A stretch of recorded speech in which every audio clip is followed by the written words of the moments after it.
All right. We are maybe live. Maybe. Let's see. Do.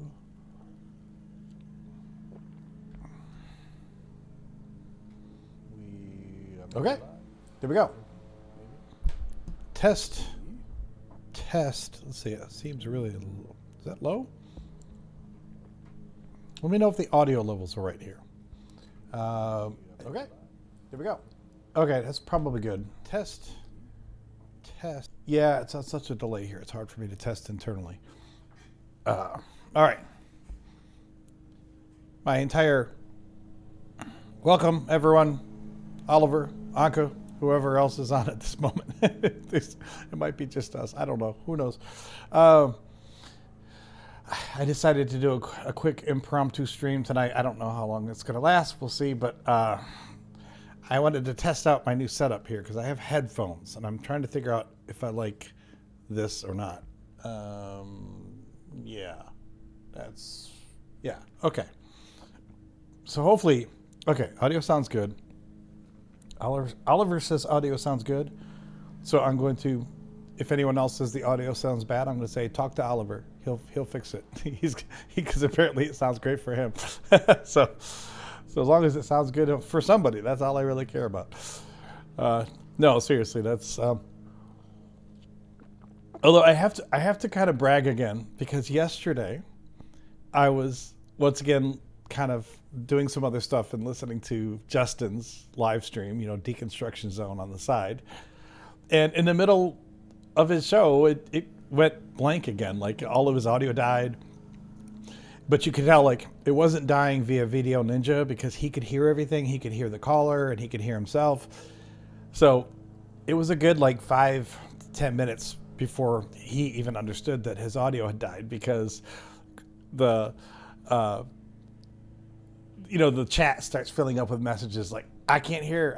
But of course, most of the time, Justin's not monitoring the YouTube chat because if you host a show, especially if you have a live caller, you can't sit there and just read the chat all the time. A lot of times you're not even looking at the chat, especially for someone like Justin because he is streaming, I think, through at least 2 platforms. He's streaming through TikTok and YouTube simultaneously, which I would love to get to do one day. But TikTok is I don't know what the hell's up with TikTok. Like they want you to have 1,000 followers and they tell you that there's ways to get around it, but there's not. And it's a big pain in the ass. So I don't know when or if I will ever be live streaming through TikTok.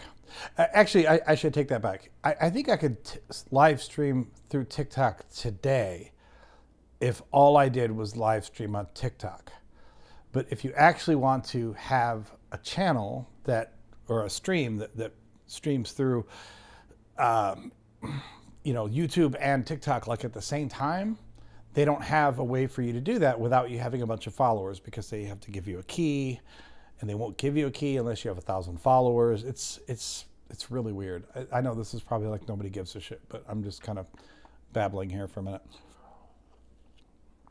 So anyway, we'll see if I ever get anything going through TikTok or not. It's not really at the top of my priority list, to be honest with you. I have other things I could do, but then to try to build myself on TikTok, like what the hell? But the only reason I would like to maybe be there is because it seems like you get more callers if you're on TikTok, more people engaging, not just more people watching, although that's obviously what you want to have, but it seems like you get more callers as well. So I don't know. What else are we doing?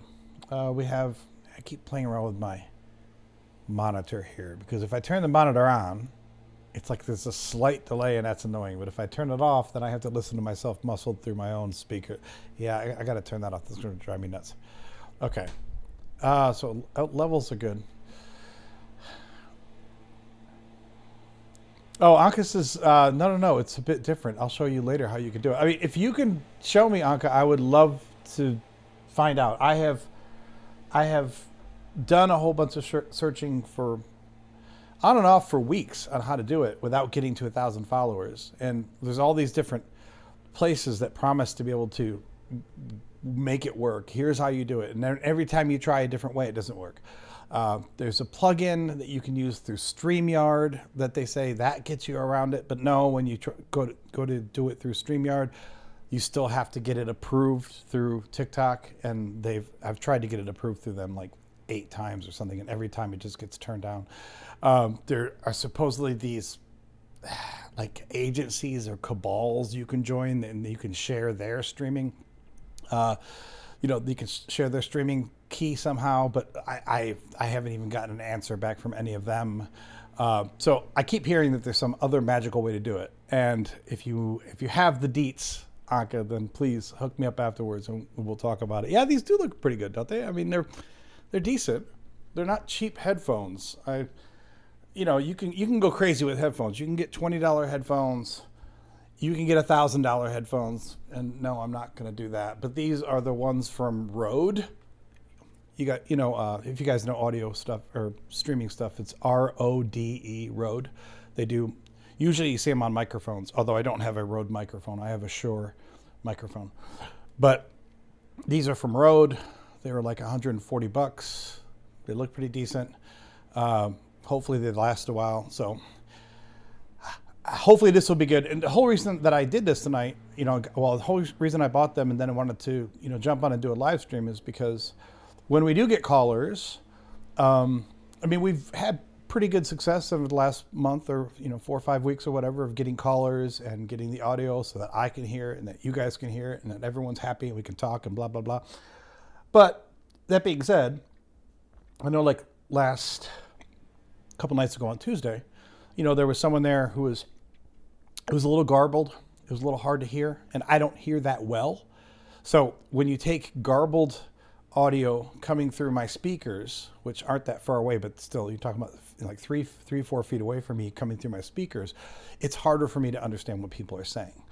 And given that, that I don't have the greatest hearing anyway, it's good to have, if we have a caller, the primary purpose here for the headphones is to have the voice of the caller going directly in my ears. So I have the best chance that is possible of actually hearing what you're saying. Because I do too much talking over people anyway, but especially if I can't hear or don't know what you're saying. Yeah, Anka says, I have Rode mic, but my dream is Shure mic. Yeah, I don't have this isn't the highest end mic from Shure, but it's like the second level down, first level down or second level down, something like that. Yeah. Yeah, I should just pray. That's perfect, Anka. That's the first highlight comment of the night. Just ask God to give you perfect hearing, huh? Exactly. In fact, I shouldn't need any headphones. Hell, I shouldn't need a speaker. I can just pray to God and say, hey, if somebody wants to talk tonight, just send them through. Magically let me hear them and they can hear me and blah, blah, blah. But yeah, the Jesus as tech support is not really a very successful method. So tonight, I figure as long as we go, I do have one comment I wanted to bring up real quick. Of course, I don't have a lot of extra comments because it's only been 2 days since we last live streamed, although I always have old comments and stuff queued up too. But I also thought it'd be fun tonight to go through Christian Reddit, which is kind of fun. It's kind of like it's a fun source of just endless talking prompts about the shit that people put in Christian Reddit. So I'll get to that in a second. A quick highlight for anyone who's a member. I did post, I need to put a notice for this in the Discord too, because I just before this live stream got this sucker up and running. Hello and welcome back. Oop, stop that. But this is the new video that's up. It's not up for everyone yet. I think I have it scheduled for August 17th, I think, is when it's going live. But if you're a member, you'll get it now.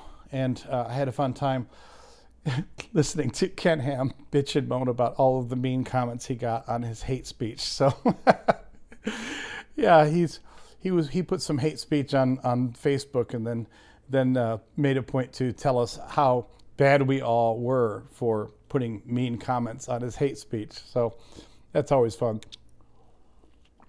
Actually, the live reacts too. I've done a couple of those so far. So if anyone has something that they think I should live react to, throw that up. Throw that in the comments or something, because that could be interesting too. I'm open. I'm open to kind of. We can do. I guess that would be the equivalent of like the YouTube equivalent of improv, right? No script. Haven't seen it before. You want me to react to this? We can do that. You know what else we could do too? Matthew joined the end of last Tuesday's live stream. We could pull up his flat Earth video. Of course, he's not a flat earther to hear him say it, but he has this really bad AI flat Earth video. That would actually be hilarious. We might do that. Oh, okay. So we have I Hate Salad. Are you with us? Can you hear me? I Hate Salad. Are you there? I don't see you. It doesn't seem like you're talking, so I don't think it's about me not being able to hear you. Let me look at my soundboard. No, I don't see any sound coming through. So I need everyone now to pray for I Hate Salad. Everyone pray. Everyone pray. Oh, hello, can you hear me? Yeah, I can. How you doing, So Mr. your Salad? title is, huh? How you doing, Mr. Salad? I'm doing okay. How are you? Pretty well, pretty well. I know we've chatted before. What, you were going to say something about the title? Yeah, give me a second here.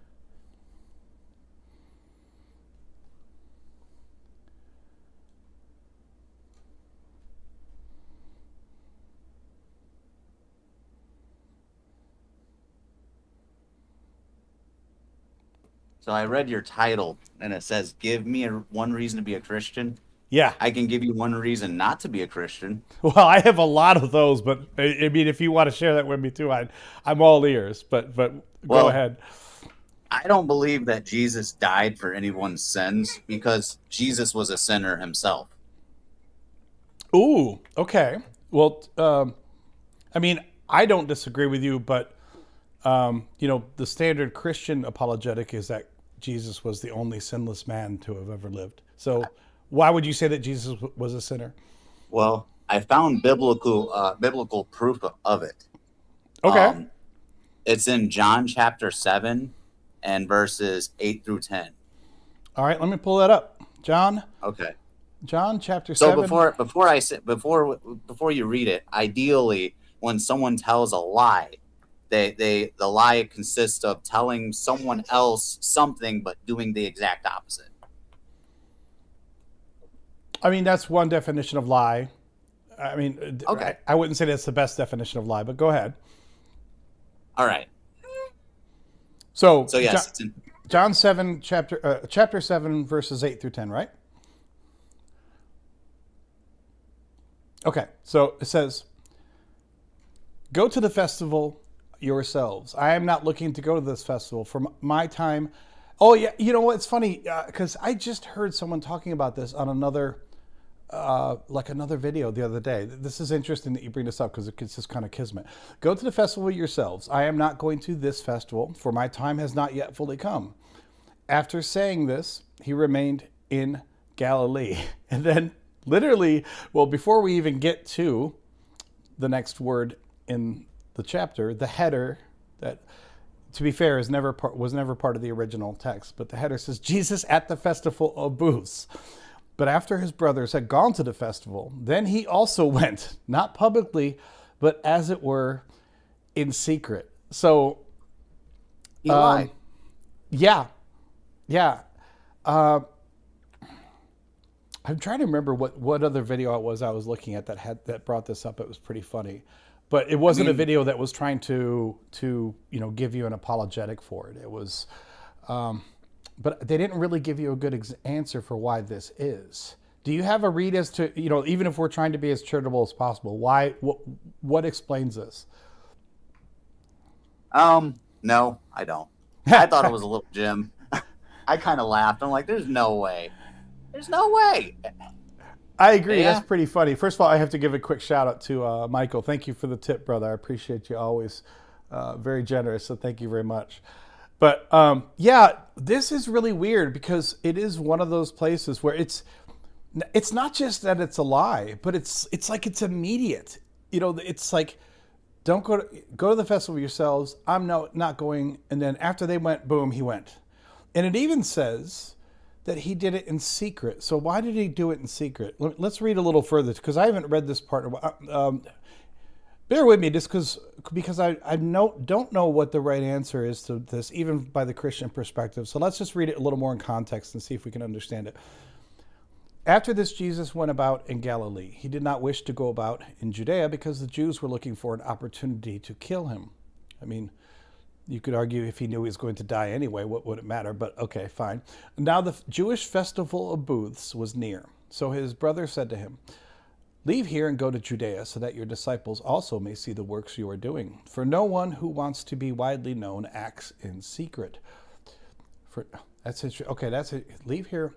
For no one who wants to be widely known acts in secret. If you do these things, show yourself to the world.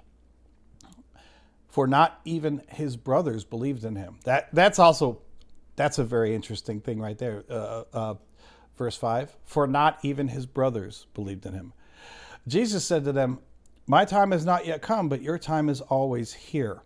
The world cannot hate you, but it hates me because I testify against it that its works are evil. Go to the festival yourselves. I am not going to this festival, for my time is not yet fully come." After saying this, he remained in Galilee.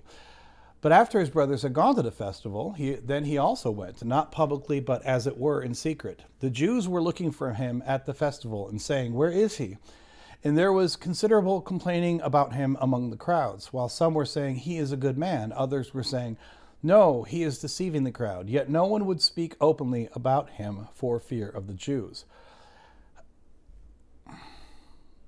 But okay, here's what's really weird, okay? Reading, yes, Demented Engineer. This is actually part of the reason for it. Oh, I see Anka's joined us too, so I'm just going to unmute you quickly so you can join the conversation here, Anka. I think that was Anka, or is that you, Anka, or is it someone else? I just glanced over there. I thought it said Anka, but I think it says apologetic. So maybe that's someone different. I'm not sure. But okay, this gets weird. Go ahead. Yeah, it's me. Hi. Oh, okay. I thought it was. You can technically charitably read it even without apologetics, that like he wasn't actually lying when he said his time not yet come, because they were like going to the party like maybe like 10 minutes earlier. Like, Yeah. Well, that's one way. Although I don't. I think that's a bit of a stretch. See, it is. When you read it from the start of the chapter, okay, here's a couple ways to think about this. But the more I look at this, the weirder this gets. Because on one hand, let's first of all zoom way out on this. This is the Festival of Booths. That is one of the festivals. It's one of the traditional Jewish festivals that were outlined for the Jewish people as far back as Exodus. So this isn't just like the carnival that's coming through town. This is a yearly holy festival that's commanded by God. So, I don't know if everyone, I'm sure everyone did different things at the festival. I'm sure people probably had different levels of participation in the festival. But if you want to there's a very realistic reading of the festivals that participation, or at least observance of the festivals, is not really, it's not like an option. It's not like, hey, the festival's going on, do we want to go this weekend and hang out? It's kind of like, no, this is a holy festival and you're supposed to participate in it as an observant Jew. So the mere fact that he would, even though you could say, well, he doesn't want to be killed, that sounds like a good reason, but the mere act of not going to the festival, to me, or at least claiming that you're not going to the festival, is on some level a bit rebellious, right?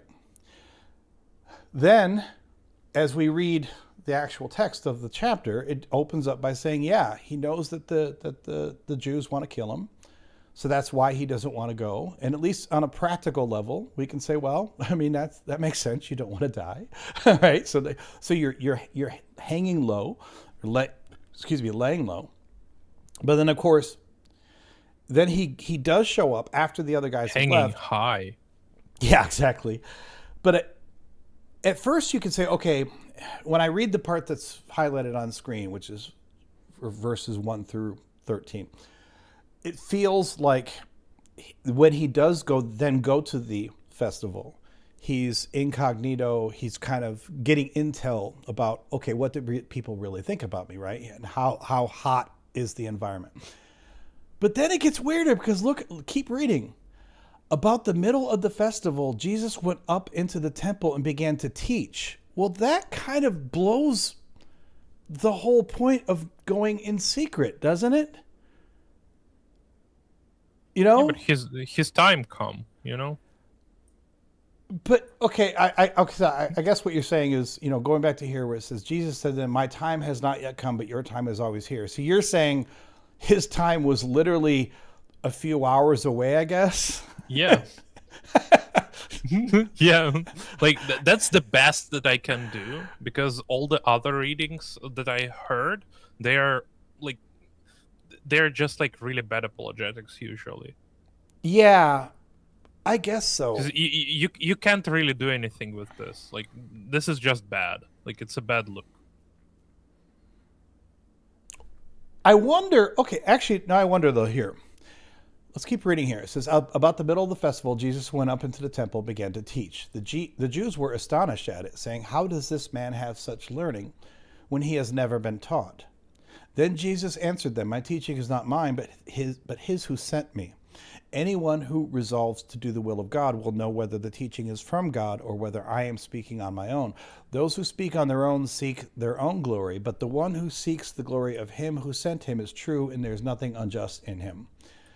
And then he says some more teachings here. Did not Moses give you the law?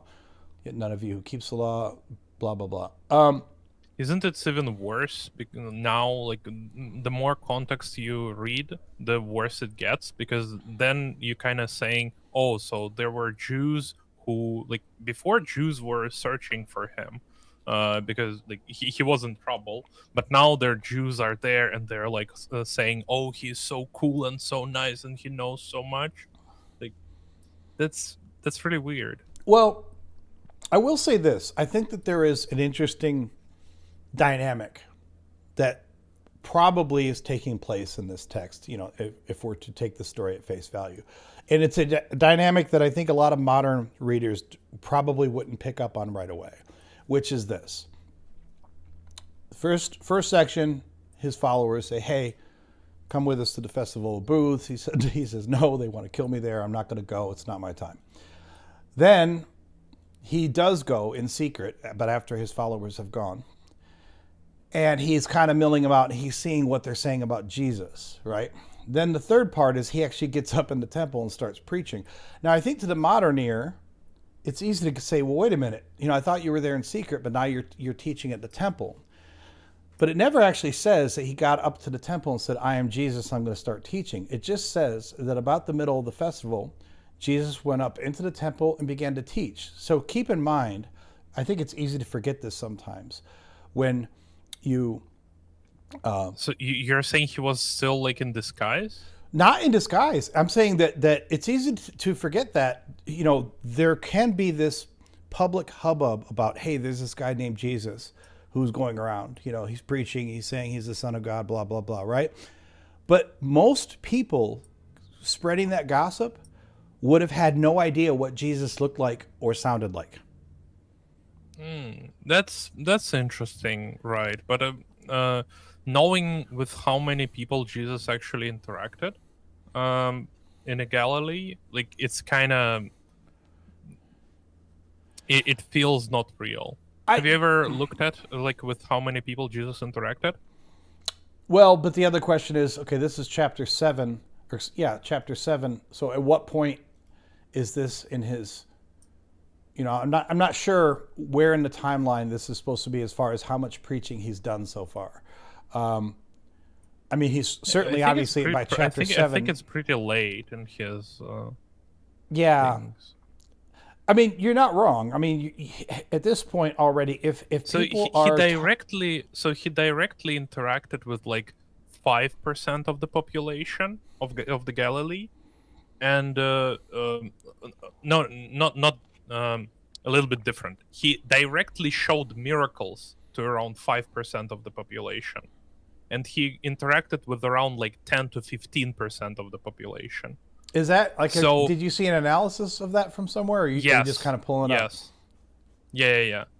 And like I was doing a lot of research into mythicism, and this numbers just popped out with literacy rates and other stuff like this. So that's why it's still fresh in my mind. Basically, Jesus interacted with like 10 to 15% of the population of Galilee directly, and to 5% of the population he showed miracles. So at least every 10th person known him like visually, right? And these people can that just say to their feels- friends like how he looks and stuff. I hear what you're saying. I would have to see more on that analysis, because that feels pretty pretty optimistic in terms of the number of people who would have been able to recognize him.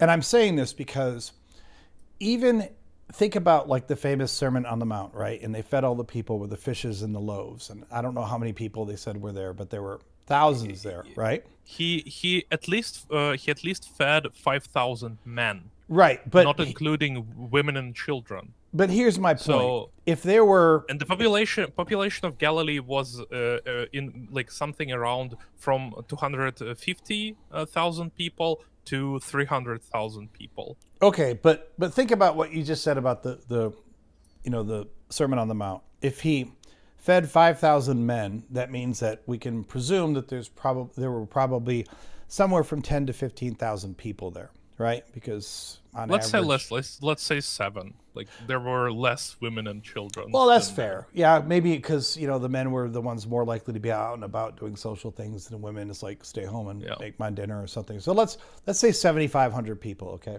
But even then, if 7,500 people in the year 30 CE had gone to see someone talking on a hill, then how many of those people do you think throughout the course of the entire day actually got close enough to him to actually see him very well and to recognize his face and to recognize his voice some significant time thereafter?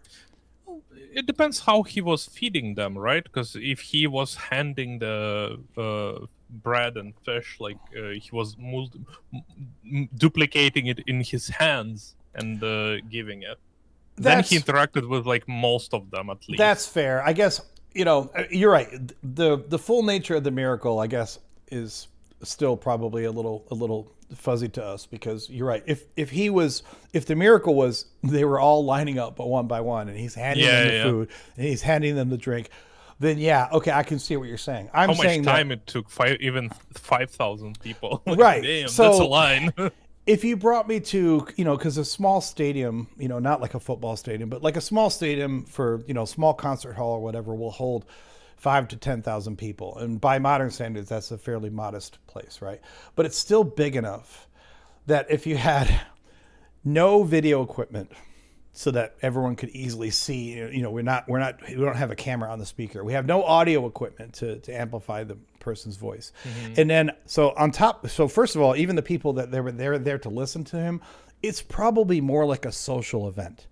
Some people that are close enough, of course, are hearing his message, and they're probably almost in real time passing it on to others. Like, oh, did you hear? He just said this really cool thing. And there's probably this entire, if it's a really well attended, which 5,000 to 7,000 people would have been at that time, and if it's a very exciting event, it wouldn't be like they're all just sitting there quietly listening to the teacher, to the rabbi or whatever, because they wouldn't even be able to hear him. Now, you could argue, if we want to keep going with the miracle aspect, you can say, well, maybe everyone heard him because it's Jesus, right? But it doesn't say that in the text.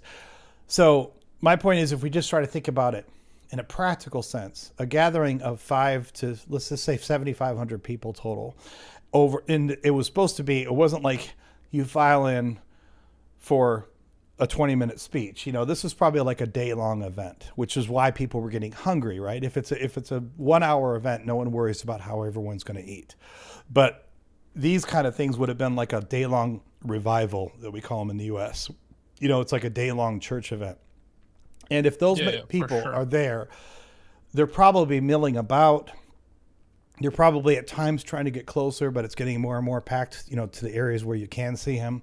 But a lot of people are probably kind of milling around the outside. So I'm just trying to be practical about it and thinking that even out of like an event like the Sermon on the Mount, there were probably, I'm going to be, gracious here and say there were probably like 2,000 people that would have left the event that day confidently having seen him, not just in a quick passing from a distance, but they would have been able to see him close enough for long enough that they would have been able to remember what he looks like and to remember what his voice sounds like, and they would have been able to identify him 6 months later, a year later in the temple.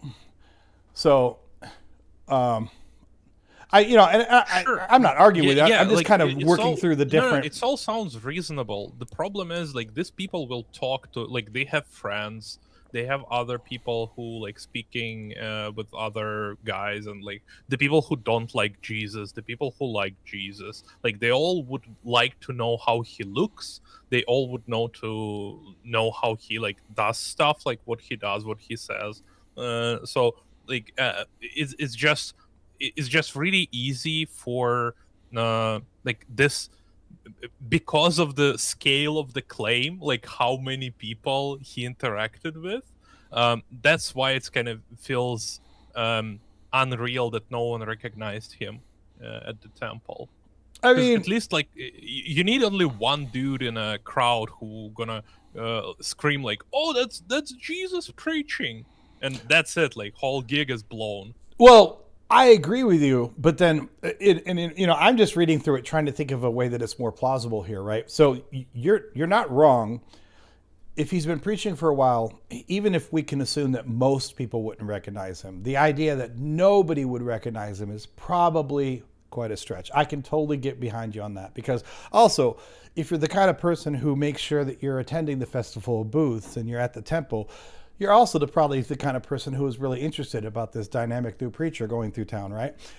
But then Probably. if we grant you that very reasonable statement that, look, if he's preaching at the temple and it's during a big festival, someone had to have recognized him.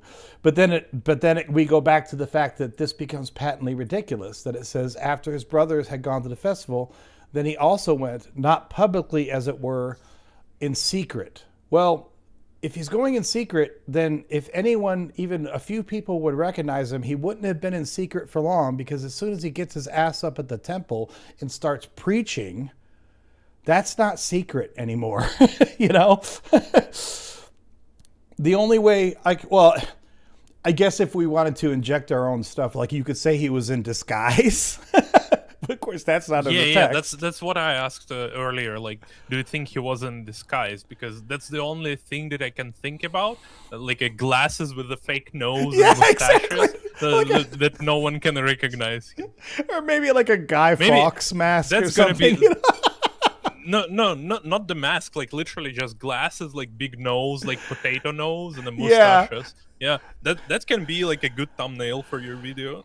And then this is I probably shouldn't say this, it's kind of racist, but like you're talking about Jews, so like the stereotype of the Jewish phenotype is to have larger noses, so it's like, would that even have been a disguise? I know that's a bad phenotype because it doesn't actually apply to a lot of Jewish people, but it's I love the idea of him wearing like a really bad, You guys are hilarious. it's just this really bad getup that, like, that anyone who knew him even a little bit would have clearly seen through. And I could even envision like a whole other, addendum to these verses where, and then Peter accidentally ran into him, and Jesus thought Peter was already gone, and and Peter's like, "What are you doing here, Jesus?" And Jesus goes, "What do you mean? I'm not Jesus." And Peter's like, Who's "What?" Jesus? Yeah, exactly. And Peter's like, I'm not dude, Jesus. I'm looking right I'm at you. Matthew." Yeah. And Jesus is like, no, Jesus doesn't actually wear these glasses, and he has a much smaller nose. Like, and Peter's like, dude, that's the worst get up ever. Oh, this is going off on a tangent, but I don't know if you guys have seen the TV series what we do in the shadows. But there's one episode where one of the vampires goes into goes on the run and goes on in disguise for the whole episode. And during this whole disguise, he's Jackie Daytona. He's a bartender, and his whole disguise is he has a toothpick in his mouth, and he's like, "Oh, no one can recognize me because I'm Jackie Daytona." And the only thing he's changed about himself is he has a toothpick in his mouth. I can almost picture Jesus doing the same thing, like, "I'm Jesus Daytona, and I have my toothpick in my mouth." Oh, that's great. I have the staff. Jesus told her you don't need a staff, so like, you know. Well, you know what else would I be have a hilarious staff. too? Because when we think about modern cheesy disguises, what's one thing that men would normally have with a modern cheesy disguise? A fake beard. Like just put on a fake beard and it'll kind of hide your face. But the problem is that at this time in Judea, everyone had a beard. Like there were no clean shaven men walking around. I mean, everyone who could grow a beard had a beard. So at least all What of are the you gonna make fake beard out of? right. And then even if you had a fake beard, are you going to put it over the top of have you your played existing Zelda? beard? What's that? Have you played Zelda? Oh, it's been many, many, many years. But do you know there like exist like this little wooden guys or like leafy guys? I don't know how they called, but Oh, I know what it's you're like, talking about. They're like sprites or something. Yeah. Yeah. You need to like find them or something. They have like some of them have like a leaf as a beard, and Jesus could had like a leaf, just a big leaf as a beard, like a fake beard. Yeah, exactly. And they're like, dude, it's not even your like. We can see you have a real beard. Like, we can see it's just a leaf. Or even worse, maybe it's Jesus exactly as he always is, but now he has a new pair of sandals. He's like, you can't recognize me. I have my disguise sandals He on. washed his feet. He washed his feet. Exactly. Oh, that's not Jesus. Like his feet are actually clean. Like Maybe that's why he went in secret, because after his followers left, and after they left the festival, but before he started preaching, he actually set up a side gig washing feet. Like he made some extra money. He had to- my time had not yet come. I have some customers. yeah, exactly. And yea, verily I tell you that before I come again, you will all see my feet on OnlyFans. Okay, so we have talked about, I don't think we've come to any good answers here, but I do appreciate I Hate Salad bringing this up, because again, it's kind of weird because I can't remember where it is, but sometimes, you just have all these weird references going through your head. And I know that I actually was looking this up just the other day for the same reason. The fact that he says, yeah, I can't go, it's not my time. And then literally the next sentence, but after they'd gone to the festival, then he went, not publicly, but in secret. And then it gets worse because it's not really in secret. Like, look, I'm in disguise, but I'm going to get up at the temple and I'm going to start preaching. Like, what the hell's wrong with you people? Oh, man. That's crazy. Yeah. It doesn't make any sense at all. I just, my God. Yeah. I got a really good one for you. Yeah, give it to me. Okay. So it's a conspiracy theory, okay? A Bible conspiracy theory. Uh-oh. It's one I came up with the other day. I don't know if you covered this or not, but it's about Jonah. I was reading it, and then I realized that I didn't read anything about what happened to Jonah after he visited Nineveh, or how old he was when he died, or anything like that. Or in Hebrews, when it talks about righteous men like Lot and Abel, or it doesn't mention Jonah. And Jonah, I guess, had a successful ministry of 120,000 people, at least. But I think I know what happened to Jonah and why it doesn't talk about him. Okay, give it to me. I mean, I can give you what I think are the stock answers already, but if that would help you, but I don't want to bog down the conversation if you just want to go right to the the conspiracy theory. Okay. All right. So it requires two reading of two separate Bible passages. The first one is Jonah chapter 3 and verses 2 and 4.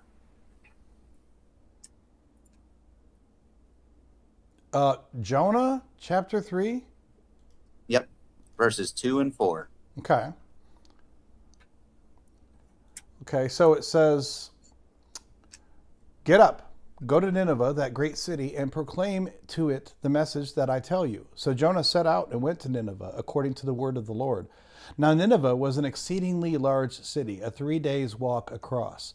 Jonah began to go into the city, going a day's walk, and he cried out, 40 days more, and Nineveh shall be overthrown. Okay. All right.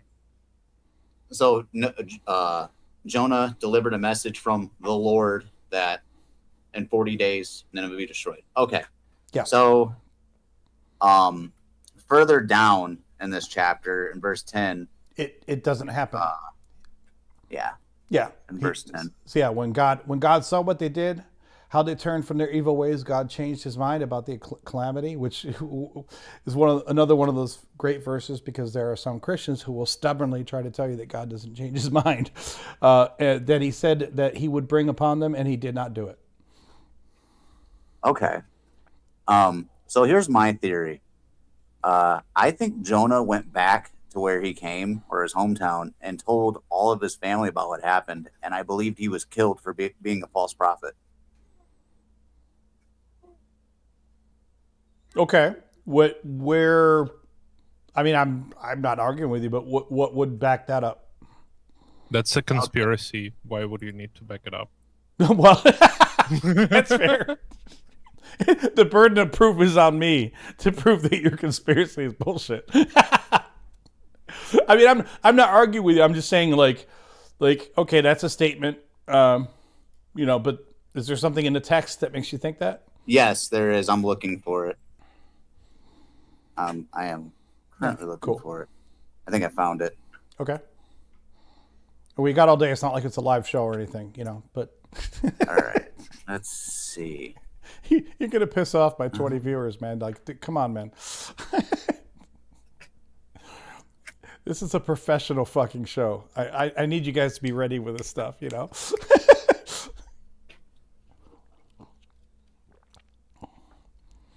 I can't have this amateur shit going on in my polished program. So in Deuteronomy chapter 18 and verse 20 and 21, or 21, 20 through 22, sorry. Right. This is the famous, the false prophet. Yeah. But I mean, how does that back up what you're saying about Jonah? Jonah's part long after this. Jonah was supposed to deliver a message of destruction from God himself, but God changed his mind and didn't do what Jonah said God was going to do. And afterwards, Jonah was even hysterical about the entire thing, saying that he wished he was dead. Right. Because Jonah gets pissed off. Because God made him a false prophet. Mm-hmm. Yep. But it never says that Jonah was killed, though, by anyone, does it? I know it doesn't, but... But he should be? Yes, he should have been killed. Because what he said did not come to pass. Well, I mean... And I agree with you. That is what the law... That is what and it's kind of logical to omit it, right? Yeah. I mean... At first I didn't see it that way. I used to think, I always felt like there was something wrong with that story, but I was always told that he did what God said in the very end. But I'm like, well, it didn't happen. That's a problem in itself. Jonah was supposed to be a prophet, and if Jonah says that God is going to do something, and he gave 40 days, and God said he decided not to do what he told Jonah he was going to do. Well, okay, let me play devil's advocate. And by devil's advocate, I mean I'm going to advocate for the Christian or the biblical reading The on this. God's advocate. Yeah, exactly. This is the way that I've always read this. It does certainly feel weird that, okay, you came into the city, you said everything's going to be destroyed, it didn't happen, and now you're pissed off. It is fair to say, well, I totally get what you're saying. Like, this could put him in danger, right? So that's fair. But I would also say this. Remember that Jonah didn't want to go there in the first place. The whole theme of Jonah is supposed to be that running from the Lord, right? Running from God. And that's the whole reason he was in the whale and all this shit. And then finally, after he went through all this crap, I mean, it's not a very long book, but, you know, it's only 4 chapters. But after he goes through all this crap, and then he finally goes and does what God wants him to do, and then the message that God supposedly wanted him to do never actually happened. So even if Jonah wasn't fearing for his life, which that's a plausible reading, although I would argue that even though people don't like false prophets, when the false prophecy means that you get to live, I don't think most people are usually too pissed off about that. You know, like, oh, damn, you gave me that, you know, you told me I'm going to die this morning and now I'm alive. And like, I'm usually not going to get really angry. I mean, I might think you're a doofus, but I'm not going to get angry at you for that, you know, because I'm like, I don't want that prophecy to come true. The way that I read this really is that, you know, going back to the beginning, we won't read the whole thing, but, you know, the whole thing, what's the primary theme of this? That Jonah tries to run away from God. God wants him to go to Nineveh, and he doesn't want to go. So, you know, he doesn't go. He gets swallowed up by the fish. And then finally, you know, then he goes to Nineveh, and he gives them this message, and the message didn't even happen. And to me, that's where the anger comes from, because it's like, can you imagine, I want you to go to Tijuana for some stupid reason. And you're like, dude, I don't want to go to Tijuana. And I'm like, no, you need. So we go through this big roundabout and I make sure you're swallowed by a fish and all this crap. So finally I get you to go to Tijuana so that you can deliver a message for me. And then the message is false. And then you're probably going, what the hell, dude? Like, why do we have to have this big fight about sending me to Nineveh or to Tijuana to deliver a message that didn't even need to be delivered? You were going to change your mind in the long run anyway. That's the way I always read it. You know, I agree with you 100%. And I guess what makes it so much worse about it is the fact that God even changed his mind in the first place when Malachi says he doesn't. So would that make God a liar? I think Yeah, it but absolutely technically makes God a there is liar. There is technically an apologetic that it was like kind of conditional prophecy. So like if they repent, then God would not do this technically, but it's a very weak apologetic. I think it's an incredibly weak apologetic. So there is a blanket apologetic that you'll hear from Christians about almost all prophecy, because this isn't the first prophecy that has this problem, right? Even when they're not making up prophecies that really aren't there, even when it's a clear prophecy that was made, we have other examples from the Bible of prophecies that were given and didn't come true. So how do you deal with that if you're a believer? The standard blanket apologetic is that because we see at times in the Bible that actions lead to changing in prophecy, that you can, if you wanted to be as forgiving as you can be, you can say, look, there is an implied standard that says, is there a pig in the background? I'm hearing someone. Yeah, that's my little guy. He's Okay. making bubbles. You Jesus actually have a Christ. pig? No, that's him. Okay. So that's why you hate salad, because you like pork, right? Yeah, you see what it does to my kids. That's great. That's why you don't go vegan. If I weren't already talking to someone that I knew was kind of like, you know, that I was aligned with, I would think that this was like some way of trolling me. Like this Christian guy called up, and then as the atheist host talks, he plays pig sounds in the background, you know? Yeah. I mean, honestly, even if you were a Christian trying to be funny to me, I think I would have still laughed at it, because that's pretty funny. But anyway, So the blanket apologetic that Christians will apply to this and many other prophecies is they will state adamantly that prophecy, by and large, across the board, is always conditional. Now, I reject that badly, because if your prophecy is conditional, and you can give me a conditional prophecy, and I could accept your conditional prophecy. But if your prophecy is conditional and you want me to give it credit for being conditional, you have to spell out the damn conditions first. You have to tell me that, look, here's the prophecy. If you all don't, start praying tonight, I'm going to send a tornado through your town. But if you all start praying tonight, I won't. I mean, you could argue that's not a prophecy, it's a threat or a promise, right? But okay, you could say it's a prophecy, it's a conditional prophecy.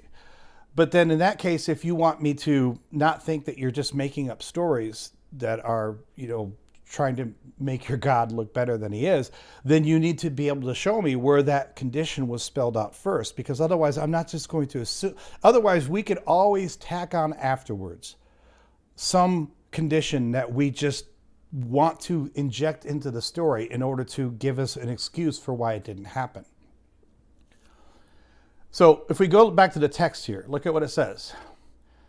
He's in this huge city. It takes 3 days to walk from one end to the other, which honestly, that's a pretty damn big city. Even in modern terms, I can walk across most cities in a day. It says, and he cried out, 40 days more and Nineveh shall be overthrown. According to the text, that's all he called out. He didn't call out, it'll be overthrown in 40 days unless you do this thing, unless you follow these steps. Now, granted, it does say further on, it says, when news reached the king of Nineveh, he rose from his throne, removed his robe, covered himself with sackcloth and sat in ashes. Then he had a proclamation made in Nineveh, by the decree of the king and his nobles, no human or animal, no herd or flock shall taste anything. They shall not feed, nor shall they drink water. Humans and animals shall be covered with sackcloth, and they shall cry mightily to God, and shall turn from their evil ways and from the violence that is in their hands. Who knows? I like how it even says in the text, who knows? God may relent and change his mind. He may turn from his fierce anger so that we do not perish. So clearly, the Christian apologetic from this will be, look, you can see why God changed his mind, because the king of Nineveh was repentant. He was turning away from his evil ways. But the simple fact is, if we take the text at face value, the king of Nineveh didn't have any fucking clue as to why they were going to be overthrown. He was grasping at straws. He's desperately trying to find something that they can do to appease God, because the original prophecy, which consists of nothing more than 40 days more and Nineveh shall be overthrown, doesn't give you any information about why they're going to be overthrown. So I cannot, in good faith, give credit to any Christian apologist who wants to tell me, look, this was not a broken prophecy, because clearly the king of Nineveh repented. And I would say, repented of what? He was never told that they were, he wasn't told why they were going to be overthrown. He was just. I really enjoyed the point you make where you say that the Ninevites didn't know why they were going to be destroyed, and what else did you say? God even admits it. It's so bad, because in chapter 4 and verse 11, he even admits it. It's crazy. And should I not be concerned about Nineveh, that great city, in which there are more than 120,000 persons who do not know their right hand from their left, and also many animals? Which, I don't know if this is where you're going with that. I mean, to me, the way that I read that, this doesn't actually make God look any better. Because no, it makes him look worse, because he already knew they didn't know right from wrong. Bingo. And he's going to kill them anyways. He's telling you that there's 120,000 persons in this city, which, by the way, at this time, that would have made it one of the biggest cities of the world. That's a huge fucking city, population-wise, for the time when this is supposed to have happened. most major major cities had 10 or 20,000 people. That was a big ass city. So if we were to take, of course, I've already pointed out in the past that many of the numbers we get from the Bible are complete and utter bullshit. But if we take this number at face value, if we assume that it kind of backs it up because it says it would take someone 3 days just to walk from one end of the city to the next. So it kind of backs that up. So if it was 120,000 persons who don't know their right hand from their left, and also many animals, which that's funny because normally he doesn't give a shit about animals. So that's funny. Then why did you threaten to do this in the first place? Like, so I know that Christians will read this as like, oh, look, the loving God took mercy on them. And he said there's 120,000 persons who don't know their right hand from their left. Then why did the loving God threaten that they would all be, what was the threat? That they would be not wiped out, but it said they would be overthrown, which doesn't guarantee that they would all die. But, if they get overthrown by someone, back in those times, getting overthrown was a pretty bad proposition for the maybe the reason why God was going to overthrow Nineveh was because, like it says, the Ninevites didn't know right from wrong. So when they warred against other nations, they were probably pretty brutal, and God got really jealous. that could be. That could really be. I don't think it ever says. Do you know, Adam? Go ahead. What you're saying is a great retort. Have you considered? But wait, have you considered free will? Free will. You know what? I have never thought about free will before. Wow. Yeah. Oh Take gosh. that, gay theist. So, okay, I guess I was gonna say, did it actually say why they're going to be overthrown? And as usual, we get this kind of generic thing at the beginning of the book It does say why they were going to be overthrown. for their It was wickedness. It was because they didn't know their right from their left. They were basically retarded. Yeah, exactly. No, You know how no, God feels about those Retorted. lame people. they're were retorted. Not they're basically retorted. They had one testicle. Hey, there might be someone listening among us who has only one testicle. Let's not be ableist here, okay? Sorry. And some Christians don't have testicles because they followed Matthew 19:12. Well, yeah, I'm sure a lot of them followed it. So, there's probably only 5% of Christians that actually have testicles anymore, right? Or at least should. Right, exactly. But the funny thing here too is, it really reads like a smaller, but still just as gross retelling of something like the flood, right? Because of course this isn't global death, but once again he's saying, hey, go to Nineveh and tell them that they're wicked, because that was the problem with Earth before the flood. Everyone was wicked, which. And Wickedness. Isn't flood should have fixed it? No. Well, nothing ever seems to fix it permanently. He just he can't do anything wrong. He keeps fucking up. What the fuck is this God? Well, yeah. I mean, this is. I guess there's two ways to look at this. One is you can look at it like a computer programmer, right? If a certain bug keeps coming back in my code over and over and over again, then that does not speak well to me as a computer programmer. I guess you could also take the mechanic view on this, which is to say, hey, even if I have your car working perfectly, after 20,000 miles, you're going to need an oil change, and you're going to need some belts, changed, and you're going to need new tires, because maybe the implication is that no matter how perfect God is, the wear and tear of humanity is that every 50,000 miles or every 100,000 miles, we need to wipe out some cities. Why the fuck he designed it that well? Yeah. I tell you what, I was reading through the Old Testament. I realized that, well, first of all, the meaning of the word Messiah in Hebrew is the anointed, or God's anointed, right? Mm-hmm. Okay. So I was reading through the Old Testament, and I realized that Jesus wasn't the only Messiah. In fact, there was at least, Abraham was a Messiah, I believe. And also one of my personal favorites is Hazael, the one that Elijah was supposed to anoint with oil, but God had Elisha anoint him instead. And in 1 Kings chapter 19, it gives the command to Elijah. Let me see. Well, I mean, just to be fair here, okay, I think that it is. I mean, I hear what you're saying, but I also think it can be a little bit short-sighted to focus too much on the literal meaning of the word Messiah. So in Hebrew, Messiah does mean the anointed one. From a practical perspective, there are, dozens of people that we know from the Bible itself, from the Hebrew Bible, who were anointed. And there are probably plenty of other people who we don't hear of in the Bible that were anointed, because every king, every monarch went through a process of being anointed. So, Okay.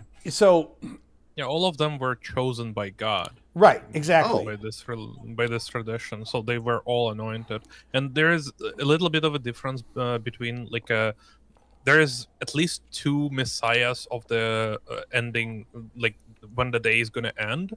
There is like a suffering messiah and the saving messiah. So Jesus can't even be like the messiah, because there should be two messiahs.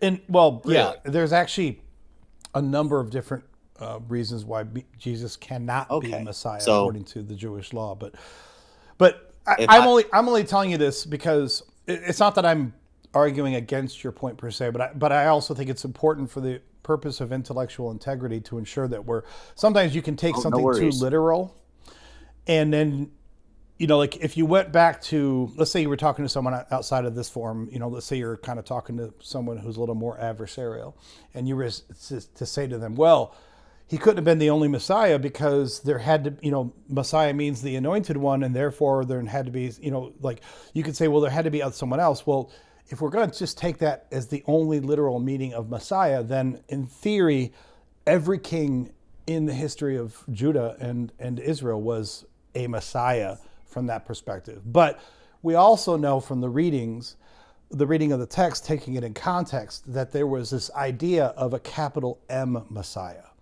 The capital M Messiah was supposed to, be more than just someone, even though the word might technically mean the anointed one, it meant more than that. And I want to be careful how I say this, because ancient Hebrew didn't have proper nouns. Okay, but I'm going to say there was a noun Messiah and there was a proper noun Messiah. And the only way to distinguish noun versus proper noun was from the context in which it was used.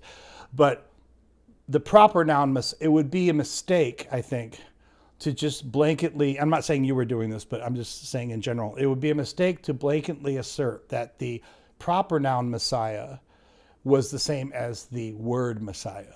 Does that make sense? Yeah, but I haven't even gotten to the juicy part yet. Okay, hit me up with it. So, you make an excellent point. I appreciate that. So, no, it's not an excellent point. It's a great retort. Yeah, exactly. All right, you made a great report. I don't know if you know what he's referring to. It's kind of an inside joke now from the live stream from someone that talked to us a few months ago. So, oh, really? Yeah, great retort. It has to be a great retort. Because I won't bore you with the long story, but the short answer is that this guy Matthew, who I kind of got into it a little bit with, he accused me of calling him a retard, which, other than me saying it to tell you what he thought I was saying, I would never call someone that on my live stream. I think that's gross. But when he went back and actually pulled up the timestamp from the previous live stream, like he was all full of himself, like, here's where you called me a retard. And I literally pulled it up. And in the live stream at that point, I had told him, I said, that's a great retort. But all right. Anyway, go ahead. I'm sorry for that side note. Oh, no, you're good. You're good. So in 2 Kings chapter 19, starting in verse 7, wait, I think it's 19. Chapter 8, sorry. 2 Kings chapter 8.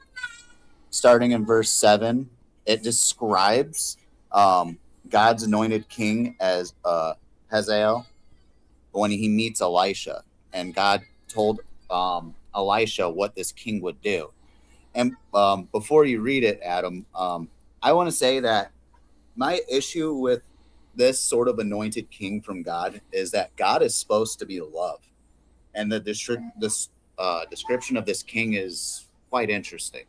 Well, I mean, the modern Christian apologetic is that God is love. And First John is the only place in the whole Bible where it literally says word for word, God is love. I mean, there are other places, of course, where they imply that God is loving, but the phrase God is love comes from First John.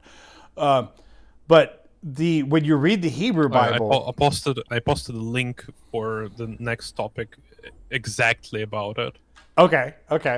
But when you read the Hebrew Bible, I mean, there are places, of course, where they talk lovingly about God, but also there are many other places where God is not love. God is like the opposite of love. In fact, we know that what is one name that God takes for himself in Exodus? He says he is jealous. Not that he doesn't say that he has the trait of being jealous. He says that his name is jealous, which is like the antithesis of what most people think about with love. But I'm sorry, go ahead, Salad.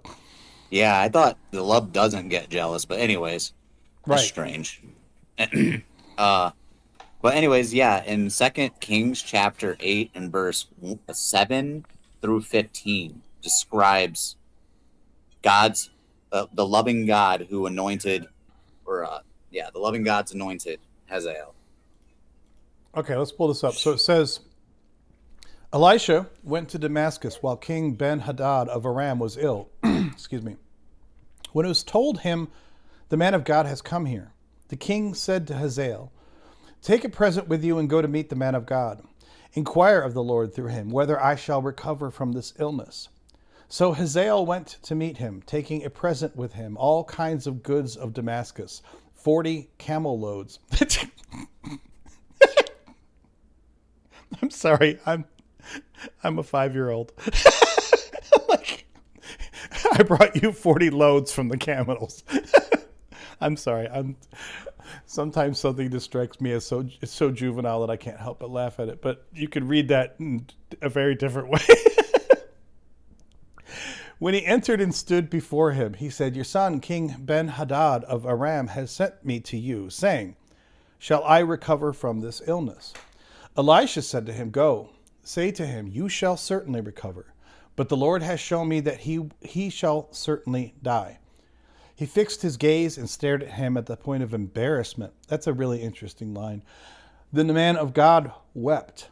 Hazael asked, why does my Lord weep? He answered, because I know the evil that you will do to the people of Israel. You will set their fortresses on fire. You will kill their young men with a sword, dash in pieces their little ones, and rip up their pregnant women. Hazael said, what is your servant, who is a mere dog, that he should do this great thing? Elisha answered, the Lord has shown me that you are to be king over Aram. Then he left Elisha and went to his master Ben-Hadad, who said to him, what did Elisha say to you? And he answered, he told me that you would certainly recover. But the next day he took the bed cover and dipped it in water and spread it over the king's face until he died. And Hazael succeeded him. So, God is love. Jeez. I mean, this is actually a fascinating passage to me for a lot of reasons. As weird and as there are some problematic things in here as far as the Lord. Although I would argue, if I put on my apologist hat, which is a very stinky hat that I don't like to wear, but if I put that hat on, this is definitely one where I would say descriptive, not prescriptive, right? Now, the counter to this is to say, but the Lord is involving him in this process and letting this monster take the throne, right? Oh, no. Elijah was supposed to anoint this man with oil. Can you put your apologetic hat on and read the Psalm 137:9? 137:9. I don't think I've ever read Psalms. I mean, I saw all the chapters and I was like, I don't like. Oh, reading anymore. I've read them all, and they're not fun. Ooh. But happy shall be he who take your the little ones and dash them against the rocks. Yeah. So I mean, I can tell you what the apologetic is for this. So Psalms, the book of Psalms, contain 4 distinct different types of things. You have prayers, you have songs, you have lamentations, and you have imprecations. And I don't know why they always use the word imprecation, but if you look up, the apologetics for Psalms, they always, for whatever, use the word imprecations.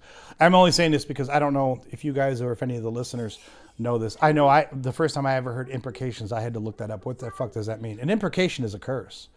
So this was written during the exile, I think.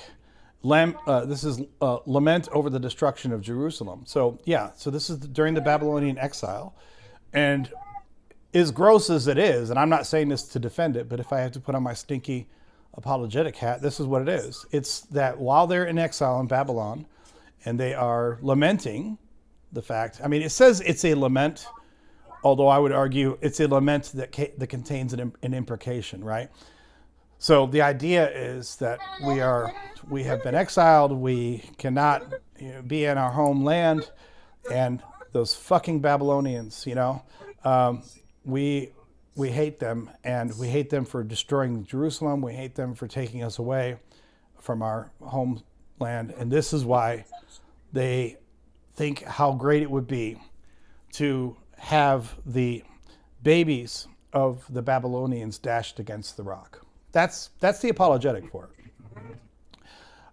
The funny thing is, as an atheist, I would tell you this. I mean, I think it's a disgusting passage. I would also say that, although I'm not cheerleading in favor of curses like this, I would say that if you could just admit these things for what they are, that, it's a people who have been conquered and they're in exile and they're pissed off at their captors and they want bad things to happen to their captors. It doesn't make it right, but at least, if you get out of this shit and think, well, every sentence has to be some beautiful word directly from God, and if you read it for what it is, the lamentations and the imprecations of a people who have been conquered and they're in exile, it doesn't make it right, but it makes a lot more sense, Yeah, if you read it from the perspective of people who suffered and stuff and who trying to kind of cope with it, it makes sense. If you read it from a perspective that it's something that God would say, right? I mean, modern Christian, all-loving God, then it just doesn't make sense at all. Bingo.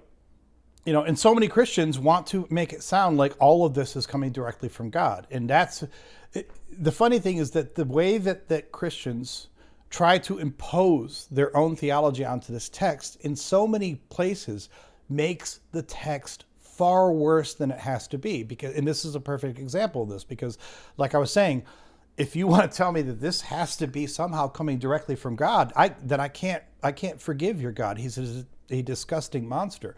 If you want to paint it for what it is, which is that it's some bitter people who are pissed off that they got conquered and they want bad things for the people that conquered them, I'm like, oh, okay, I get that. That's a very human, natural thing. Even sometimes when it produces disgusting stuff like, hey, I hope your babies get dashed against the rocks. It's believable, and if you put it in that context, at least this one line to me is not actually very damning to Yahweh. It's only damning to Yahweh when it's read in the way that most Christians want you to read it, which is that they want you to read it as though this is all directly from God. And then it becomes very damning. But I want to go back to what Sally was saying about Elisha here. You were asking something else about this with Elisha? Actually, I was just describing how bad Hazael was. I mean, it's supposed to be God's anointed, his anointed king that he chose. But also, I don't remember if I told you or not. Maybe I did. If I told you I was an ex-Jehovah's Witness. Yeah, you did tell me that. Would you like a good laugh? Oh, always. Okay, so I want to play a game with you. It's called Can You Spot the Difference? Okay. All right. Oh, I'm gonna that's share my my favorite screen. when I was reading the Jehovah Witness Bible. Oh yeah. Here you go. Can you see my screen? Oh, I can. It's very, very tiny. Let me see if I can make this bigger here. Let me try this here.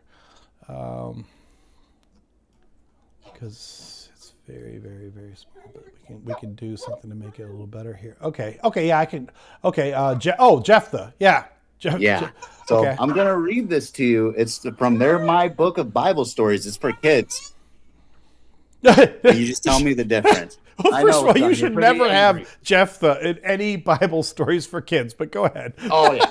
Oh yeah. So That's here we go. disgusting. Story number 53, Jephthah's promise. Have you ever made a promise and found it hard to keep? The man in this picture did, and that's why he is so sad. The man is a brave judge of Israel named Jephthah. Jephthah lives at a time when the Israelites are no longer worshiping Jehovah. They are again doing what is bad. So Jehovah lets the people of Ammon hurt them, which is an understatement. This makes the Israelites cry out to Jehovah, "We have sinned against you. Please save us." So the people are sorry for the bad things they have done, and they show that they are sorry by worshiping Jehovah again. And so again, Jehovah helps them. Jephthah is chosen by the people to fight against the Ammonites. Jephthah wants very much for Jehovah to help him in the fight. So he promises Jehovah, "If you will give me a victory over the Ammonites, the first person that comes out of my house to meet me when I return from the victory, I will give to you." Jehovah listens to Jephthah's promise, and he helps him win the victory. When Jephthah returns home, do you know who the first person or the first one is to come out to meet him? It is his daughter, who is his only child. "Oh, my daughter," Jephthah cries, "what sadness you are bringing me. But I have made a promise to Jehovah, and I cannot take it back." When Jephthah's daughter learns about his promise, at first she is sad too, for it means that she will have to leave her father and friends, and she will spend the rest of her life serving Jehovah at the tabernacle in Shiloh. Damn!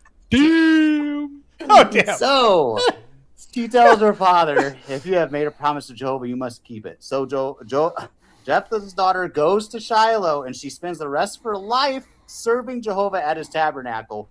4 days out of every year, the women of Israel go to visit her there, and they have a happy time together. Oh my God! Is that what it says in the Jehovah's Witness Bible? Yes, I think it does. The Oh people my love gosh! Jephthah's daughter because she is such a good servant of Jehovah. Yeah, and Oh, that's hilarious! Oh wow! I had no idea. I mean, it's funny because I haven't spent that much time going through, the Jehovah's Witness Bible, but I have seen other differences before, and usually they're cheesy, but usually they're like small changes that allow Jehovah's Witnesses to, like, for example, hold on to the idea that Jesus is not God. So there's a lot of that in the New Testament. I had, better. Oh, go ahead. Yeah. It comes with receipts. It has some Bible verses here. Okay. Let me see. This one. This one's my favorite. Let me see if I can load it up here. You on the phone there, Sally? Am I on the phone? Yes.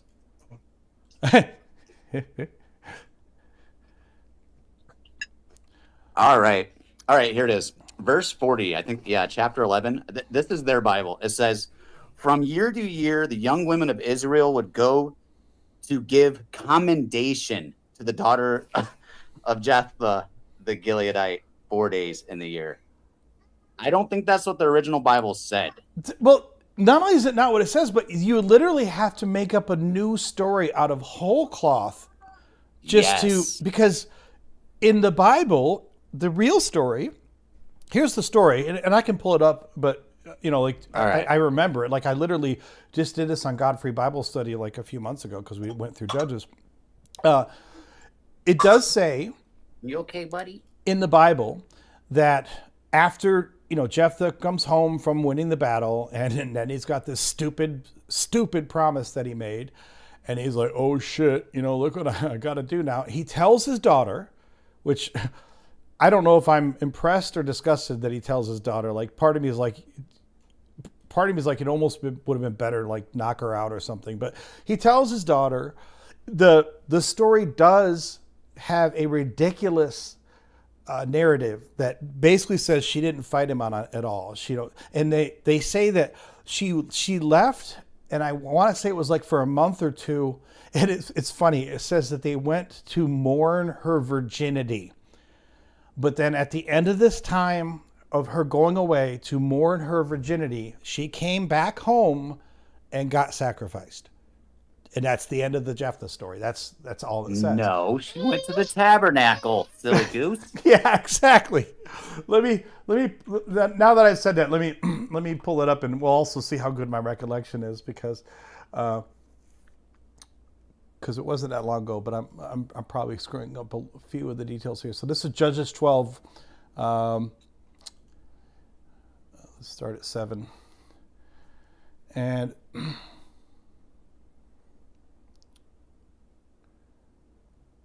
wait a minute. Judges.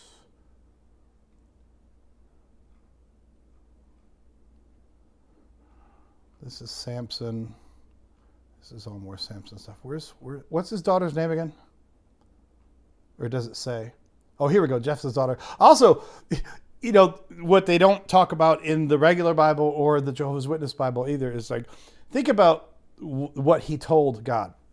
That he said he would sacrifice the first, I think in the actual text, I think it says he would sacrifice the first thing that came out of his house. But if he only had one child, who the hell do you think, you know, like it could be your spouse, it could be your daughter, or who else? I mean, you could argue maybe it'd be a slave. And I've heard some apologetics where people have tried to say maybe they thought it was going to be a pet, you know. So let's start with the vow. It says, then the Spirit of the Lord came upon Jephthah, and he passed through Gilead and Manasseh. He passed, blah, blah. Okay, and Jephthah made a vow to the Lord and said, if you will give the Ammonites into my hand, it says, then whatever comes out of the doors of my house to meet me, when I return victorious from the Ammonites, shall be the Lord's, to be offered up by me as a burnt offering. Now, again, I've heard some people trying to put this in the best possible light, which is, of course, a huge stretch, right? But I've heard some people like that trying to say, well, you know, it could be a slave, which that's not much better. But in the thinking of those times, maybe it was. It could be a slave. It could also be a pet, you know, like he maybe thought his dog, his trusty dog, Fido, was going to come out or something. But if it wasn't a slave and it wasn't a pet, then it's either going to be his wife or one of his wives. I don't know if if he was a judge, he was a warlord, basically. If he was a warlord, he probably had multiple wives. It was either going to be one of his wives or it was going to be his only child, which was his daughter. But that's the vow, okay? And then it says, and then he inflicts massive defeat on Aurora.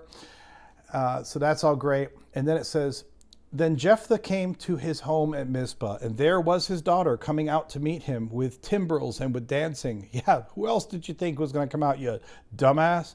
She was his only child. He had no son or daughter except her. It's just like playing Russian roulette with 5 chambers, with a bullet in 5 chambers. Maybe he thought like the dog is going to come out. Well, that's why I'm saying, like, you can argue with the original vow, it says whatever comes out of the door, he will sacrifice. But there aren't... Maybe he hated his wife. Yeah, maybe she was a real bitch. He had his fingers crossed. He's like, come on, wife. And then when his wife came out that he hated, he was going to be like, oh, man, I'm really sorry. No, I need to sacrifice my wife. I'm sorry this happened, but, I promised God, and I'm going to have to sacrifice you now.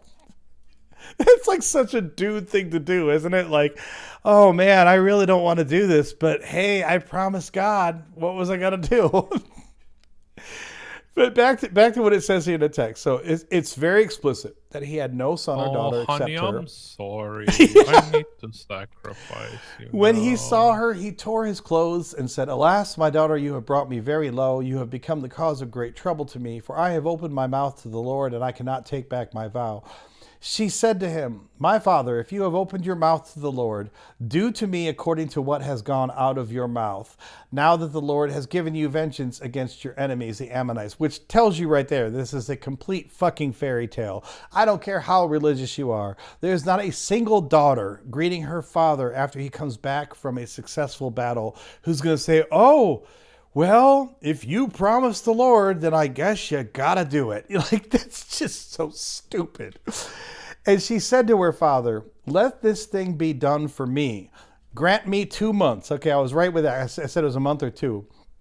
"So that I may go and wander on the mountains and bewail my virginity, my companions and I," which honestly sounds like she wanted to go out and, get some dick and figure out what it was like to be an adult for a little bit before she got sacrificed.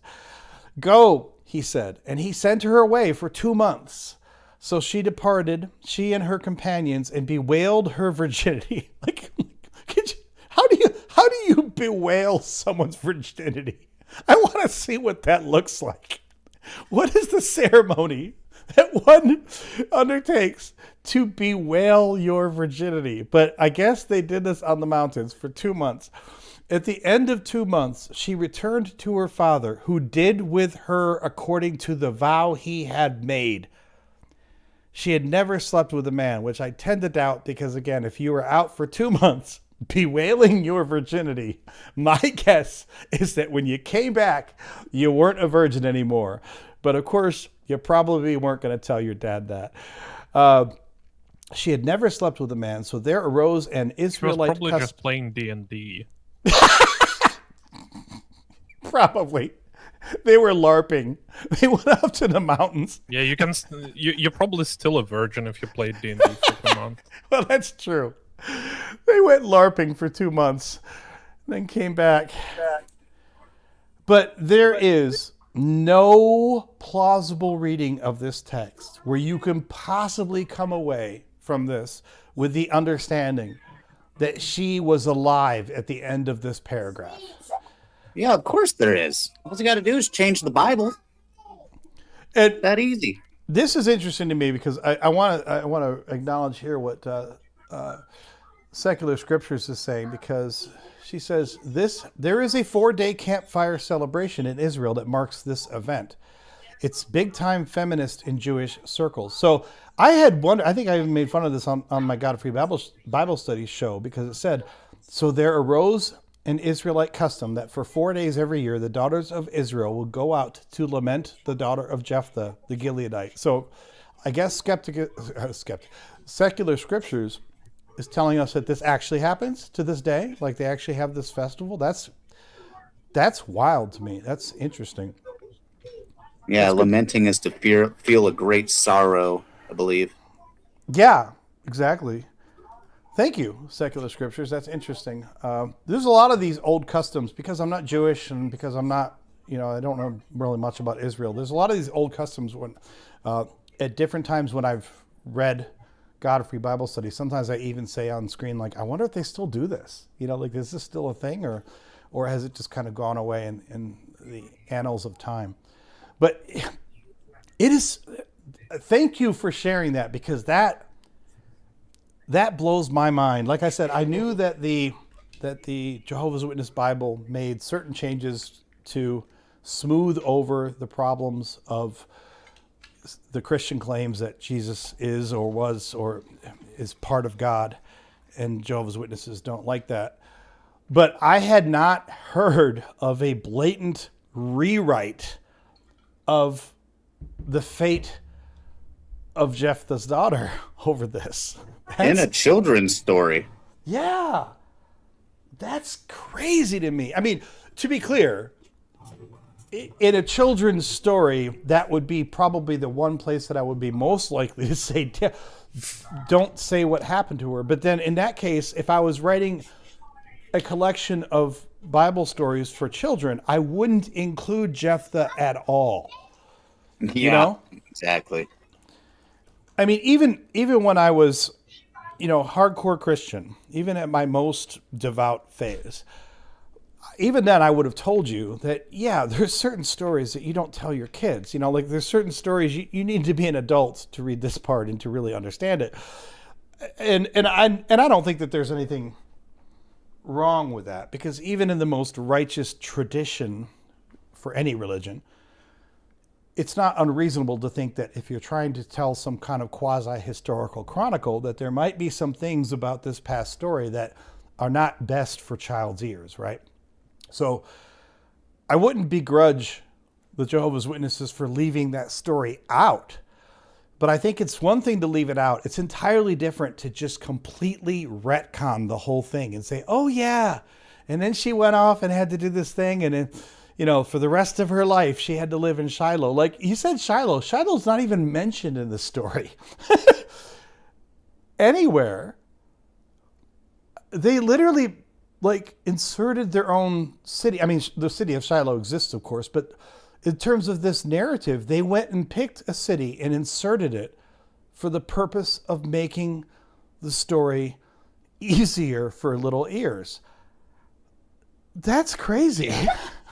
Oh yeah, it's there was another one too. I can't remember what it was, but it was also pretty bad in itself. I'm just like, come on, that's not what really happened. I'm trying to think. Had something to do with the Israelites. You know, one of the There's things- only like maybe 2 stories about Israelites in the whole Bible, so you probably can find it really quick. Yeah, you know, that one story about Israelites. You remember there were like some Hebrews and, you know, there was like a priest. You know that story. Yeah, that one.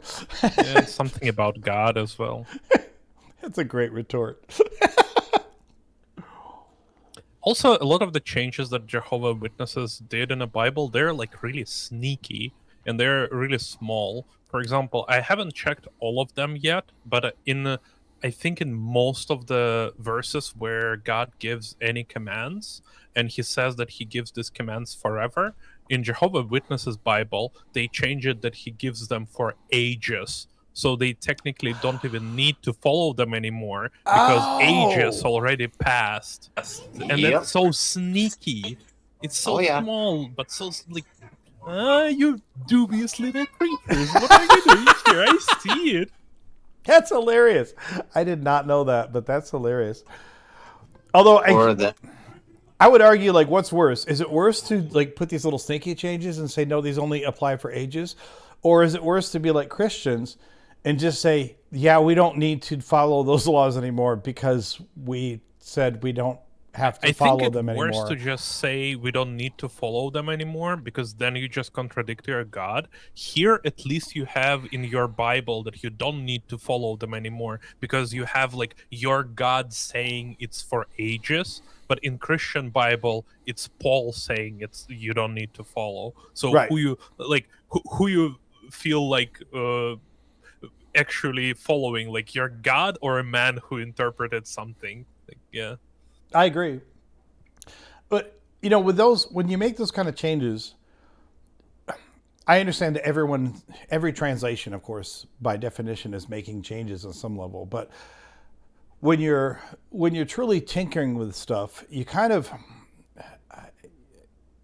it depends on your viewpoint, I guess. But I would argue that, you know, it's like on the one level, you keep some people in the fold because some people will never check the receipts. The problem there is that the flip side is that some people will check the receipts, not most of them, but the problem, the people who check the receipts, I think they become the ones who they don't just deconstruct, but they're probably the most likely to become kind of militant in their deconstruction. You know, it's like they don't just say, "Yeah, this isn't for me anymore," but they create YouTube channels, you know, telling everyone how stupid it is. And Sure, you know, but then in Jehovah's Witnesses specifically, they have this basic, like they have rules that you shouldn't go to atheist channels and to the platforms where people talk bad about Jehovah. So, like, technically, no one even can admit that they like found these things, because Oh, like, yeah. if you know about these contradictions, then it means you went to learn about it in the bad places. You didn't read just Jehovah's Witnesses Bible, like the right Bible. You read another translation, and why are you doing it? Oh, it's because you listened to this guy on YouTube. Oh, why would you do this? Because like you didn't supposed to do this. You excommunicated now. Fuck you. Yeah, yeah, exactly. I totally agree. I just think, you know, the more extremist sides of the cult, whether we're talking about Jehovah's Witnesses, whether we're talking about Pentecostals, you know, fundamentalist types, etc., I think that they tend to spawn the most spectacular deconstructions amongst those who do deconstruct.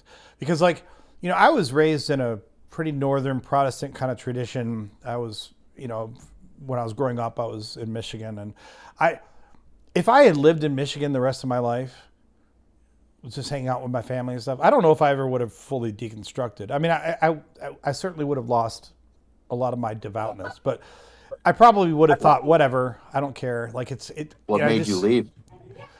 What made me leave?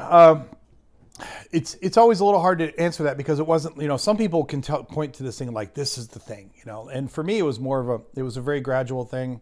It was like a lot of little things over time, and the biggest thing I always say made me leave, it sounds silly to say this, but it was just Occam's razor, because for 25 years of my life, I mean, I say I was a Christian for 40 years, but I'm counting, you know, I was raised in Christianity almost from the time I was born.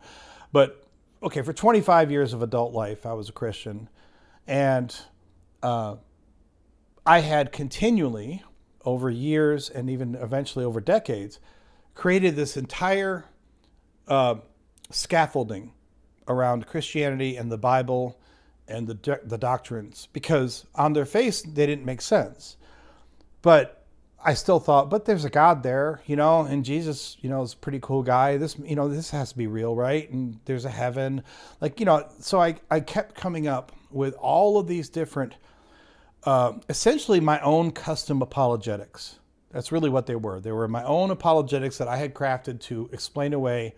Most of my apologetics weren't the standard apologetics that you would get from, you know, the hardcore people.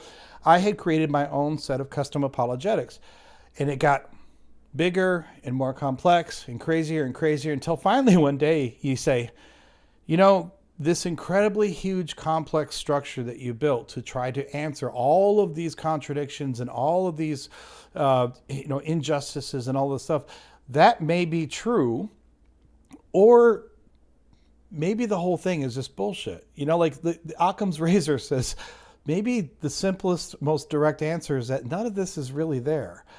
And the one doctrinal thing that actually got me truly kind of spiraling, you know, out of faith, I guess, is the first time that I realized that, you know, what does every Christian want? They want to go to heaven, even if you don't believe in hell, because, you know, there are a lot of Christians actually that don't believe in hell. So even if you're not one of those hardcore people who believes in eternal conscious torment, I mean, I don't know of many Christians who don't believe in heaven. I know Christians who don't believe in hell, but if you're a Christian who doesn't believe in heaven, I'd say, are you really a Christian? Because that's so foundational to what Christians believe. And then I started thinking about eternity.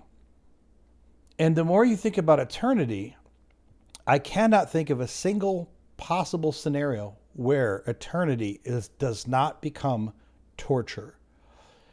And to be clear, I don't know how much longer I'm going to live on this earth, but, you know, if I'm going to live 10 more years, I'd like to live 20. If I'm going to live 20, I'd like to live 40. I mean, almost whatever my limit is on this in this life, I'm sure that within reason, if I could stay healthy, you know, I'm sure I would like to live longer because I love life. I want to live as long as I can. And if I could live another 100 years, I'd be like, that's cool. I would sign up. If I could live another 1,000 years, I would sign up. But if there was a button I could push that would allow me to live, well, that would force me to live truly forever, you couldn't pay me enough money to push that button. It sounds like the dumbest decision you could ever make in your entire life. And once you let go of that, once you realize that even if there is a heaven, I don't want to be in it, then it's like, why am I still holding on to the scaffolding? I've spent all of this time trying to build the scaffolding to make excuses for all of the dumb shit that Christians say.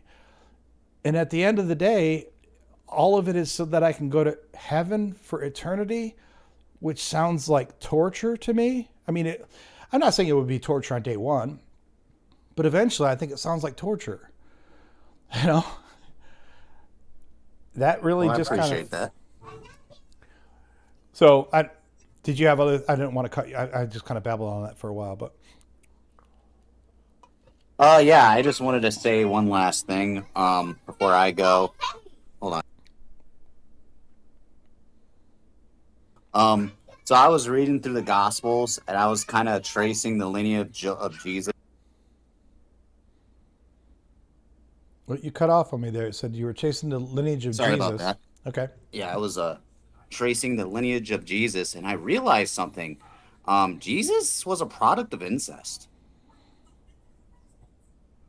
Oh, well, I mean he's a descendant of Ruth, I believe, and Ruth but was a aren't Moabite. we all? Oh, yeah. Adam I mean, if I'm not saying you're wrong, but I will say this: if you, depending on how literal you want to take your Christianity, like if you want to believe Adam and Eve, then we're all products of incest, right? If you want to believe that story, now I never believed that there was a literal Adam and Eve. I've always believed in evolution, and I always believe in science. So to me, Adam and Eve was basically metaphorical. But even if we took the literal Adam and Eve out of it, okay, the simple fact is that because of the tragedies that certain populations of humanity have gone through at certain periods of time, all of us at some point in our family tree are the product somewhere of at least cousins, at least, but if not cousins, brothers, sisters, or God forbid, parent, children, or whatever. It's gross to think about, but over the course of deep time, this shit happens sometimes. So I'm saying all of that to point out that, everyone in the Bible was so a what product you're saying of incest. is that you cut off again. You said, so what I'm saying is... Yeah, so what you're saying is that at some point all humanity started in Alabama? Yes, exactly. Alabama is where the Garden of Eden is. Oh, I knew it. Well, hey, Skepticus, I got to get out of here. I got to go pick up the wife from work. But thanks for having me. Thank you. I appreciate it. And you brought up some really good verses, so thank you for joining. Yeah. See ya. Yeah, I mean, the Jesus incest thing, I mean, that's valid when you trace that tree, but that would be one of my least objections, just because, I mean, if we want to take... It's valid if we don't think that, Markian gospel is true. Then Jesus just ascended from heaven as a 30-year-old man. Right, yeah. Well, you may have heard me go on this rant before. I know some of the other viewers have heard me do this before. But my biggest thing about Jesus, if we're going to talk about lineage, and I think this is hilarious, because actually, I guess this wouldn't bother a hardcore Jehovah's Witness. I mean, I know I Hate Sal is not a Jehovah's Witness anymore, but this wouldn't bother Jehovah's Witnesses so much. But for the hardcore Christian Trinitarians, to me, the simplest way to blow that shit up is that we know now that children come from 46 chromosomes, from 23 from your mother and 23 from your father. So for everyone who wants to give me this Trinitarian crap, okay, tell me, where did Jesus get his chromosomes from? Because even, Christians believe that Jesus is a man or was a man. They believe he's fully man and fully God, which is logically incoherent, but they believe he's a man. Meaning that they believe he had 46, you don't have to have 46, I guess. You can have a genetic disorder. You can have a chromosomal disorder. But assuming he didn't have a chromosomal disorder, he had 46 chromosomes. So if he got all of them from God, like if God just truly put his seed in Mary, right? Inseminated her, but he didn't fertilize her egg. Let's say he put like an embryo inside her. Then that's fine. Then Mary was then that means that Mary was a surrogate mother, and her lineage doesn't matter, and Joseph's doesn't matter, because it means that, like all the people want to say, like, oh, he must be the Messiah because he was from the line of David. Well, if all of the chromosomes were from God, then he's not from the line of David. She was just a surrogate mother. If you want to tell me, it also means that he wasn't man at all. He wasn't even partially man. He was fully God. If you want to tell me that he got all of his chromosomes from Joseph and Mary, which is probably the most likely scenario, then of course he's not divine at all. So you could say that in terms of his lineage, he could be part of the line of David, but he can't be divine in any way if it was Joseph knocking up Mary. If you want to say no, he got half of his chromosomes from Mary, like her egg, which was then inseminated by the sperm of God. Okay, we have a name for that. When you get half of your chromosomes from a god and half of your chromosomes from a man or from a human, it's called a demigod. This is a well-established concept in antiquity. Many traditions have demigods, and it's nothing wrong with if your tradition contains a demigod, but let's be honest about what it is. It's not fully God. It's not fully man. And it's not co-equal with the Father. It's a demigod. So there is no way to logically explain any of that if you're a Christian without just retreating to the same, this isn't logical, without retreating to the same old bullshit of, well, God's ways are mysterious. That is literally the only explanation that you can give for it, because there is no logical way to explain how God can put his seed in a woman and still have a child who is of the line of David, who is fully man and fully God at the same time. It is logically incoherent. It literally breaks the laws of logic. So that's why I put a Reddit post in the chat of Video Ninja for you. You can start reading it from the third paragraph. Let me pull that up.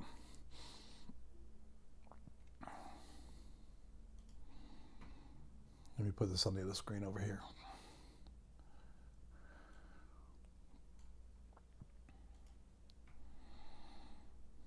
Make this bigger. Should I view spoiler on this? Yeah, it's under the spoiler because it's okay. religion. I see. Oh, it says Jesus had 47 chromosomes. Okay, so it says start reading from the third.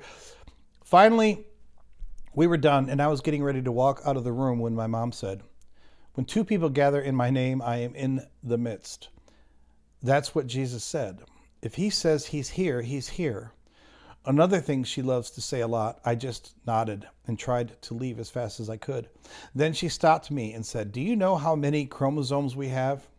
We have 46 chromosomes, one pair of 23 from our parents. Guess how many Jesus had?"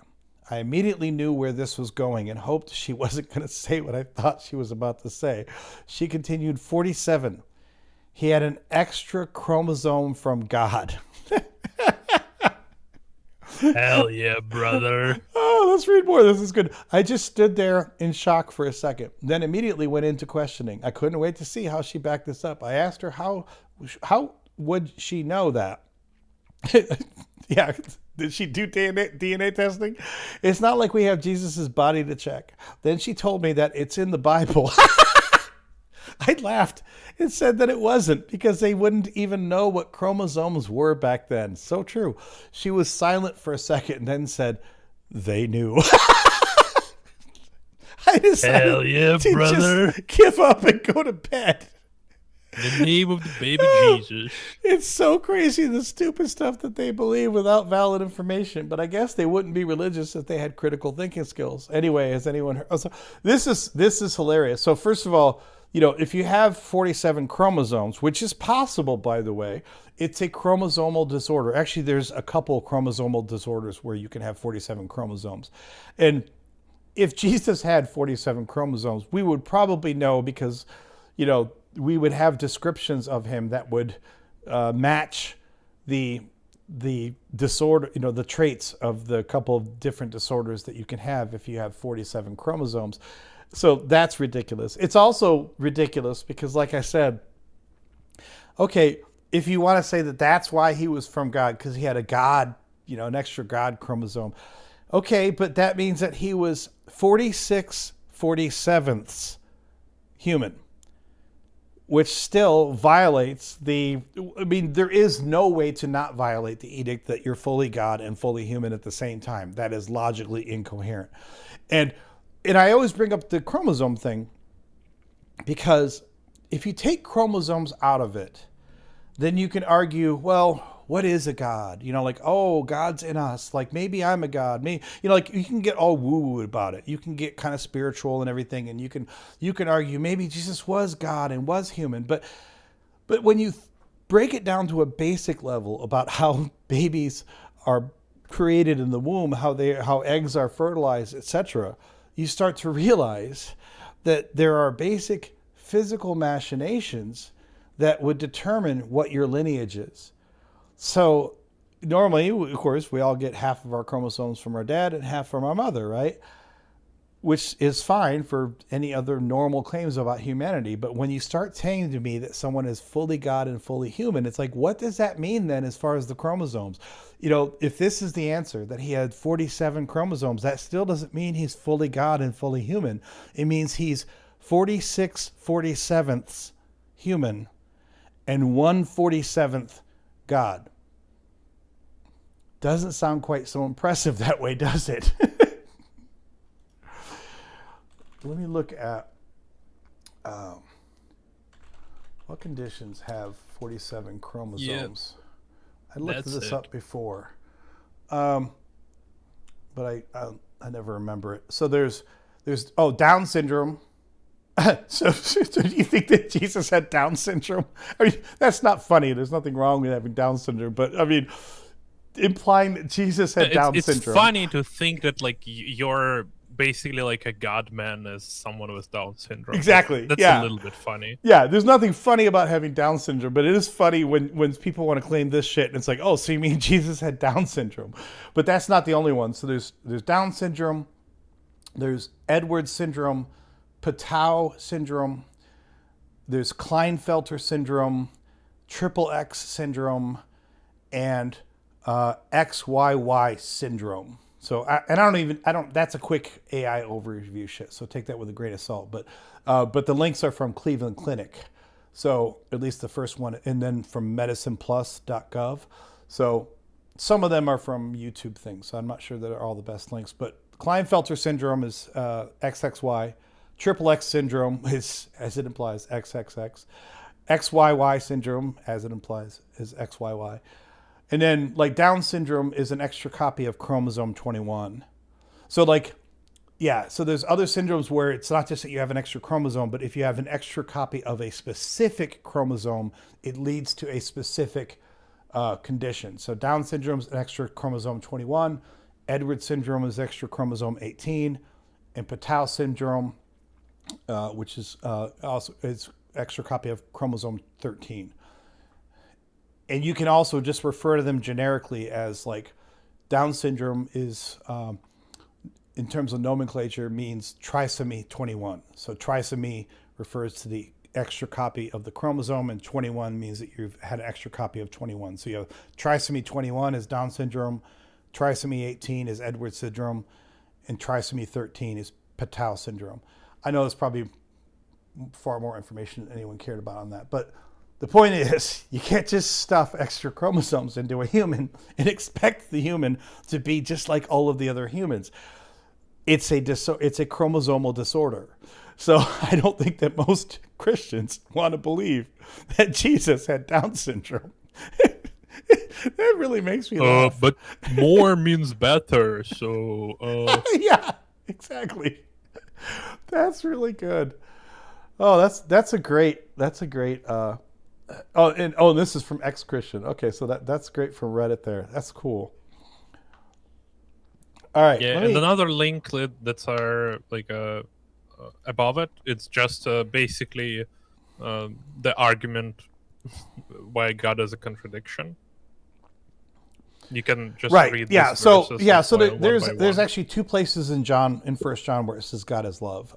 This one here, but a few verses before, it literally just says as a standalone sentence, God is love.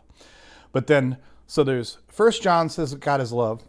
Corinthians, I can't remember which one it is, but in Corinthians it's the famous passage that they read at weddings all the time. You know, God is this, or it says love is this, love is that, love is not this. It says love is not jealous. And then in Exodus, it specifically says, it doesn't just say that God is jealous, it says that his name is jealous. Like that's 3 levels above just saying that you're jealous, when you have taken the name jealous. So if God is jealous and love is not jealous, then God cannot be love, right? Yeah, or he doesn't exist because he's a contradiction. Well, bingo. I was saying this in a live stream a couple nights ago. I said, you know, like I firmly always say that I can't disprove God in general, because every construct I've ever been shown for God is You can disprove some gods. Well, I've said every generic construct that I've seen for God has been unfalsifiable. And even for the Christian God, I can't disprove the Christian God, at least the way that most people refer to him. But if you said to me, oh, but if you said, no, the Bible is 100% accurate, oh, then I can absolutely disprove your Christian God on many different fronts. I can go through all sorts of details. Yeah, it depends on the claims, of course. Because if people say, I know God is real because Bible is true, then you debunk Bible, you debunk God is real. Bingo. If they say God is love, you debunk that he is love through Bible as well. Like, then you debunk him. Like, you think that he tells the truth, like, about anything or whatever, then you go to the book of John, right? And where it talks about like flat Earth, and that's it. Like, done. Like, right? Yeah. Yeah. I mean, There's there are all many sorts ways of things to disprove Christian God. The Bible, at least if you accept the idea that the Bible is the accurate representation, excuse me, if you contend that the Bible is the accurate representation of the Christian God, then yes, I can disprove your Christian God all day. That's easy. But you know, most Christians that I know, and I was this way when I was a Christian, will retreat away from that when pressed, because they'd be like, well, you know, those were, you know, old things written by stupid people, but that's not, you know, the real God is still not Sure, like but that. then it's even easier, because okay, so when did you learn from? Where did you learn from about your God? Like, what? Like, how can we learn about your God if it's not from the Bible? Well, true. I mean, some of the most well-meaning and devout Christians that I know, I mean, I put my mother in this category. I mean, she loves Jesus and she believes firmly. She doesn't know half the shit that's in the Bible, you know, because her religion and her God is in her head.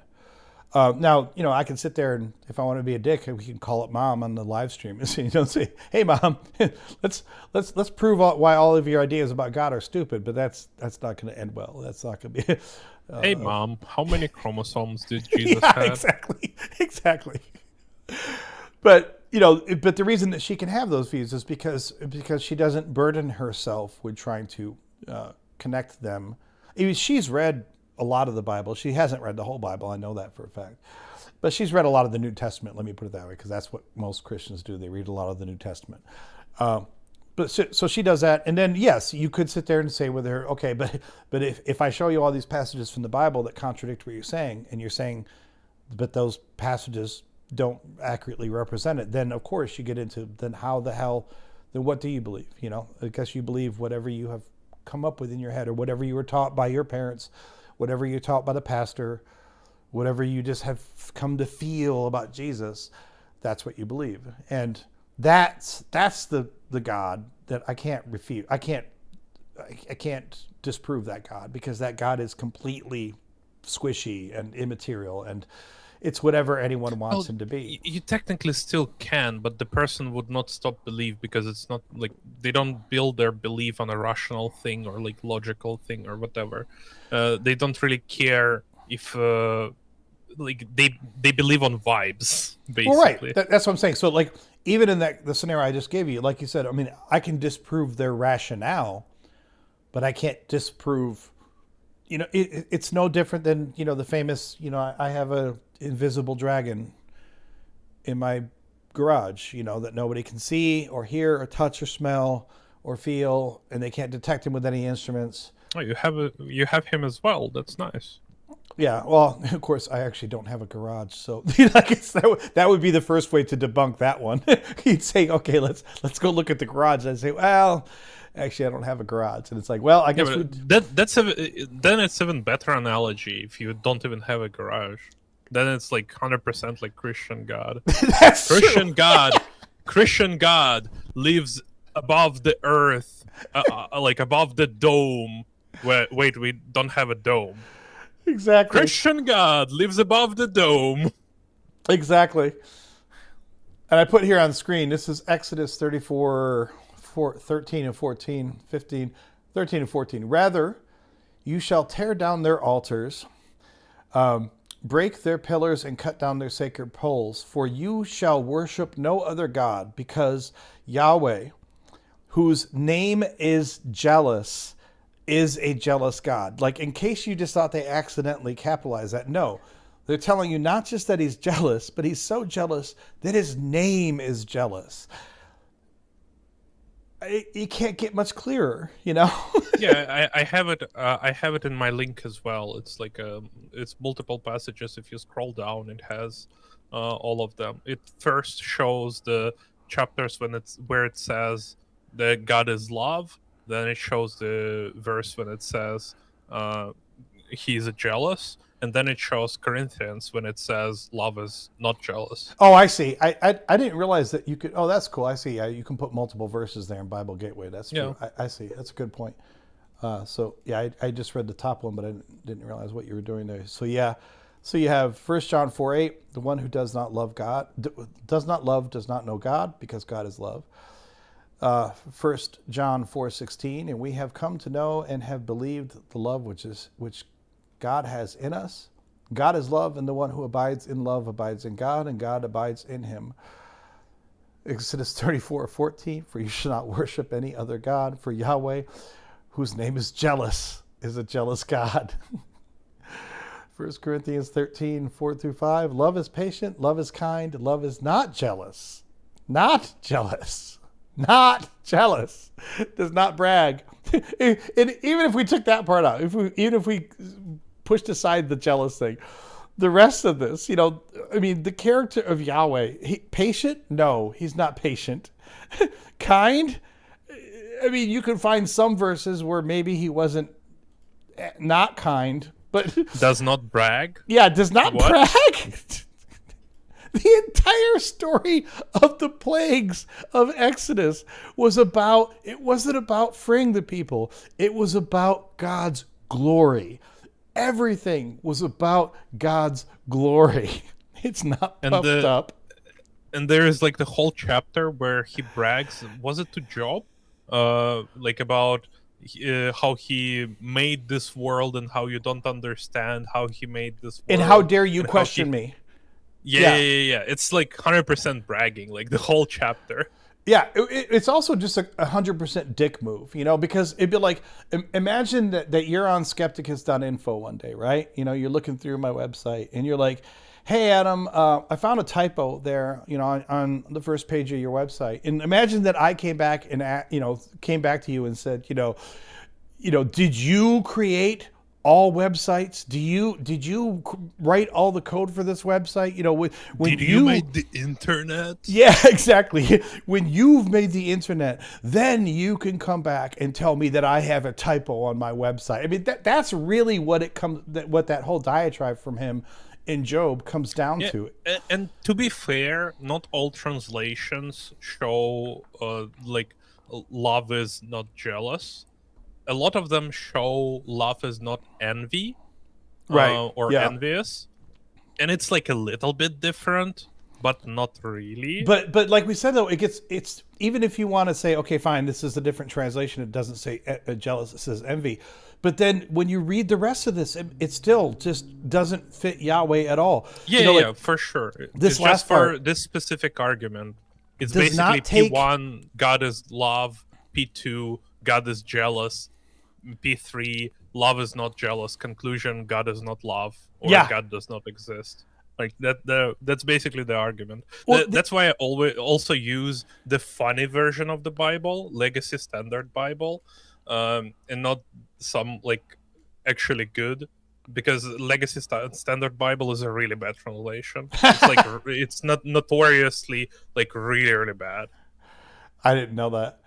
But like, you see where it says does not take into account a wrong suffered. The entire reason Yeah.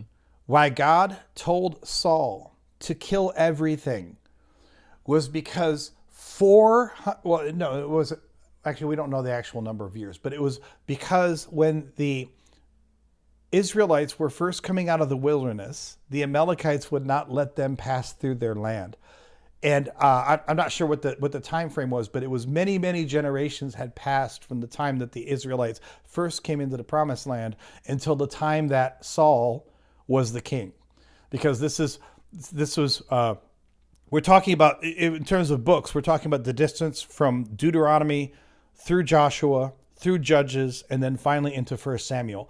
That was the distance. It's exactly how many years it is, I don't know. But he even says, this is why you're going to kill everyone, because they wouldn't let you pass through their land. Of course, everyone that they killed couldn't possibly have been alive at the time when the Amalekites didn't let them pass through. And yet we're supposed to believe that this somehow could be applied to God. God is love, in that this means that he does not take into account a wrong suffered. That's hilarious. He just did oopsie sometimes, Yeah, absolutely. But it's just so funny how these verses are like. What context can you add to these verses to make it not contradictory? Like, you can't. Yeah, there is none. I mean, the only thing I can say about it is that here's the fairest. Well, you can throw out the book of John, so you don't have these verses about God is love. Yeah, and then you just don't have the God is love. 1 John is a very late edition, and but I would also say that you're essentially, here's what I would have said as Christian Adam, with my stinky apologist hat on, that you're taking these verses from 1 John, because these are two basically the same concepts here in 1 John. They're only a few verses apart. 1 John, 1 Corinthians, and Exodus, and you're stitching them together to, triangulate to this contradiction about who God is. Now, for those people who want to claim that the Bible is univocal and inerrant, for them, this is a perfectly valid objection, because if the Bible truly is univocal and inerrant, then we should be able to stitch these three verses together from three very different books, one in the Old Testament and two in the New Testament, and it should still be consistent. But for my time as a Christian, I never bought into any bullshit doctrine of inerrancy or univocality. I thought that was stupid even when I was a Christian. So I would have told you, yeah, you have competing voices in the Bible. You have competing descriptions. I get it. Like that doesn't. I kind of agree with you, but at the same time, like, what here specifically is not true? Because, like, technically there is a God speaking and saying he is the jealous God. There is a God is love, and modern Christians all agree that God is love. Yeah. And then there is the love is not jealous. So, like, all this stuff, even if you don't think the Bible is inerrant, like, all these things are kind of seems true, right, for the Christian. Oh, I agree with you. I mean, logically, it is very hard to parse. Again, trying to put on my best apologist hat that I can. That's what I'm asking for, because I can't really think, like, I didn't had this like a Christian experience. I never was really a believer. So that's what my attack on this as a Christian would have been this. I would have said, yeah, the verses from the New Testament in 1 John and Corinthians, I'd say, yeah, I would hold to those. God is love, and here's all the things that love is. And then I would have said, the Old Testament, well, first of all, a lot of Christians kind of look at the Old Testament and go, yeah, that's the Old Testament. And I would have more specifically said to you, okay, look, here is the verse from Exodus that says he's God, or he's jealous, excuse me. But, how much faith do you put in these are all literal words of God, or these are actually words of Moses or other people putting words into the mouth of God? That would have been my take on it. When I was a Christian, but then they need to show the instrument by which they can differentiate between like actual God words and not actual God words. And then they are in a bigger trouble. Because actually, right. I'm the one with the spiritual eyes who sees everything, and they are not. I'm not saying that it would have been a rock solid case. I'm just saying it wouldn't have bothered me that much, because it's like as a believer, I wasn't going to get hung up on what the supposed words were directly from God in the oldest of the books, or one of the oldest of the books in Exodus. Here's what I did believe as a Christian that I never really thought much about. I thought that like all of the quotes of Jesus were legit. I never stopped to think about like how many quotes there are from Jesus. And when I was a Christian, I never thought really about when were these books known to have been written. So you've heard me go through my thing before where I talk about for the 4 Gospels, the earliest of which was written about 35 years after his death. There is no way that you can logically tell me that all of those lengthy quotes from Jesus had truly been preserved and written down in absolute accuracy. That had never occurred to me when I was a Christian. But I did think, well, the words of Jesus, like that's legit. But the words of God from the Old Testament, I thought that's some old tribal shit. Like, those are old men trying to put words into God's mouth because they're trying to browbeat their own followers. That would have been my answer.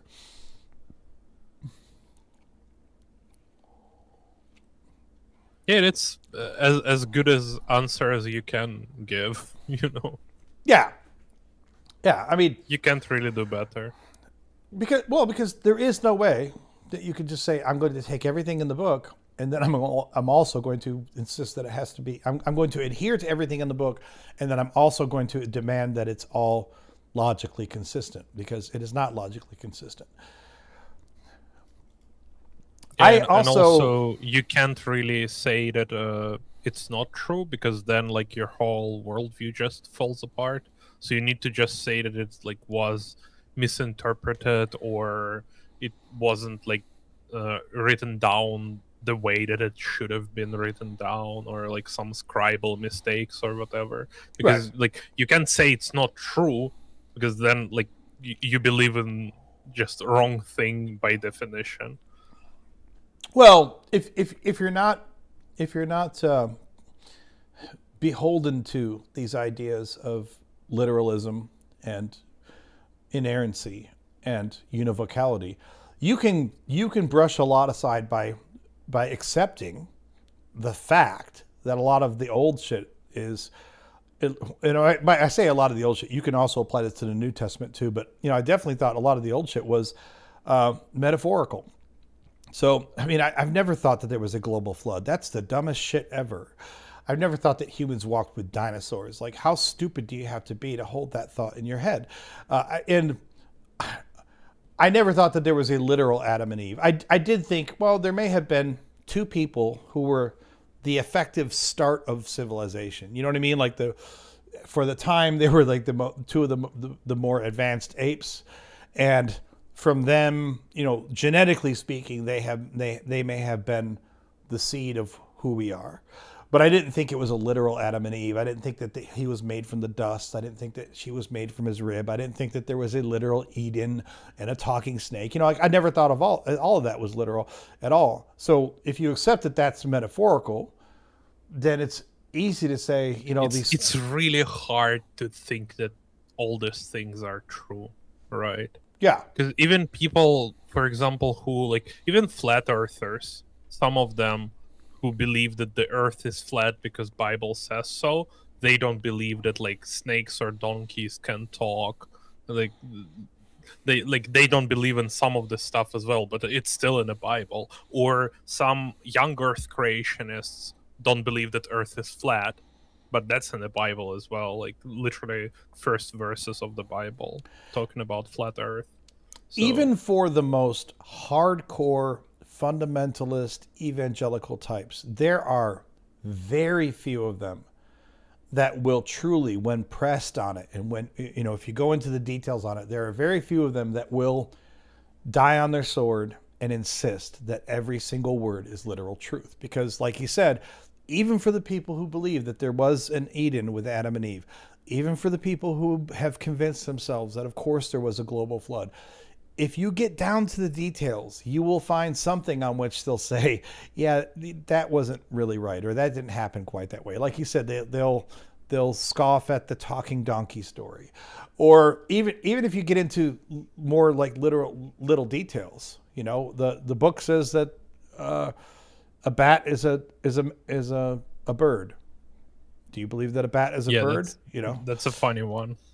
I mean, that wouldn't have bothered me when I was a Christian either, because those are category, you know, that's an issue of categorization. And I do understand how ancient people could look at a bat and just call it another type of bird. Yeah, but that's God. Like, he could have sprinkled some wisdom and didn't call bat a bird. So hundreds years later, even thousands years later, people would look at the Bible and like, oh, people back in the day thought that bats are birds, but this specific Israel tribe didn't thought this way, and they recorded it in the Bible. Oh, interesting thought, you know. Well, I mean, not necessarily God is real, but it's interesting. But I mean, you have to consider, Anka, that since the time the first books of the Bible were written, God's had a lot of time to bone up on his biology classes. You know, he's probably in like graduate level biology at this point, but he was probably just in, you know, 101 level courses. Well, isn't it like one God's day is 1,000 years? So that depends on what flavor of evangelist you are. He's still in preschool. Right. I mean, even amongst the fundamentalists, there are arguments about this, you know, about is it truly a 24-hour day or not? You know, even amongst themselves, they can't agree on this shit. 24-hour day without the sun? Well, he has like a Rolex on his hand, and he was like, yeah, it's about 24 hours. But when, like, in the creation account, they do talk about, like, once the sun is there, they talk about, like, you know, they talk about the days as though they have the events that we expect to be in days. So, and I'm not arguing for this. I'm just saying that this is, you know. Yeah, but he made sun on like the third day, I think. In the second creation account, wasn't it? Let me find out again. I forgot. I don't remember. Well, I mean, I know, like, you know, like the first thing he does, I know he made there was light. I know he made the light before he made the sun. I know he made the trees and the grass before he made the sun. So he made the light when he actually created the sun. And there's a dome in the middle of the waters because, you know, the whole universe is water. Hell yeah. Exactly. It's such a meme that a flat Earth in a Bible in book 1 versus 6-7, like 6-7, hell yeah. Wait, are we doing the 6-7 meme thing? Is that what we're talking about? No, we don't. Bible does it. Okay. And then where does it make the sun here? Is it the second day here? God said the waters. So in verse 14, there's the vegetation. Yeah, then light. Well, the light was right in the first paragraph. This is the first creation account. So he created the light here. You know, but he creates the light later as well. But I guess what I was trying to say about the turning of the days, because at the end of each one of these in the first creation account, it says, and there was evening and there was morning the third day. And then it says, and there was evening and there was morning the fourth day. And there was evening and there was morning the fifth day. So there, for people who get tied up arguing about this shit, you can argue that, well, it feels like a 24-hour day, because if his days are like 1,000 years to us, well, that would still have 1,000 mornings how and do you evenings. have evenings and mornings? Even if it's like, let's imagine it's not 24-hour day. How do you have evenings and mornings if evening and morning it's basically like a sunset and the sunrise? Right. So on the fourth day in the first creation account, he created the two great lights, the greater light being the sun to rule the day, and the lesser light being the moon. Of course, we all know the moon is not a light. It reflects sunlight, but okay.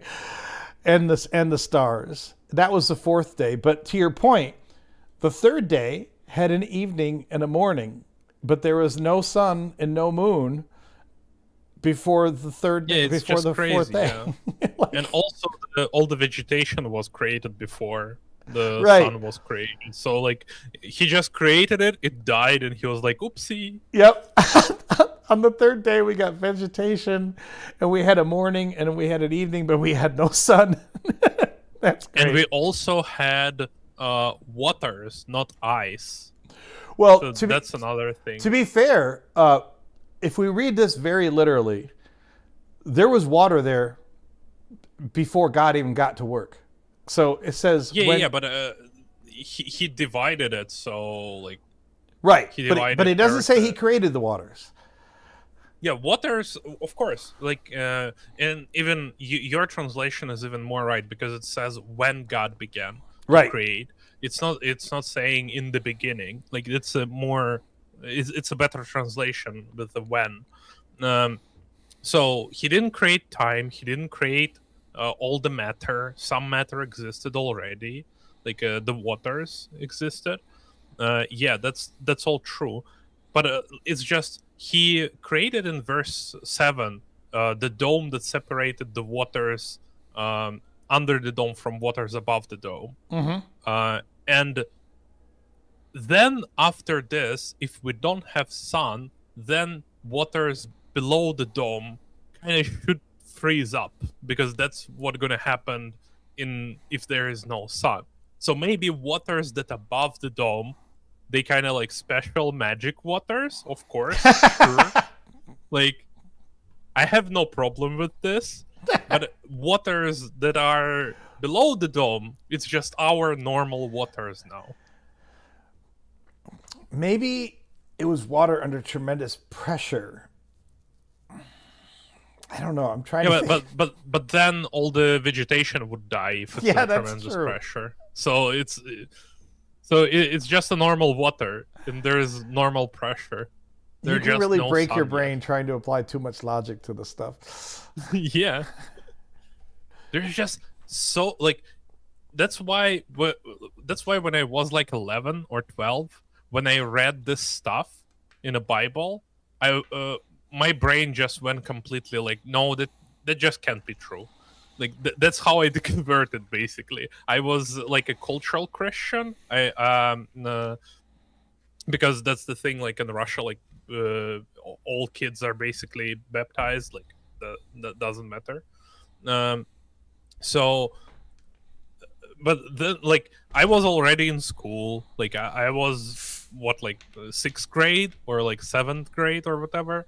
And I thought that I want to read the Bible because it's like if it's that important of a book, like I need to know at least something like what in there. And I read literally like this first chapter, and I was like, nah, that's complete bullshit. I can't. Like I can't.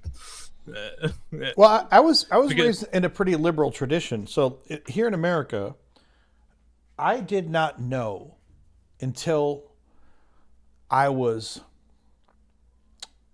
30-something that there were people in America who actually were still fighting to try to not allow people to teach evolution in public schools and to force people to teach creationism in public schools. And I didn't actually realize that there were people who were that epically stupid still walking and crawling and sliming their way across the planet. And the only reason I realized it in the 2000s is because there was a famous case here in the state of Kansas where Kansas wanted to, I think maybe they did for a while, I can't remember, force people to teach creationism alongside evolution in the public schools. And it was that drama here in the U.S., in the middle of the country in Kansas, that ultimately led to the creation of Pastafarianism, because the flying spaghetti monster was created as a rhetorical polemic from, I think it was from someone who wrote a letter to or you can say as a retort. Yes, a great retort. Yes, they wrote a letter to the Kansas Board of Education or whatever that was, adjudicating this, and they were saying, well, if we have to teach creationism and God, then we also need to teach the flying spaghetti monster, and that was where the whole idea and the whole little, mini fad of whatever of the flying spaghetti monster got started, was ultimately from the Kansas public school system. And spaghetti are real. Spaghetti is very real. I can touch spaghetti. I can eat it. I can smell it. So there is so much more. There is so much more going in favor of this flying spaghetti monster than there ever has been for Yahweh. If you go to the restaurant and you pray to the cook for a spaghetti, they will appear. That's true. Well, I mean, you have to pray out loud, though. If you sit at the restaurant and you just pray silently, the spaghetti will never appear.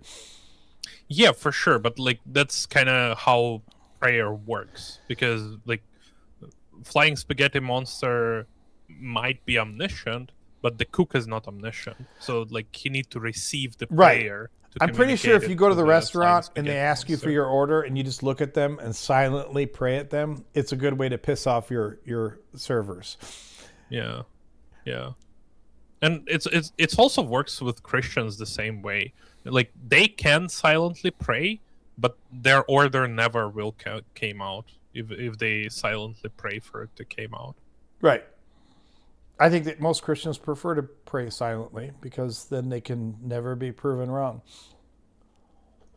Yeah. I don't know if I told you, the last month, technically month before the last month, I debated with the guy, and he asked me if he can pray for me to receive the Jesus in my life, and I said to him, sure. Can you pray for him to appear before the end of this call? And he was like, no, it doesn't work that way. I was like, okay, of course it doesn't. Yeah, of course it doesn't. But can you give me some time period maybe, so I know how long I need to wait for it? And he said, yeah, his prayers usually work. He said to me, from 1 week to a month. And the month ended on 27th last month, and Jesus didn't came to my life. So at least we know that prayers don't really work. So I have to admit, I did kind of screw this up a few weeks ago when I tried to, because this is, as far as I'm concerned, this is kind of a form of prayer too. But when I tried to sell my soul, the one thing I screwed up is I wanted to put a time frame on this, and I didn't. So I guess. Oh, you should have. I know, but I can say definitively that despite my desperate attempts to sell my soul, I have not gotten any of this yet. So you can try again and put a timer on it. That's true. We can try the second contract. I mean, because the first contract definitely, I mean, you could argue it's still in effect, but it definitely hasn't done anything yet. Maybe it was null and void because you don't have a time period. That's true. Must be.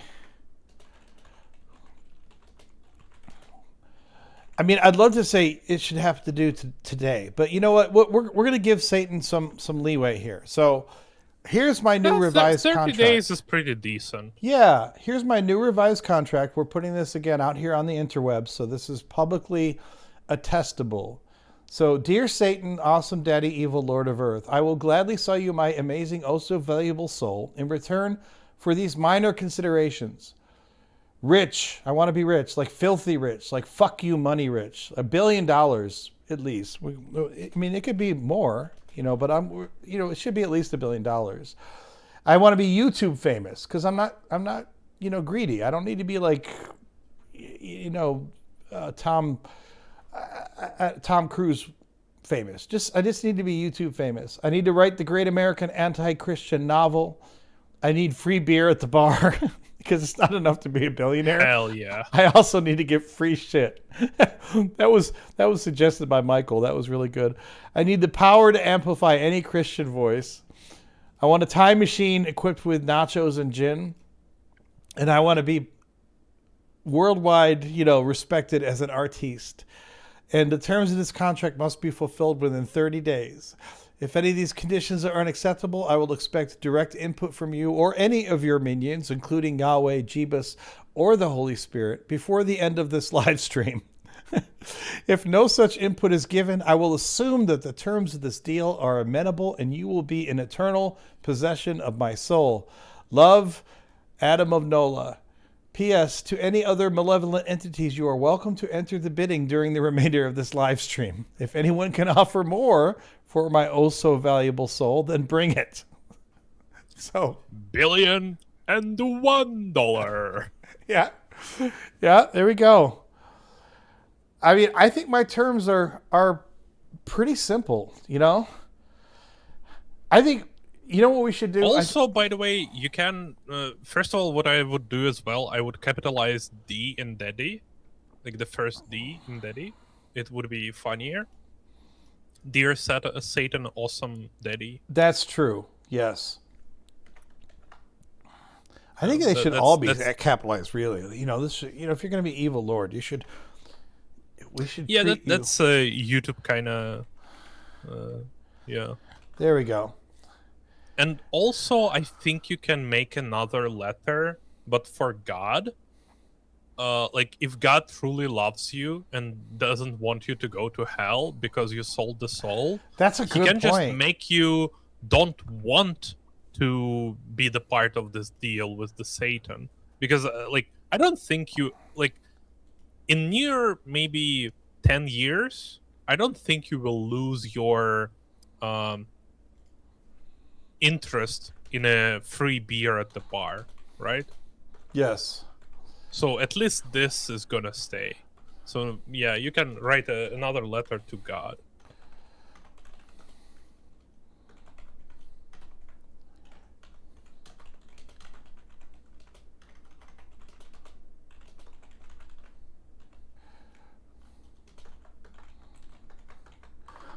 Dear God of hiddenness, the undisputed hide-and-seek champion of the universe, Yahweh, I have already made my terms clear to the hoary host of the netherworld. But if you love me and would prefer that my soul not burn in eternal conscious torment,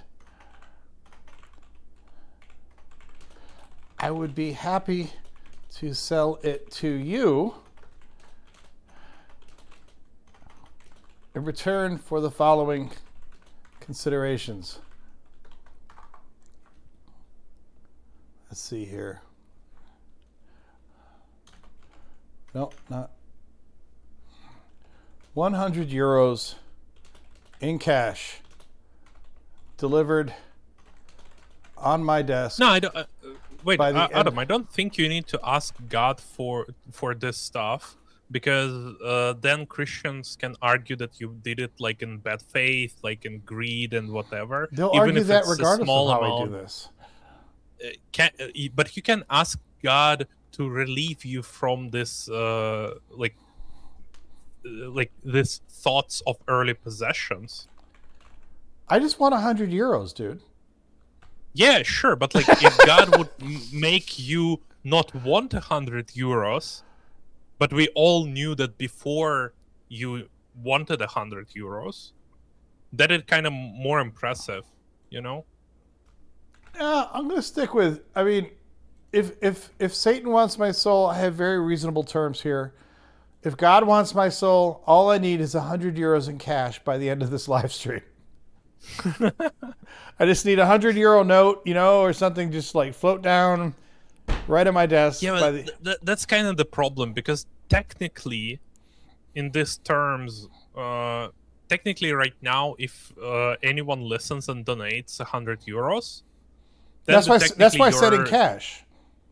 I said I need it in cash right here. So I need the cash in front of me on my desk. So if somebody can figure out where I'm live streaming from and come deliver the 100 euros in cash, I will convert this channel to Christ. That would have been so funny if actually someone did it. That would have been so funny. That would have been so funny if your wife was listening to this. I know. And delivered 100 euros right now. Although she doesn't have any euros, like we're in New Orleans. So but that would have been so funny. Imagine if she has. Yep. She's gonna you're gonna stream for maybe an hour, maybe 2 hours. Yeah. She's gonna drive to the currency exchange. That would be hilarious. 100 euros. That would be hilarious. I mean, I suppose this is a tourist city.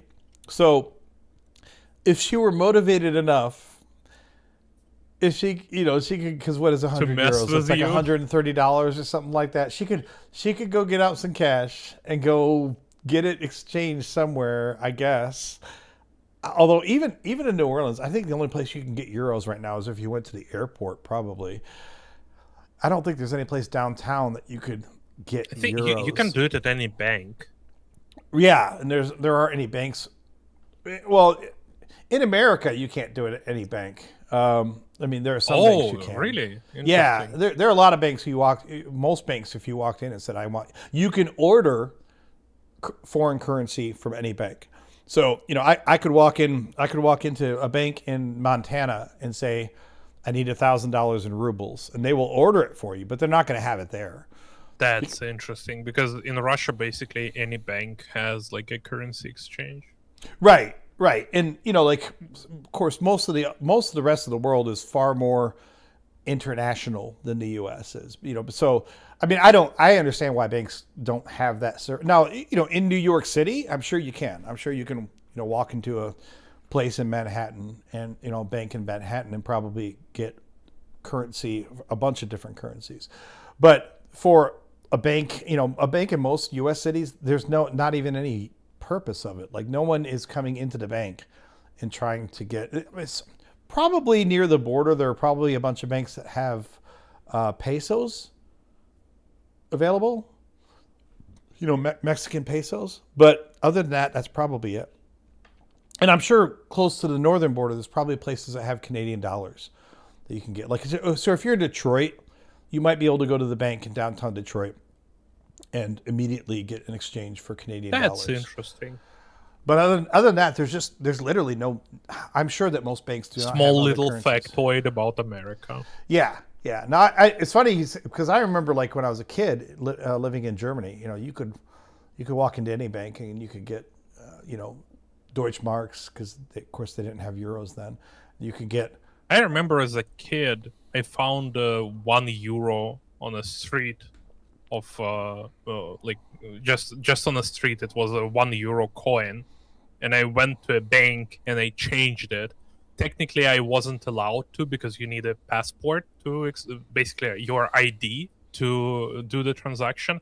But because it was €1 and because I was a kid, no one really cared. So they just exchanged it to what it was, 40 rubles or something. Yeah. And and I went and bought myself some ice cream and shit. Yeah, I'm sure they thought it was adorable. So here I have my rules laid out. So, and I have updated these with time expectations as well. So if Satan wants to step up, I'm giving Satan more leeway here. Well, because I'm asking more. So Satan has 30 days. We can check in on the status of my offer to sell my soul to Satan over the next several live streams. So This is August 6th. So within 30 days, which would be what, September 5th or something, we should know whether or not we have consummated the deal to sell my soul to Satan. And at least for the rest of this live stream, if God would like to drop 100 euros in cash, But somewhere. Adam, you are greedy. You're asking for money. Exactly. Exactly. That's why when I do this stuff, I always ask for maple leaf. Just a simple red maple leaf on my desk, because it's not greedy. It's not something that even like I'm not even asking for something that's gonna feed me, for example. So I'm not asking by anything that like I can't do anything with maple leaf. So like yeah, and it's kind of cool. And I don't really have any maple trees like in like really near me, like really close to me at least. I have some in the park that like a couple kilometers away, but I don't have any like really near me. So it wasn't just like it would not randomly just fly through the window or something. Right. So yeah, so it's like it's simple enough for God to do this, or and it's not random enough for the thing. Yeah. Well, I like that. I have amended the terms of my deal with Yahweh. So if Yahweh great.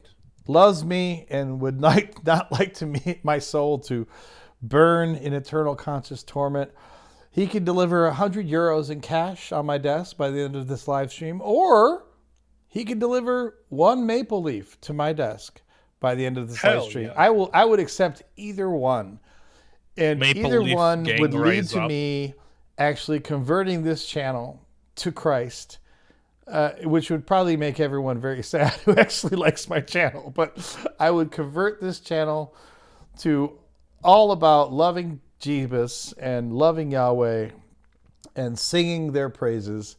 So here it is. It can't be Well, any simpler. technically, you don't need to sing praises, and like you don't need to love. Like you would just say that, like, yeah, Yahweh is real. Yeah. True. You still don't like him because he did all this disgusting stuff in the Old Testament, but yeah, he's real.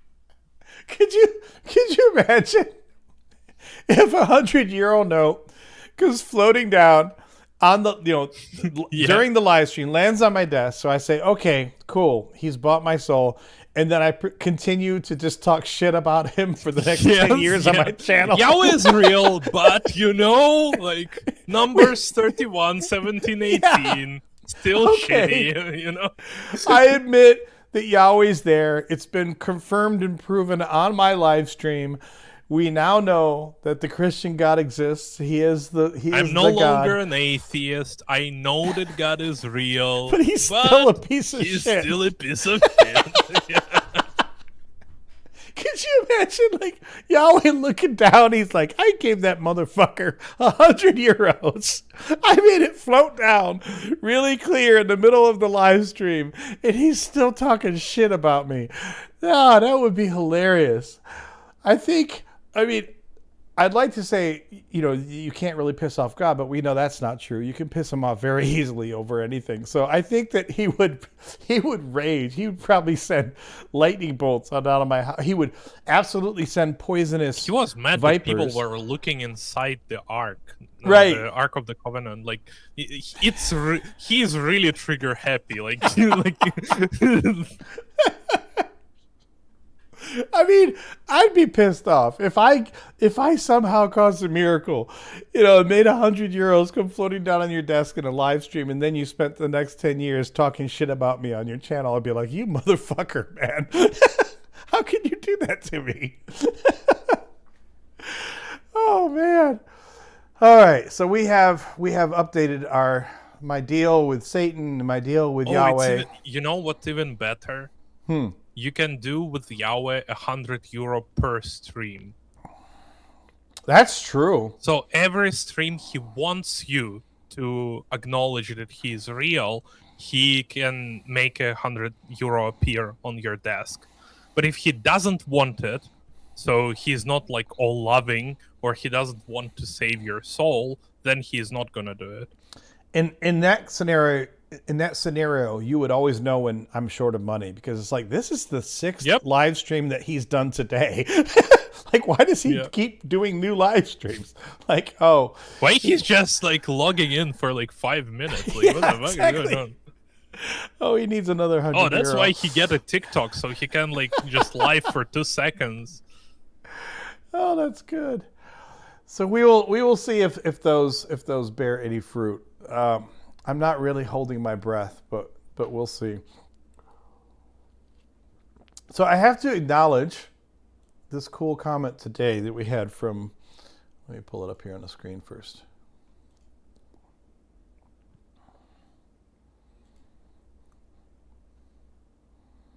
From our friend here in the chat, Secular Scriptures.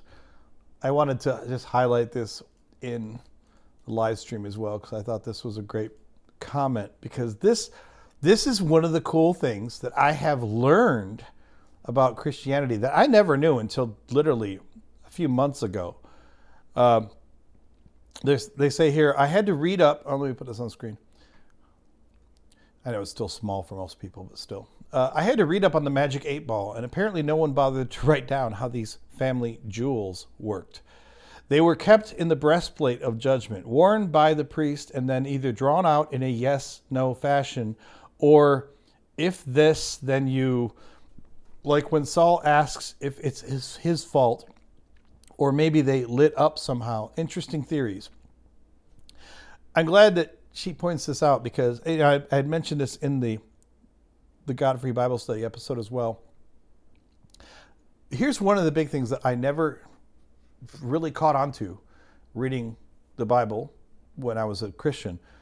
But not all of these places, many of the places where they imply that they talked to God, in fact, even places where they supposedly quote God directly.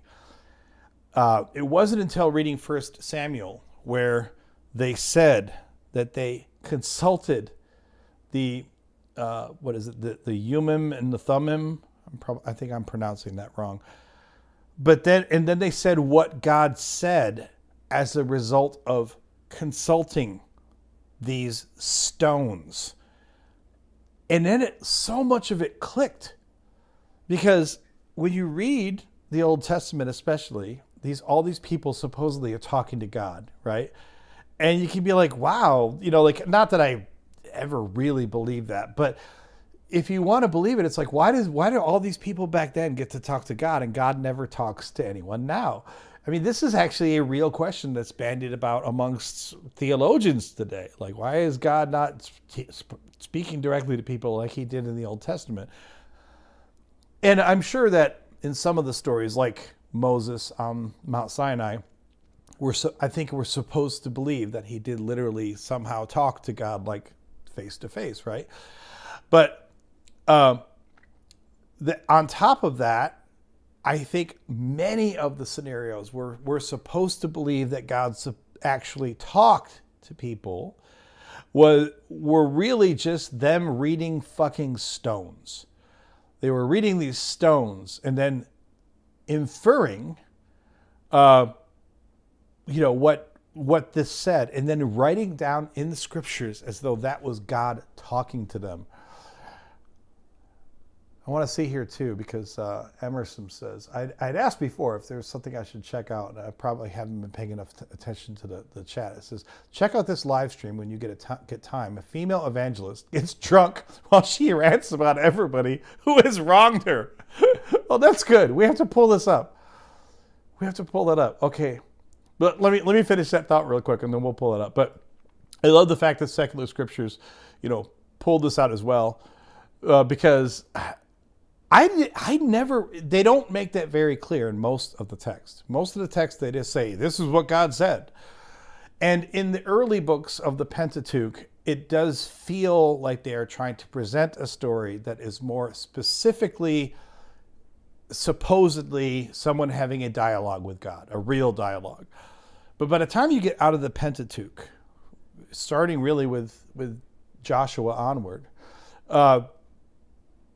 It's pretty clear that all of this so-called talking with God really isn't talking with God. It's them playing around with what was, for the time, essentially their magic 8-ball. And when you realize that, for me at least, not that I have any magical feelings about Christianity anymore, but it definitely feels so much more fake. I mean, I never thought that they were literally talking to God, but at least if they're claiming that they're talking to God, I'm like, well, okay, this is the legend. I'm supposed to believe that God came down and talked to them, whatever.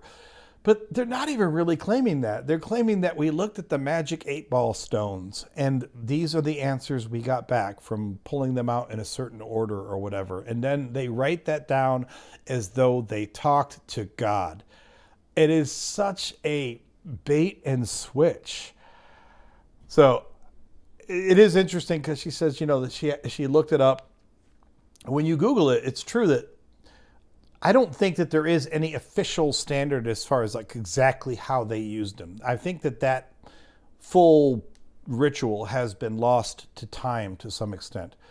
But the general understanding is that they had these stones in their breastplate here, and then they used them as a way to essentially read runes and, like rune casting, like the reading stones and entrails. It's witchcraft is what it is. It's basic old school witchcrafty kind of shit. All right, let's check out this. I checked the stream. Unfortunately, she doesn't stream like with a webcam. It's just like her avatar speaking, basically. Just a picture. So it's not that interesting. But I randomly clicked through the stream, and you can hear how she gets like drunker. All right, so maybe we won't watch the whole thing because it may be a little tough watch. You can just click through, and then I randomly stumbled upon, like, basically at the end of the stream, she's saying how the man god is gonna compensate her big time. Okay. It's like a 2 hours, 32 minutes something. 2 hour, 30 minute, which, I mean, I can't complain about the length of it because I stream for hours, but okay, she's got 11,000. Yeah, but at least you have a webcam, Well, yeah, that's weird. Actually, that's a good point. So the entire thing is like this. It's just that's a vertical stream with no like background or anything, just her profile picture. Oh, that's for weird. 2.5 hours, and she just drinks and rants about random stuff. Oh, it's that's so weird, so odd. Let's see here. She's probably just like really lonely. Good morning, everybody. I am in the kitchen. It's a little sad. morning drinking. Okay. A second cup of coffee. I could have waited. She gets like, if you just listen to it, just click through the thing. Yeah. You can hear her voice getting like drunker and drunker. Oh wait, it says she has a channel of videos of her street preaching. Actually, I feel compelled to check that out first. Hold up. That sounds like it might be more fun. Oh, I mean, I'm sure this is fun too, but it's like without any video on it at all, it might be a little hard to kind of. Oh gosh. Amsterdam street. Oh, and she's from the U.S. Oh my gosh. No, I think that's hilarious because, I mean, street preachers in general are just fucking ridiculous. But it takes some real cojones to go to another country and stand in the streets of that other country and start preaching at people. Like that's some special level fuckery right there. Let's see what this one is here. Well, even we are crazy because we hear for on YouTube. The kingdom of God is at hand. God resists the proud, but gives grace to the humble. Oh God! Humble yourself in the sight of God, and He will lift you up. Jesus Christ is the Savior of the world. Oh God! I guess it's kind of bad to laugh at people like this, you know? No, it's not. No, it's no. I'm going to stop you there and say no. I mean, I know what you're saying, because essentially, it sounds like she's fucking crazy. And so, if you take out the video and the audio, and we just say, hey, should we pull up random videos and laugh at crazy people? It doesn't sound right. But I'm sorry, if you are, even if you're batshit crazy, if you are an American roaming through a European, like she's in Amsterdam, yelling this shit, I don't have any empathy for you. I don't care if you're literally clinically insane. I mean, maybe it's not her fault. Maybe her brain is so fried. But at a certain point, I'm like, dude, I'm not even going to feel bad about laughing at this shit, because it's embarrassing. Oh my gosh. Christ can forgive sin. Could you imagine For all walking have down the sinned street? and come short of the glory I of can't God. imagine doing anything like Yelling this. Like, this it's shit? just like I started before you started the video. I was saying, like, we are the crazy one because we sit here online and like talking about all these concepts and stuff. We are Yeah. the crazy ones. But then you start the video, so like I have nothing to say, you know? No. It's like, just when you start to feel bad about, like, maybe we're too hung up about Christians, to, and then you get this. We have sinned against God. Each and every one of us deserve God's judgment. This city deserves Goddamn. the wrath of God. Jesus This Christ. city deserves judgment. But God wants you to know today that God is rich in mercy and grace. God That damn. God doesn't want to have to give you wrath. God wants to give you mercy. Oh, God. Because the word Adam, you need to stop scoffing. Yes, I'm a scoffer. I'm such a scoffer. Oh, also picture this. Like, picture the juxtaposition of her words versus her voice and what she's doing in the street, because she would just got done saying, like, God wants to give you mercy. Like, wow, like, is he gonna give me mercy by screaming at me like a fucking batshit crazy woman? Like, is that mercy? Because Yeah, that's why I really like to say to Christians who say, like, Jesus saved you, or like you need to be saved. I always ask, like, saved from who? Like, probably, like, hearing to her, like, I then know, like, yeah, from people like this, probably I need to be saved. Yeah.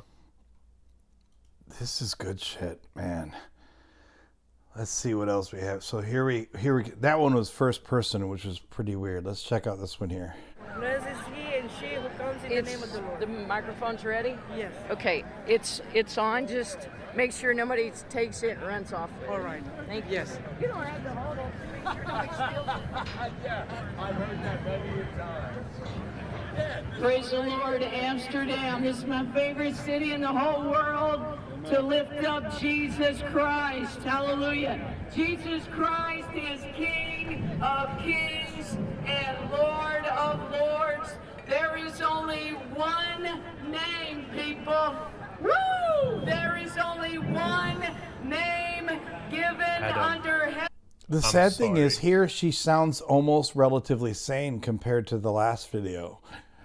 I opened her channel and I sorted by the oldest video first. She was doing it for 13 years. Oh, For Lordy! 13 years, she's walking on the streets of Germany, of in Munich, in Amsterdam, on Oktoberfests. Like, she's walking and preaching this shit. And she has a website that's called preacherwoman.org. Oh my! This must be a lot, because I'm like, you see me scrolling through, and we're still only like 2 years back. Now 3 years. 13 years. Wow. Here's one thing I You always get- wonder with these kind of people. I always say, for people who do bombastic shit, that sometimes offends other people. I always say, you know, I could understand doing that if you showed me results, meaning let's take God out of it, for example. When you see these guys who catcall women, right? They say crude comments to women as they walk by. I always wondered to myself, when has that worked? When has, you know, some attractive woman walked by and you threw a crude comment at her and then she turned around and went, "Ooh, you want my number?" Like, when has it ever resulted in anything positive for you? Because I think I know what the answer is. I think the answer is it's never worked once. And if it only worked once a year, even then, although it's gross, I'd say, well, at least I understand why they do that thing, you know, because every once in a great while it works. So like with these street preachers, who comes to Jesus because of this?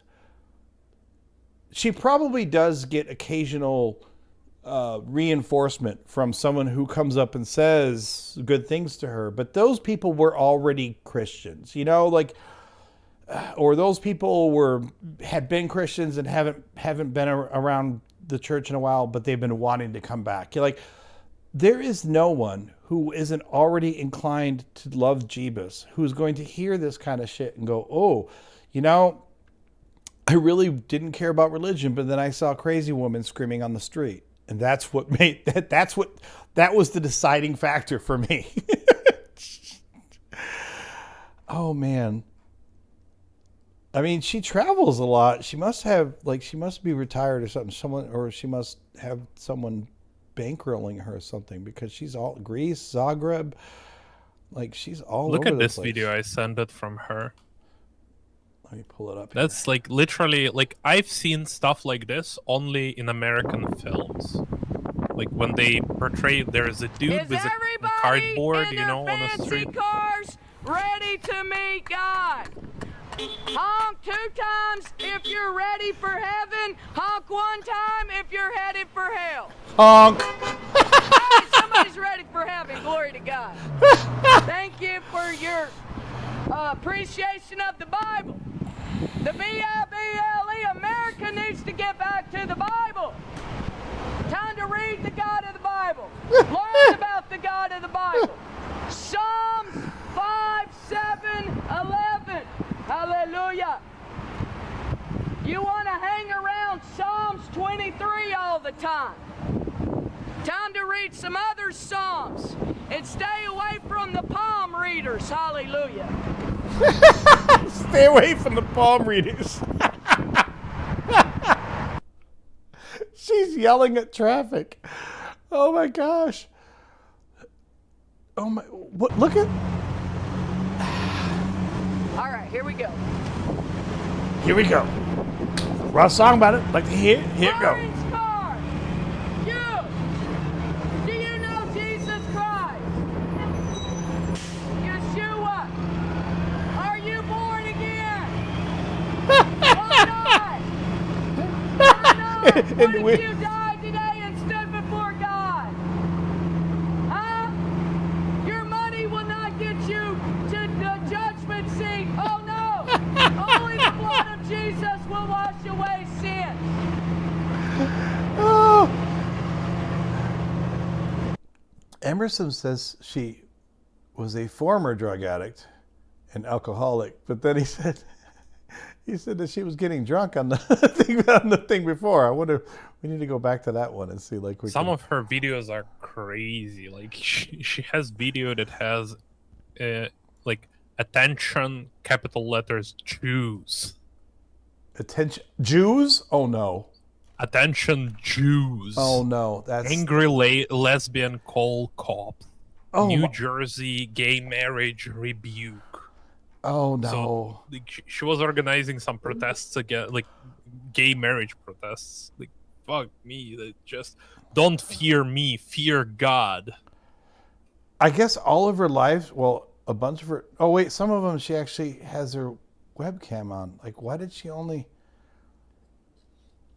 And it's like sometimes she just doesn't. So this is the most recent one. Woman street preacher at Vatican before arrest. Oh, good God, that's got to be good. Where's that one at? Oh, God. I'm gonna send you the link. All Give right. me a second. Does it shows the arrest? I don't think it shows the arrest, unfortunately. Probably not, because, I mean... But like the video itself is, well, good enough. And I'll tell you why. Jesus said in John chapter 2, 24 and 25, She milked it so much. did not She made 4 videos out of it. because he knew what was in the heart of man.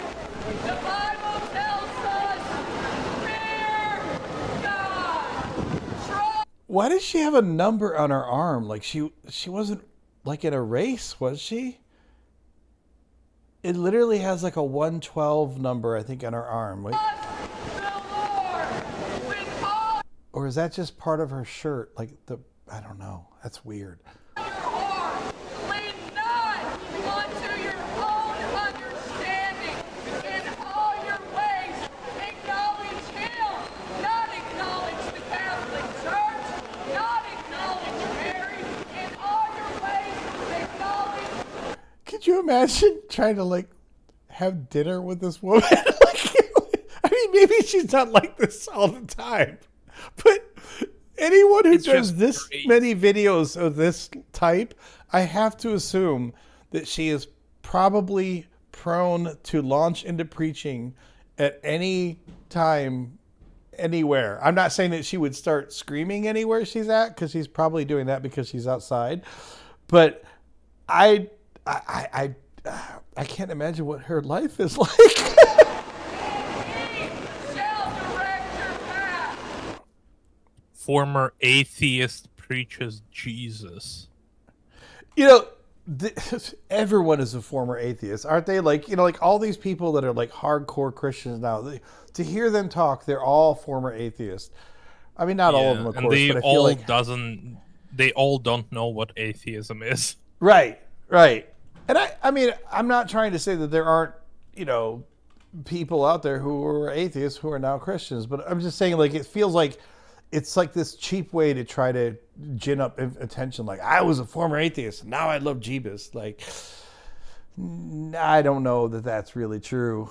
But of some of this title, I'm just scrolling through and just reading some of the titles. Virgins are good story time material. Wait, what?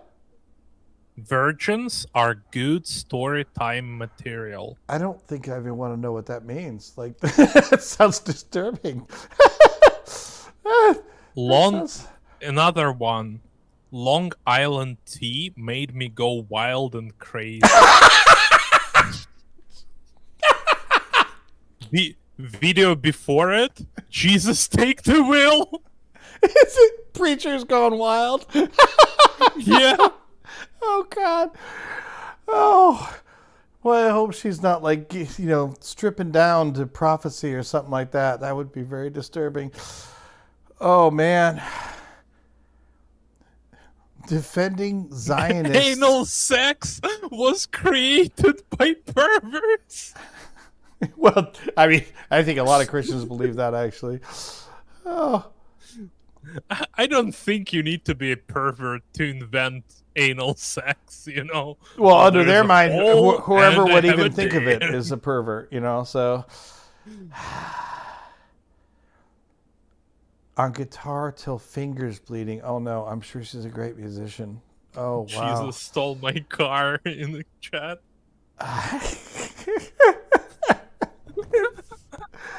Man, that's some crazy shit, man. Where did Jesus get his PhD? Oh, man. All right, we should pull up. Let me find Matthew's shit, because that's hilarious. Damn, she's like regular on Oktoberfests. I mean, she's prolific. I'll tell you that. She's got a lot of content. That's for sure. And she travels around. Like, she goes to America, she goes to Germany, she goes to like Netherlands, like all this stuff. Yeah. Damn. I mean, that's why I said she's got to be retired, or maybe have someone in who England fronts her or as well. something. Like, she's got contacts, I guess. So good for her. Yay.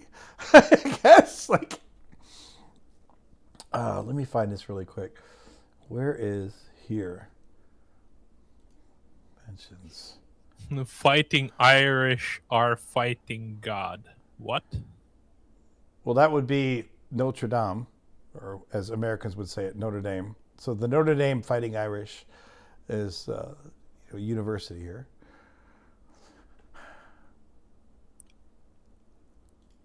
Because I'm sure that that's not referring to actual Ireland.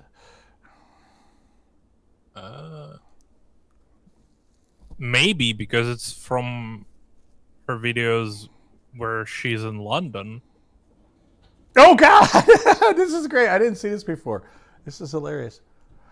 So this was I didn't see these before. He mentioned them. He said like, "Oh, I put up some pictures. You'll like them." So Watching Marshall, nice. yeah. Let's do. Okay, so he's got these. You see, those are great thumbnails there. Oh, I mean, I'm kind of impressed there. So he's cooking me with logic, coherence, and arguments. Okay, part 2 of the 2 of 3 series, Skepticus versus Apocalypsis. I guess he's Apocalypsis now. Boy, man.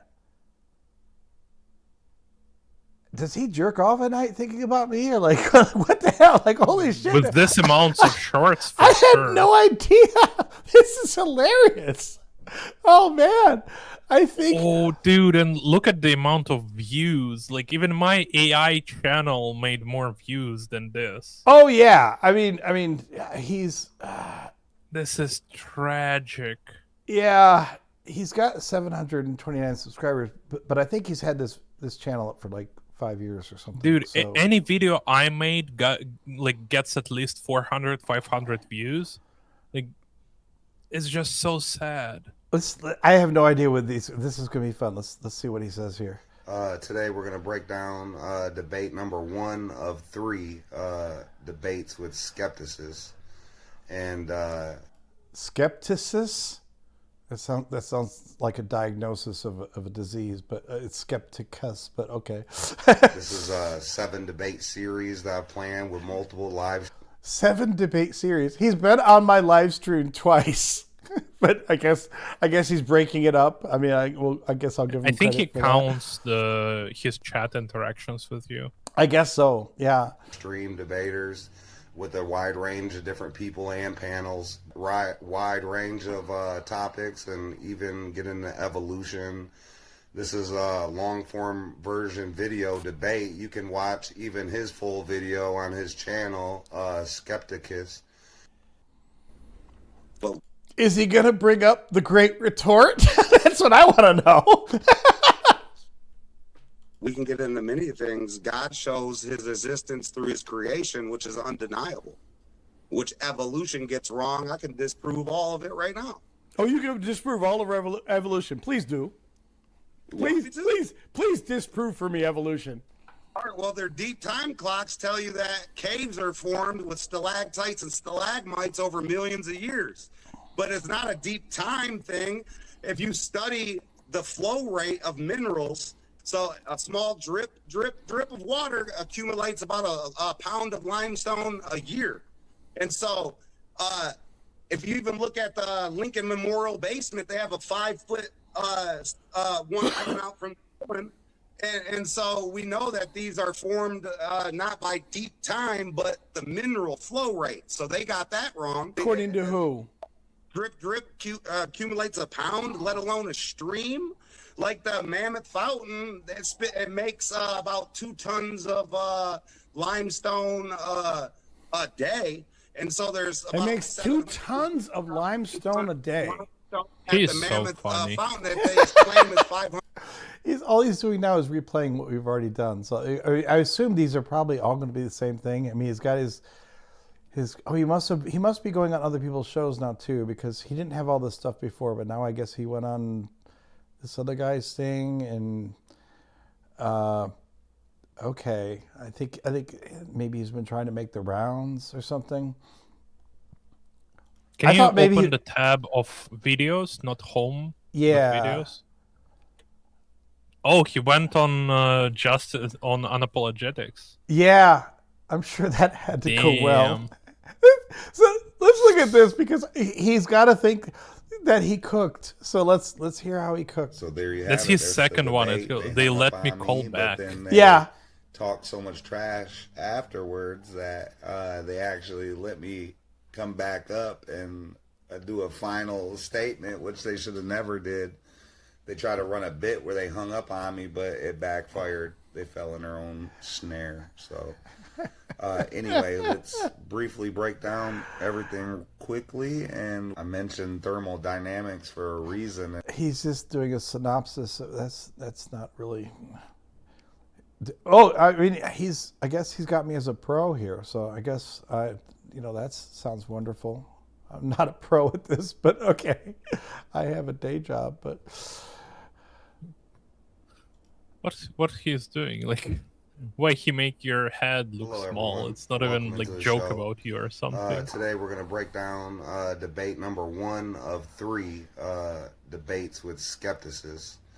And again, skepticism. this is a 7-debate series that I planned with multiple live stream That's debaters. going to get boring though, because it's an hour and a half, which means that it's mostly him replaying what we talked about, which I mean would be hilarious, because if you just play what the live stream that we talked about, it's not going to look well for you. But okay, like Yeah, but you don't understand. He cooked.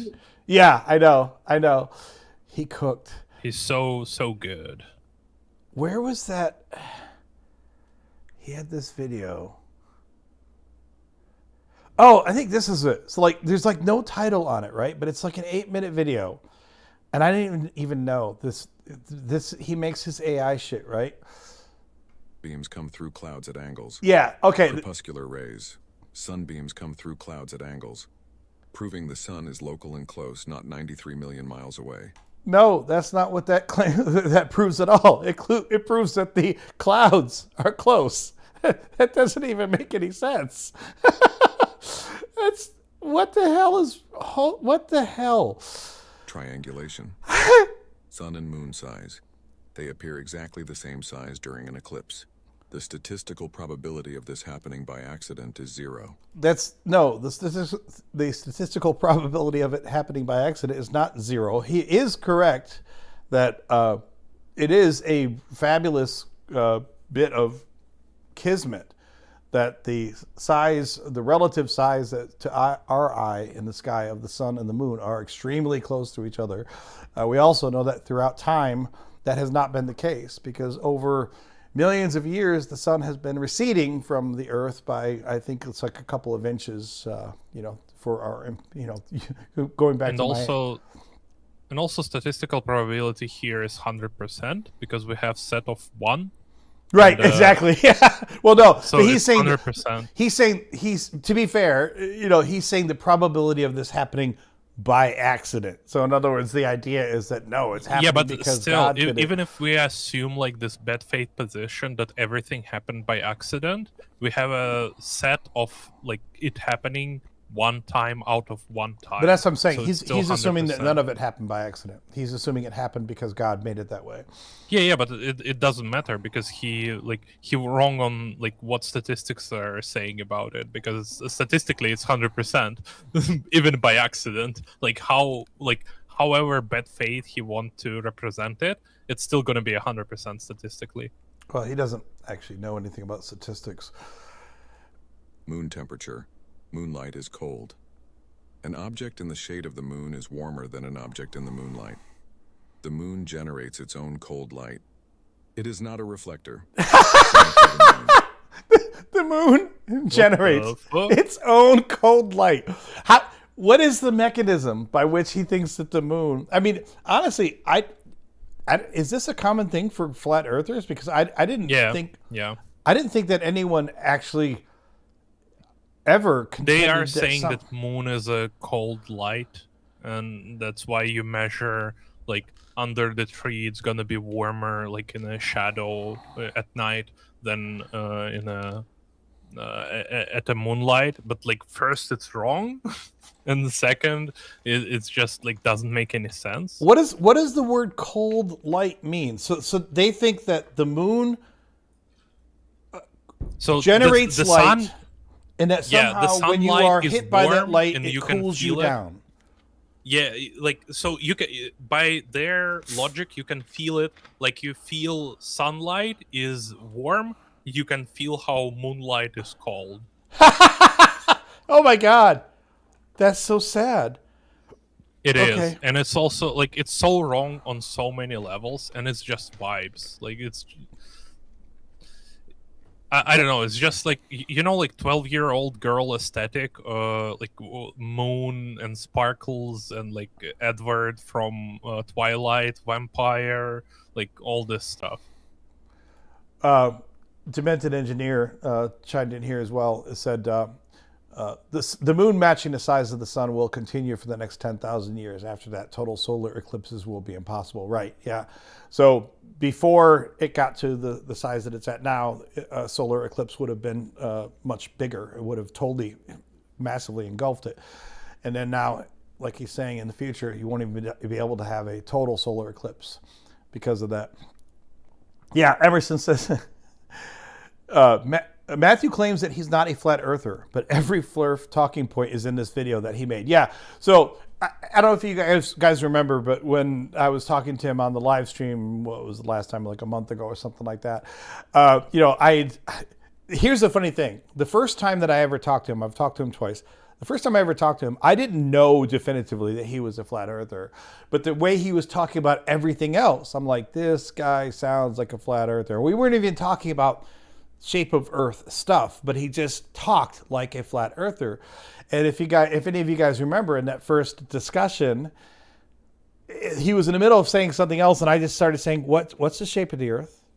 What's the shape of the earth? Yeah, that was funny. What's the shape of the earth? Like at first he didn't want to answer it, and then finally he said spherical, which I was surprised to hear him say. I'm like, oh, okay. Because I honestly thought, I didn't know what he was going to say, but I thought he was going to say flat, But then I he think doesn't he only said it because like he didn't want to talk about it. Yeah.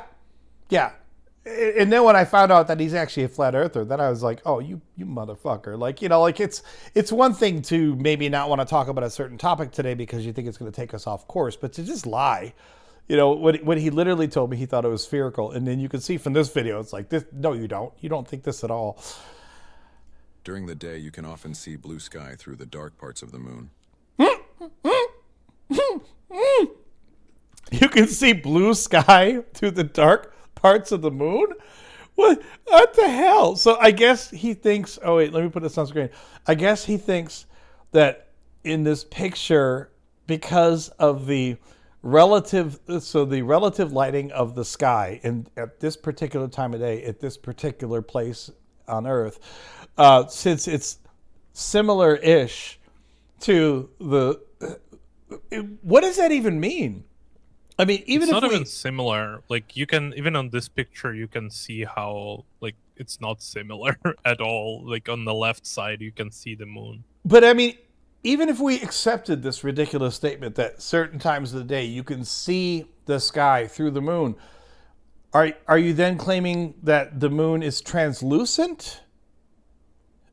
Yeah, I think that's what he is claiming. Is that a flat Earth thing? Do flat Earthers think that the moon is translucent? I never heard it, but he might believe in it.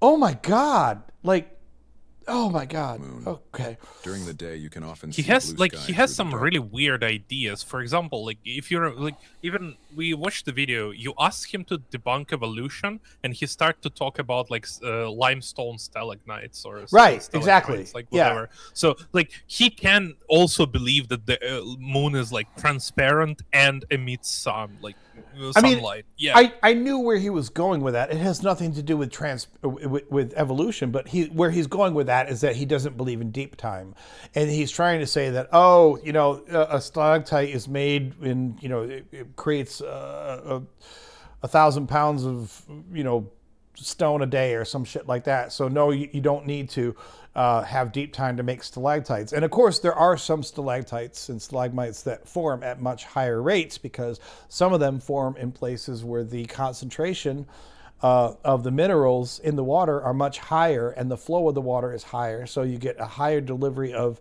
minerals over a shorter period of time. So they can grow at rates that aren't always epically slow. But in the vast majority of natural scenarios where stalactites and stalagmites normally grow, they grow very, very, very, very slowly. And you can cut open a stalactite and you can count up the cores in them, because a lot of them, even though they're, they may not be seen as experiencing seasons as we do because they're in caves, they still experience seasonal differences because the water going over the top of them depends upon atmospheric conditions above them a lot of times. But so that's all of that to say, that's where he was trying to go with that. He thought that, look, I can, because he thinks that, the premise there is if I can show that there's no deep time, then evolution doesn't work, which is true. I mean, you can't have the diversity of life on this planet as we know it without having, deep times pretty much required for it. So I know that's where he was trying to go with that. It's Sure, but it's also, if you're going there, then it means that your kind of strongest point that you have, because you usually start with the strongest points, right? Mm-hmm. Unless all the points are, as we atheists, we have all the strong points, so we can start with any. But yeah, if you just talk about, like, if your best point against evolution is some rocks form faster than other rocks, right, therefore no evolution, that's kind of weak. Yeah, and I've seen, so they pull these same games when it comes to strata. When you're looking at geographic strata, and they'll find some layer, right? Like maybe one layer where geologists will say, yes, this layer formed pretty quickly in geological terms because of, some event that happened, like a volcano laying down a ton of ash or something at a quick rate, or a flood that actually, created a ton of sediment in a short period of time. And then they'll say, because this one layer of the strata, even scientists agree, formed over, relatively quick periods. Although even then, when scientists say that something formed over a quick period, usually they're talking like, oh, it only took 10,000 years or 100,000 years. Like it's usually still really slow by human standards. But because of that, then they'll try to extrapolate that into, therefore, nothing takes a long time to create sedentary rock and, or sedimentary rock, I'm sorry. Things like that. They jump to ridiculous conclusions. Demented Engineer says, my father once saw stalactites grow 4 inches in 2 years at a parking deck. He was impressed, but realized it was an anomaly. He knew geology. Exactly, yeah. Yes, there are conditions by which stalactites and stalagmites can grow far faster than what we normally observe. That does not, just because you can find an exception doesn't mean that it invalidates all of the other observations. Parts of the moon. A rock is solid. The moon is semi-transparent. That's what they're assessed. He thinks that the moon is semi-transparent. Jesus fucking Christ, man. You tried to kind of tried to defend him, but then he makes it worse. Yeah, I know. I mean, what does he think the moon is made of?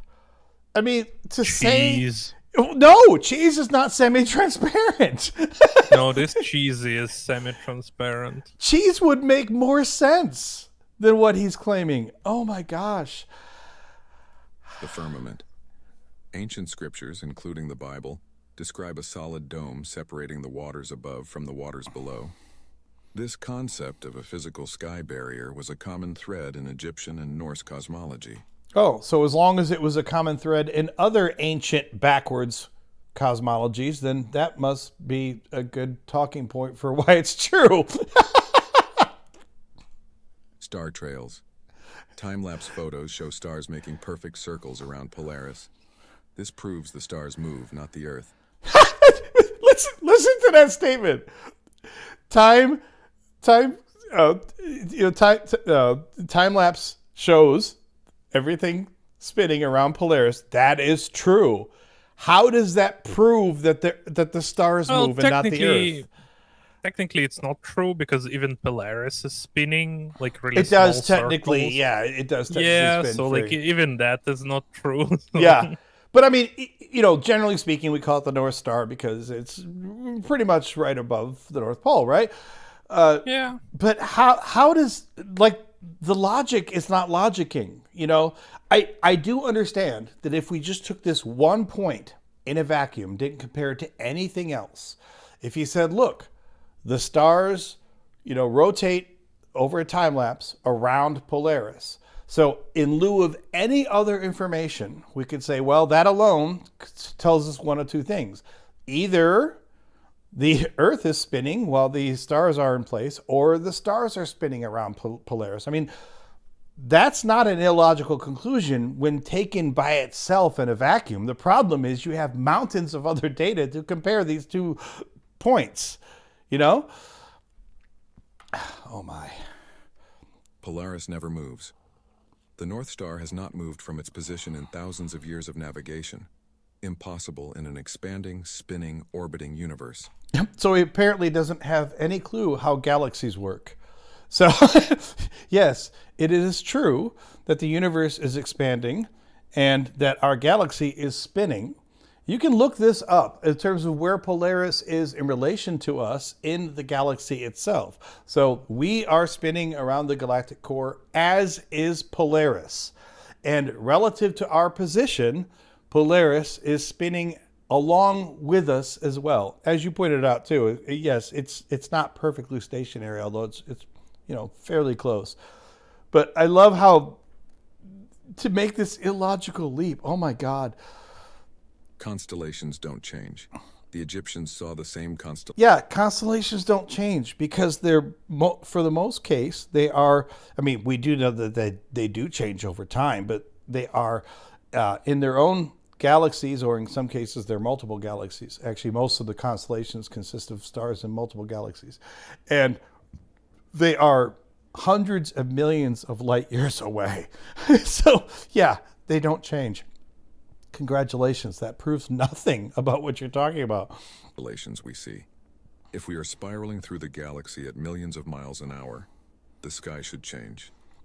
No, not if shit is hundreds of millions of light years away. When people put together shit like this, and I know this is all AI, but he prompted it for all of this. Clearly you have no concept at all of the scale of the universe. And to be fair, humans can't truly conceptualize the scale of the universe. Our brains just aren't made for it. But he can't even, literally the answer to this is, his answer is everything, they don't change because they're all painted on the dome. or they don't change because the universe is fucking huge. And they're so far away that by our reference point, they don't change over entire lifetimes. Some of the stars are probably already dead, but we still see them. Oh, absolutely. Yeah. Some of the things we're looking at died a long time ago, but we're just seeing the light from it long ago. This celestial stability was the foundation of ancient navigation and astronomy for millennia. No. So the stability is in Polaris, and in the south they have the Southern Cross. But so they move, all of these constellations move across the night sky every single night. Now, the stability does lie in the fact that the constellations themselves stay relative to each other in terms of our lifespan. They stay in the same positions relative to themselves because they are so long-lived and they are so far away that us moving around, he clearly doesn't even have any concept of the scale of the Milky Way galaxy itself, because the time it will take us to do one orbit of the Milky Way galaxy is on the scale of millions of years. I don't know what it is, but I know it's many millions of years it will take us to literally orbit what is the orbital time?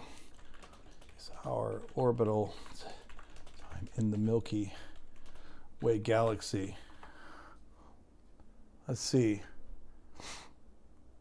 Yeah, time for one orbit, 225 million to 250 million years. That's how big the damn Milky Way galaxy is itself. So if it takes Can you do it next stream just to like prove your point? Can do what? Can you do like one spin next stream just to prove that like it takes so long? I mean, you want me to do one stream that will take 225 million years? Yeah. Yeah. We'll do the one Milky Way galaxy stream. Yeah. Yeah, that's true. And like Spring doesn't end until I finish the lap around Milky Way galaxy. Exactly. The midnight sun. The 24-hour sun occurs in the Arctic, north. It is never authentically filmed in the Antarctic, south. First of all, it occurs in the north and the south. And I like how he throws in this word, authentically filmed. It's never authentically filmed because, you know, every time it's filmed in Antarctica, that's just part of the great conspiracy, which is funny. Yeah, because the final experiment was fake.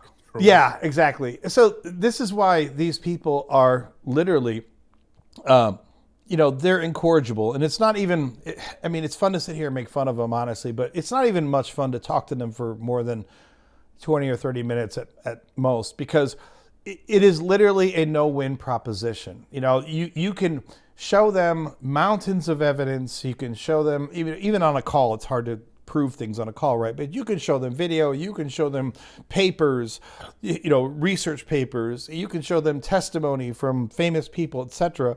And then all you're going to get back is, oh, that's all fake. You know, all of it is fake. All of NASA is fake.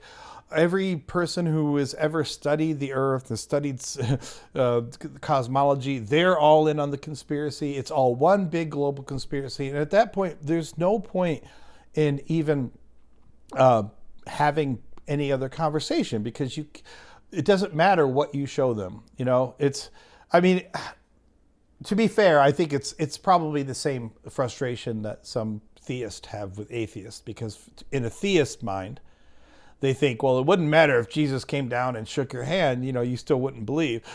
But this is what happens with like flat earthers. Like, it doesn't matter what you show them. I don't think it's a true analogy, because with the theist-atheist communication, yeah, there are some atheists who just don't believe because they don't believe, and they don't have really any arguments. They're just not convinced. So they just gonna answer with every quote-unquote evidence that believers show to them with nah. But like, that's okay. But there are also a lot of atheists who will give like really solid arguments that are pro-atheism and not only gonna like debunk the that's true believers' arguments. But with people like this, with like flat earthers and stuff, at the end of the day, all they have is everything is a conspiracy, and I don't like it. That's it. I want to highlight here too, because Demented Engineer says, if the Earth was flat, we'd be able to see farther to the horizon than 5 miles. It's beyond idiotic, which is absolutely true. Another hilarious thing, and I think he tries to say something about it later in this AI video of his, but you know, like the North Star is only visible from, wait for it, the northern hemisphere. You cannot see Polaris from the southern hemisphere. And it's not just like it just turns off. If you are near the North Pole, it looks like it's, right above you. If you are near the equator but still in the northern hemisphere, the North Star Polaris looks like it's on, or slightly above the horizon. It never gets higher than that because it's so low to try to look at the North Pole from the equator. And then once you get south of the equator, you can no longer see the North Pole, or excuse me, the North Star. And that would not work on a flat Earth. And the converse of this is the Southern Cross. You can't see there's a reason why it's called the Southern Cross. You can't see the Southern Cross from the northern hemisphere. There are entire constellations that you can see from the southern hemisphere that you can't see from the northern hemisphere, and vice versa. Now that changes a little bit because if you're near the equator, for example, because of the axial tilt of the Earth and how it wobbles over time, sometimes there are some constellations that you can end up seeing, at certain times of the year from the north and the south. But generally speaking, if you looked at someone who lives like in Alaska and compare their night sky to someone who lives in, the south end of Australia, they are looking at two very different skies. And there's a simple reason for that. Because on a spherical planet, you cannot see what's in the northern sky if you are the ass end of the planet down in the southern sky, and vice versa.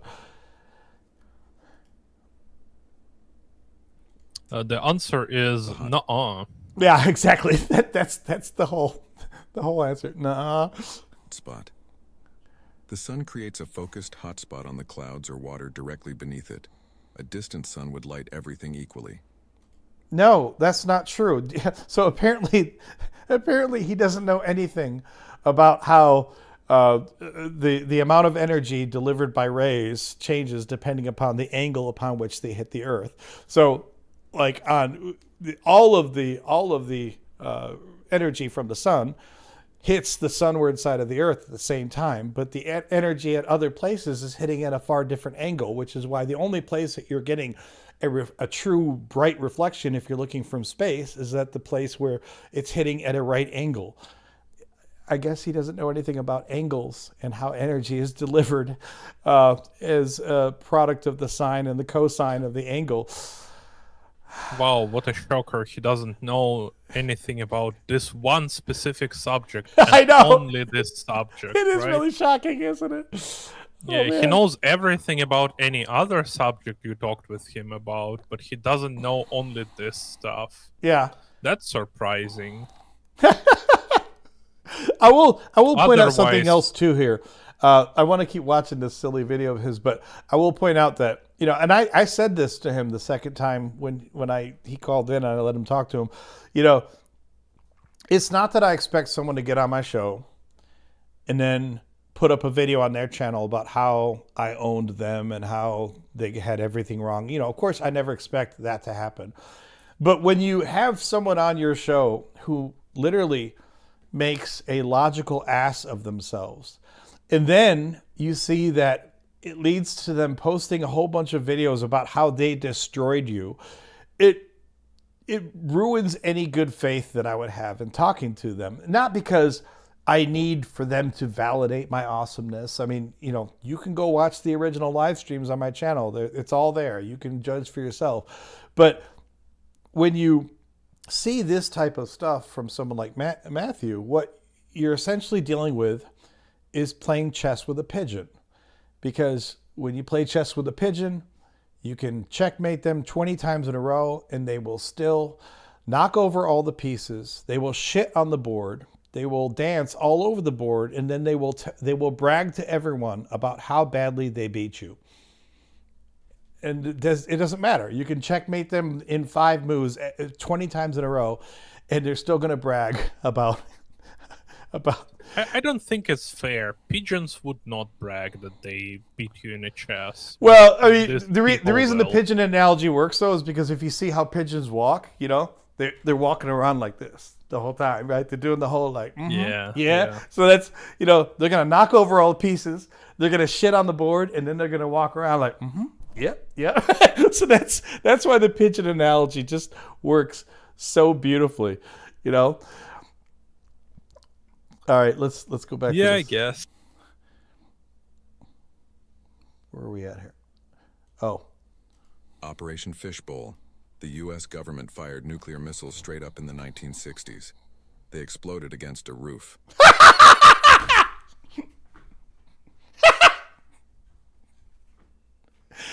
we set missiles up. I The can't. missiles exploded against the roof. That's even like a little bit painful. To believe that shit. Oh my god. Oh my god. Matthew has kids. Like he's got to be teaching his, and don't be wrong. I'm not trying to be crude. Maybe he's a great dad. Maybe he loves his kids and his wife. That's really sad. Like Yeah. Because you know he's teaching his kids this shit. Like, dude, come on, man. They exploded. They hit the roof. They're gonna be so bullied at school. Does he think that? How many rocket launches have there been since the 60s? I mean, think about this. Since the 60s, like let's just Google last year. Yeah, I mean, there's like hundreds of them at least every year now because there are so many countries and even private agencies putting up satellites all the time on top of the government stuff going on. So, I mean, rocket launches now, even though they're still relatively dangerous and flaky because of the nature of rocketry, they're routine enough that rocket launches happen all over the planet all the time for a number of different reasons, commercial, government, etc. Literally, United States last year did roughly 180 to 190 launches. United States alone. Right. And so for the world, there had to have been at least probably 300 or 400 because you got China's doing a bunch of stuff. Around 320 to 330. Yeah, launches. Russia, So India, nearly every day, right. Someone launched the rocket. And if this were true, they would all hit the dome. Every single one of them would hit the And dome. they will if this know. was true. Yeah. Oh my gosh. They hit the dome. All this type of like global conspiracy theories, they always just crush under one simple thing. If everyone in the world conspire to do this thing, then at least like China gonna basically tell on America, and China gonna say like, look, American people, right, your government lies to you. Right. Look, Russian people, your government lies to you. Look, Chinese people, your government lies to you. At least someone will go and tell about it. The number of people that would have to be in on the conspiracy is breathtaking. And it would have to be people across virtually every culture in the world, every country. And they would have to be people who have, in some cases, vastly different motivations. But we would have to believe that they're all in on the same conspiracy. Like you said, why would anyone in China want to bolster the U.S.'s spacefaring reputation?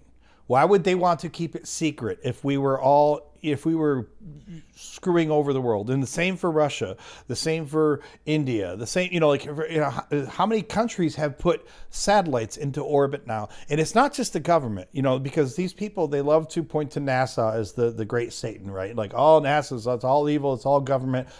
Take NASA out of it. How many other countries have their own space organization, right, that handles their government stuff? But then on top of that, how many private companies right now, I'm not even going to count the companies that just own satellites, because you can own a satellite for your own commercial purposes without having space experts in your company. But how many companies actually are involved in the space industry as far as like making rockets, making satellites, like all that kind of stuff?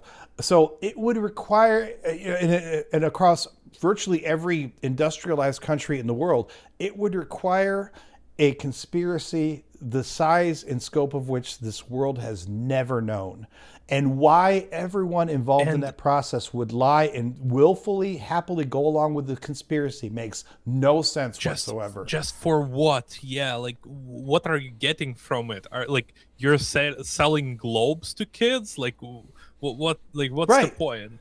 I mean, I could sort of kind of understand the conspiracy angle in 1962. You know what I mean? Because at that point, you didn't have commercial satellites up there, and you really just had two governments racing against each other.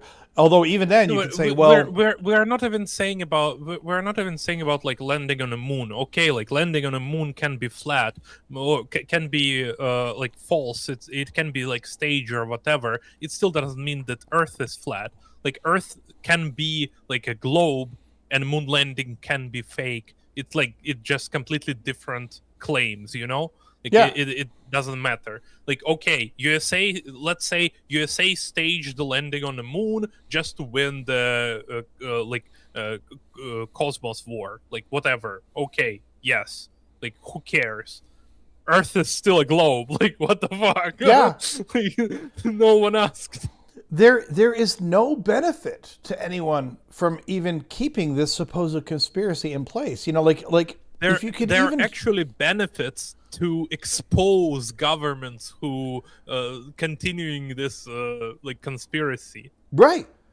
And even if we took the politics out of it, you know, like look at the scientific community, because of course these people always think that everyone in science is against them. You can publish papers and get like all this stuff, like Yeah, but if there was a real conspiracy to hide, you know, to bolster the lie of evolution, or a real conspiracy to hide the truth of the flat earth or whatever, I mean, one good scientist putting out solid empirical data that proves these things wrong would win the Nobel Prize. You know, you would, I mean, and I know that the conspiracy theorists will say, no, they would be shut up by by everyone else. But I mean, if you could truly they prove will it, not be shut down by everyone else. Like, that's just impossible. They can go to, like, okay, they shut down in America. They can go to Israel, to Russia, to China, to India, to any country in Europe. Like, it doesn't matter. They can go anywhere. Right. Exactly. They were testing the dome. Admiral Byrd's diary.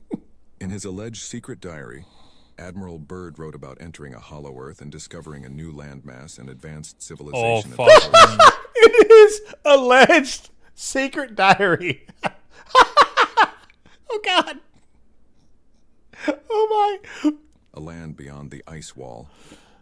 They tell you that you are sitting still, but they also tell you that you are on the most chaotic high-speed amusement park ride in the history of the universe. They claim you are moving in 4 different directions at 4 different speeds simultaneously. But you can't feel it. The water in your glass doesn't ripple.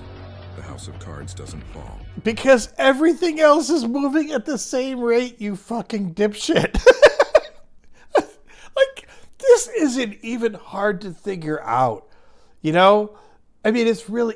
It was Galileo, I'm pretty sure, who did one of the first ones to publish the thought experiment about how would you know? I think Galileo's thought experiment was this. And if I'm screwing up, the scientists beat me with a metal rod. But I'm pretty sure it was Galileo who first thought through, like, if you were at sea, because of course they weren't thinking of space travel back then, but if you were at sea and the waters were perfectly calm, but you're just moving along at 5 knots or 10 knots or whatever, how would you know from within the boat that you're moving? If you were in the galley or somewhere below in the boat, how would you move? How would you know that you were moving? And he concluded you wouldn't.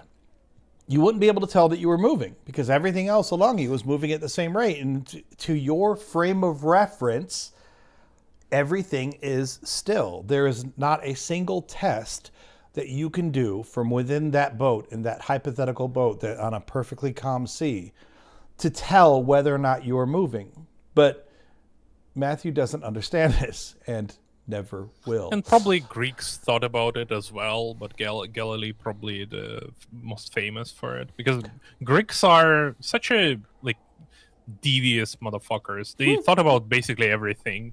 They did.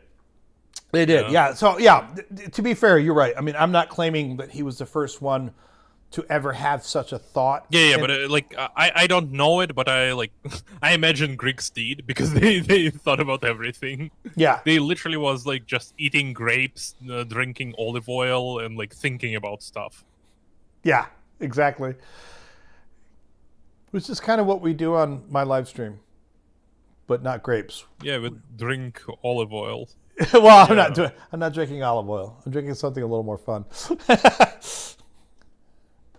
Today we are auditing the physics of the 4 spins. If they are right, you should be dead. If you know that they are lying, let's look at the math they teach in school. It isn't just one spin, it is a compound chaos. First, the spin. They say the Earth rotates on its axis at 1000 mph, faster than the speed of sound. Wait, can Second, you see how this video is so chaotic? How he jumps from topic to topic, oh yeah, finishing like what he's saying and stuff. Like it's just complete and utter like just flow of random thoughts. I mean, let's be frank. After having him, on the live stream here on 2 separate occasions, it completely matches the way that he talks and the way that he, I'm going to use this word loosely, reasons as he's talking through things. I mean, remember, this is the same person who said he could easily disprove evolution right now. I laughed in his face, and why wouldn't I? And then his immediate thing was to start talking about stalactites, because and like I said, I mean, I'm trying to be as charitable as possible and say, okay, I think I understand the connection that he's trying to make, but that being said, yes, but also like that was a live stream. Like maybe he's not as prepared to like going live and talking and this like blah blah blah, like all this stuff. This is his prepared video, right? Like he wrote the script for it. But see, I guess part of the reason that I say that this makes total sense to me. I mean, yes, you're right. It's always different to talk live, and I'll be the first one to admit, not that I don't think I'm a very intimidating person, but getting on anyone else's live stream and tried to have a live conversation with someone who doesn't agree with your points is always on some level a little bit intimidating, right? I get that. And sometimes you sit there after the call and you think, God damn it, I can't believe I didn't say this thing or whatever. But in his case, I really feel like during the 2 times that we talked, it was nothing but he's got these talking points. You know what I mean? He's got this constellation of all of these what he thinks are gotcha points, and they're not arranged in a logical order. He doesn't have this consistent way even of pulling them off the shelf when he wants to use them to make some rhetorical point. It's just like, oh, let me settle on whatever talking point I feel is closest-ish to the thing that we're discussing, and then boom, let's go. And yeah, but even some of his points are not even like, for example, if like I have some notes and I have some points that are like whatever, and I just have them in my notes, I would not bring up just a random point that I have in my notes without like any other I don't know how to say it, like if I don't have something to substantiate it with, if I don't have like any, for example, if it's anti-Christianity argument, if I don't have any verses behind it or some reasoning or whatever, then I'm not going to bring it up. Like it just doesn't, it's not worth it, right? But here in this video, he's talking about like speeds and horizon, and then he brings up like cold light from the moon and alleged diary, and it goes like completely nowhere. Like he's not actually making any points with this stuff. Like he's just bringing it up. Like why? It just doesn't make any sense. Because like, you're just bringing it up and you sound like psycho. Yeah, I mean, I agree with you, of course, but I think he's bringing it up because in his mind, every single one of these points is some kind of amazing gotcha.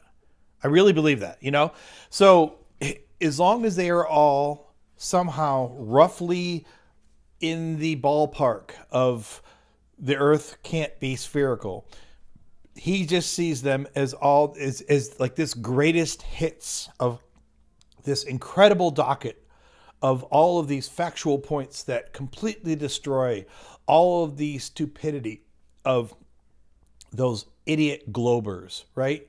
So I feel what you're saying. I agree with you, but I just think that part of the reason that they're not even put in a coherent, cogent order is because he just thinks that they are all open shut cases. It's going back to my example again. It's the same reason why he says he can disprove evolution and then immediately starts talking about stalactites, which, you know, even if we wanted to give him the most grace that we can, even if we somehow agreed with his stalactite point, it still doesn't disprove evolution. You know, it doesn't disprove evolution unless you just make this stretch and assume that evolution needs deep time. And my stalactite point completely destroys deep time, game, set, match. And then shit on the board and strut around like you won. You know? I think the only thing that would make this video better if he also throw just like completely random facts in. For example, like, oh, the Earth is spinning this far, like this, in this speed, like cold light, alleged diary, I like pepperoni pizza, like, the horizon is just an illusion.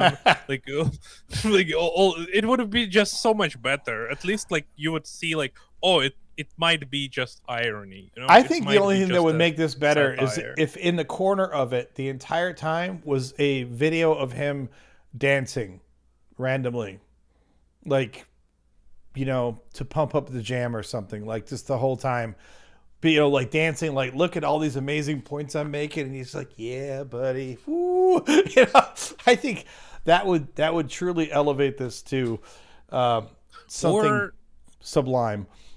Or he need a gif of him like dropping a mic, and after every single thing that he's saying here, it need to be like mic drop, boom, yeah, Vine boom sound.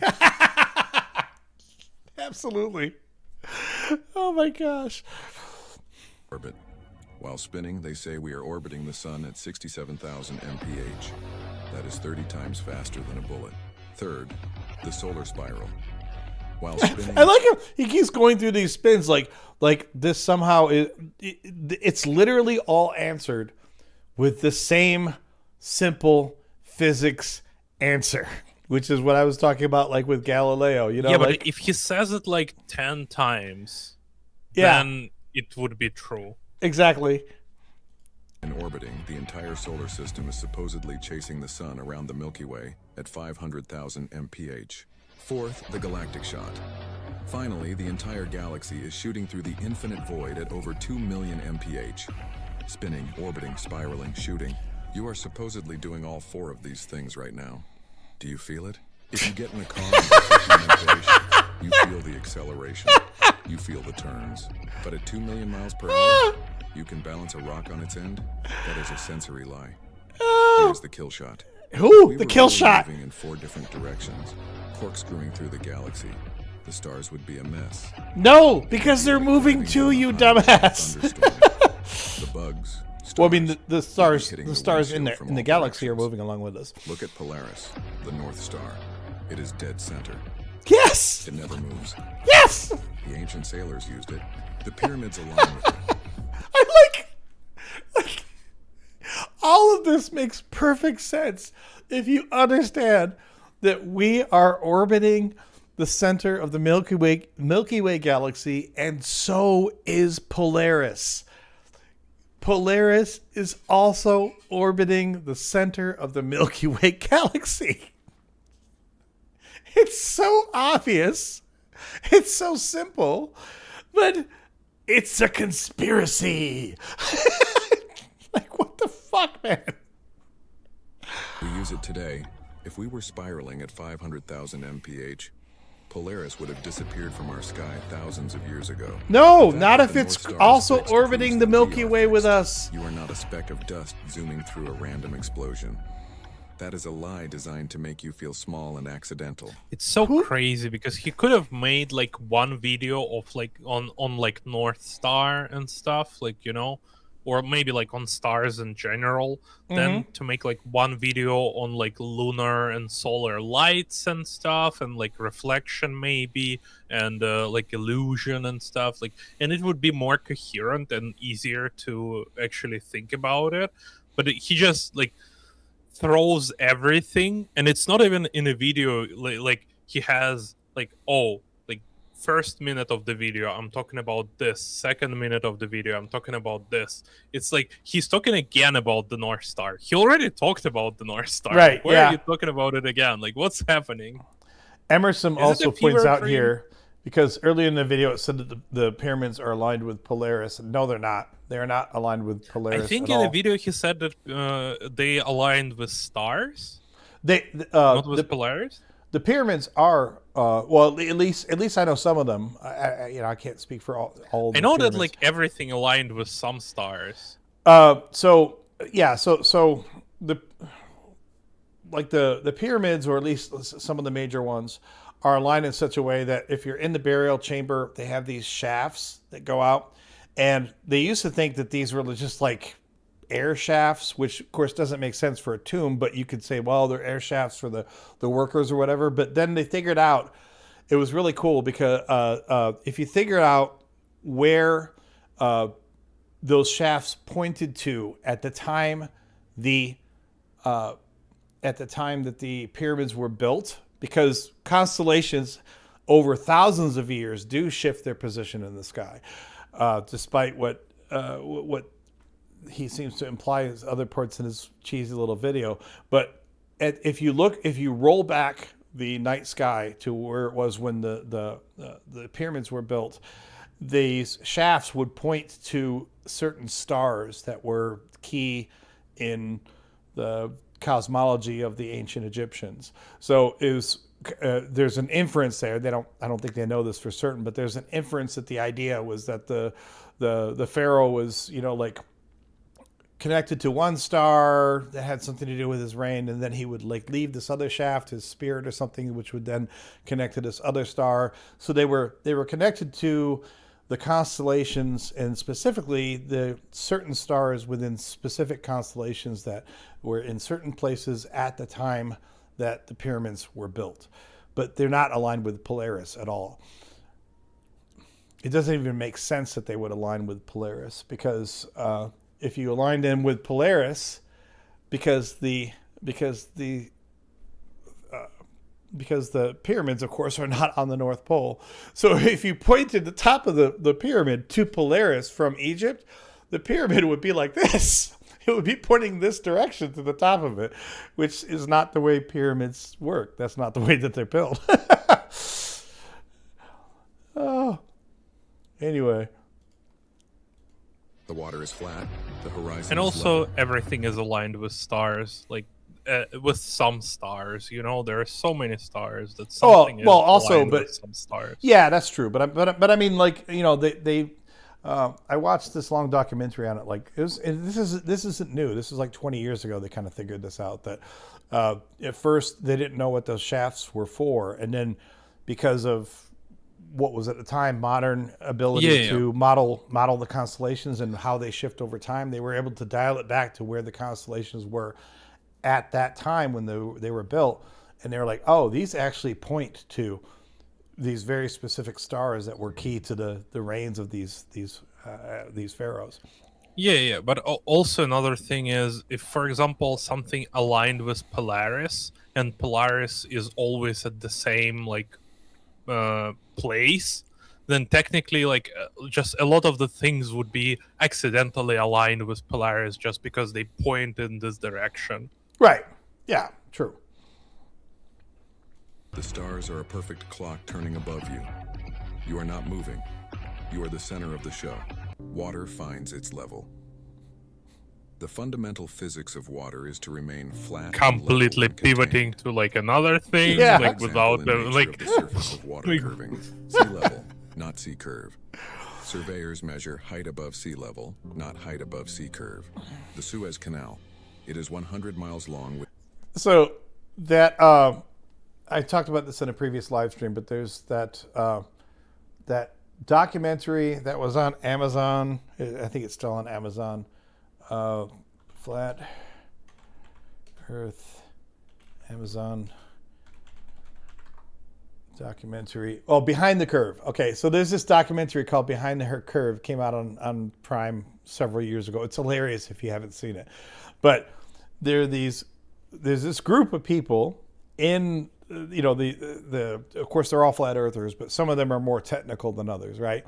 And some of these guys, they came up with what was a really interesting experiment. I mean, it makes sense because the idea was very simple. Like, water is flat. It's not curved.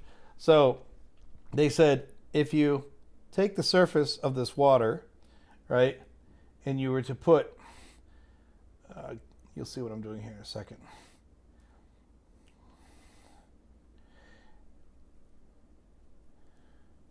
Yay, visual learning with Adam.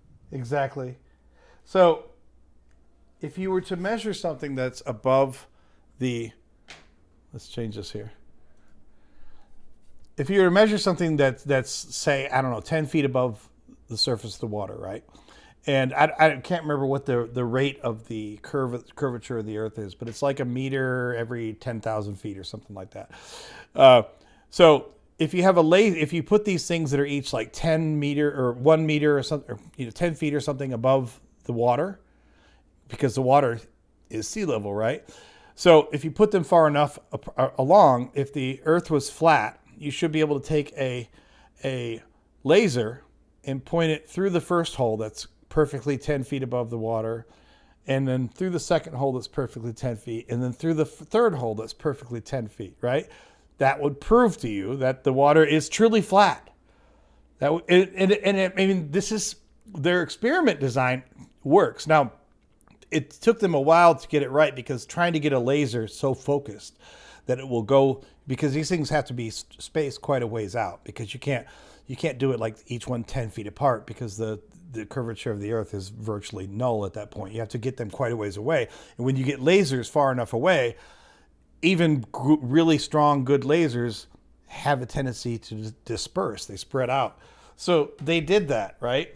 And they guys, I'm sorry to interrupt, but my mind is blown by the production quality of this stream. So I just can't. It's really, really impressive, isn't it? So these people in this documentary, they took them a couple tries, but they eventually, got through. They got this laser to go through, and when they did it, the guy at the other end is sitting here, and he's like, well, I can get the laser to go through the hole, but I have to raise it by 8 feet in order to get it to go through the hole. It's like, yeah, that's because the fucking laser is going straight through here, right?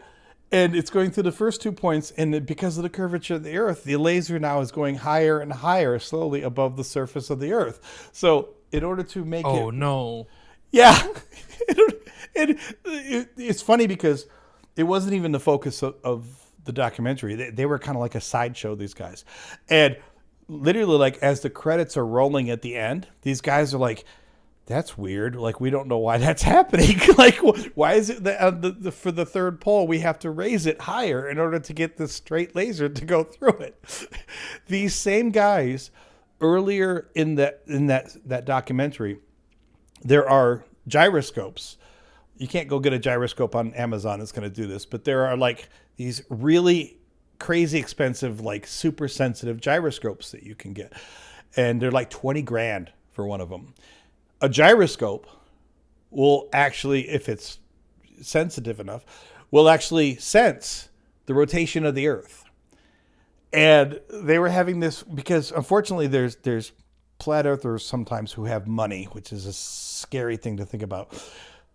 But they got people to put together enough money to buy one of these fucking $20,000 gyroscopes, and they're at this big flat earther convention, and the guys that had bought the gyroscope, they're all excited because they just got the gyroscope and they're just starting to get the first readings, and they literally said that's really weird. We've we've gotten the gyroscope and we're getting the first readings, but they're 15 degrees off. Well, the 15 degrees came from the curve or from the rotation of the Earth. That was the rate of the rotation of the Earth. It was 15 degrees off. And they're like, yeah, that's weird. We don't know why that happened. So in other words, when they actually make real experiments that are valid, they get exactly the information that you would expect them to get, and yet they still keep going. It's some of those guys who were in that show that was on Amazon. There were a couple of them, I guess, that were part of the final experiment too, that went down and did the final experiment. And from what I understand, a couple of the guys in the final experiment actually bit the bullet and said, okay, we were wrong. I think a couple of the other guys still are finding... some of them did. Yeah, but some of them are still finding some desperate way to hang on, because some of them, it doesn't matter. You can show them anything and they just won't buy it. But it's also crazy. Like, imagine that, like, your whole personality, like, the whole thing about you is that you're a flat earther. And, oh, yeah. And you found out that you're wrong. Well, that's true. I mean, no matter what your viewpoint is of the world, or, of any particular aspect of the world, when it's hard to admit that you were wrong the whole time. I mean, no, but if you're, for example, if you're a Christian and your whole personality that you're a Christian, and you find out that God is not real, then it's kind of, well, it's okay. I can reflect on all my beliefs that I have, and I can be an atheist, for example, if I want to continue this type of thing. Yeah. And I can then just go through like all my beliefs and kind of talk about it. But if I was a flat earther and I find out that like Earth is a globe, like, what am I going to do? Like, I don't disagree with you, but honestly, I think sadly it's even simpler than that. I think that really what plays out here is like people like Matthew here. This is a source of pride. It's feeling special. It's like, look at me. I am smart enough to see the real truth of what's happening. I can't be fooled by all of these conspiracy theories. So it's not just, I mean, you're right, but it's not just about losing what you've staked yourself on, but it's also about a breakdown of your pride, about what you think made you special. Because if you admit that, wow, the Earth really is spherical, after you've gone to this level of bullshit. I mean, granted, he didn't have to go through a lot of work to make an AI video, but you know what I mean? He's committed to this shit. If you are at that level, then if you admit the truth that the Earth is spherical, what it means is that your award for admitting the truth is now that you're just another one of billions of people on the Earth who know a very mundane fact about the nature of our planet and about the nature of the universe. And there's nothing that makes you feel special about that. You're just one of the billions of people who knows what's true. And for people who buy into this shit, this makes them feel good, because it makes them feel, it bolsters their idea of their own intellect. Because look at me, I'm the one who's smart enough to understand what all of you idiots will not admit is true. And you strip all of that away if you finally admit the simple scientific facts. Emerson says, where's this at here? The flat earthers all have a persecution complex. Right, which is why they have so much in common with Christians. And of course, I realize most flat earthers are Christians. But yeah, persecution complexes, they go hand in hand. They are convinced that all educated professionals are lying to them. And let's be frank, there is something intoxicating about this fantasy that everyone is lying to me. There's a conspiracy against me, or maybe not even me personally, but against the truth. And you know who is the magic person who can see through the conspiracies? I can.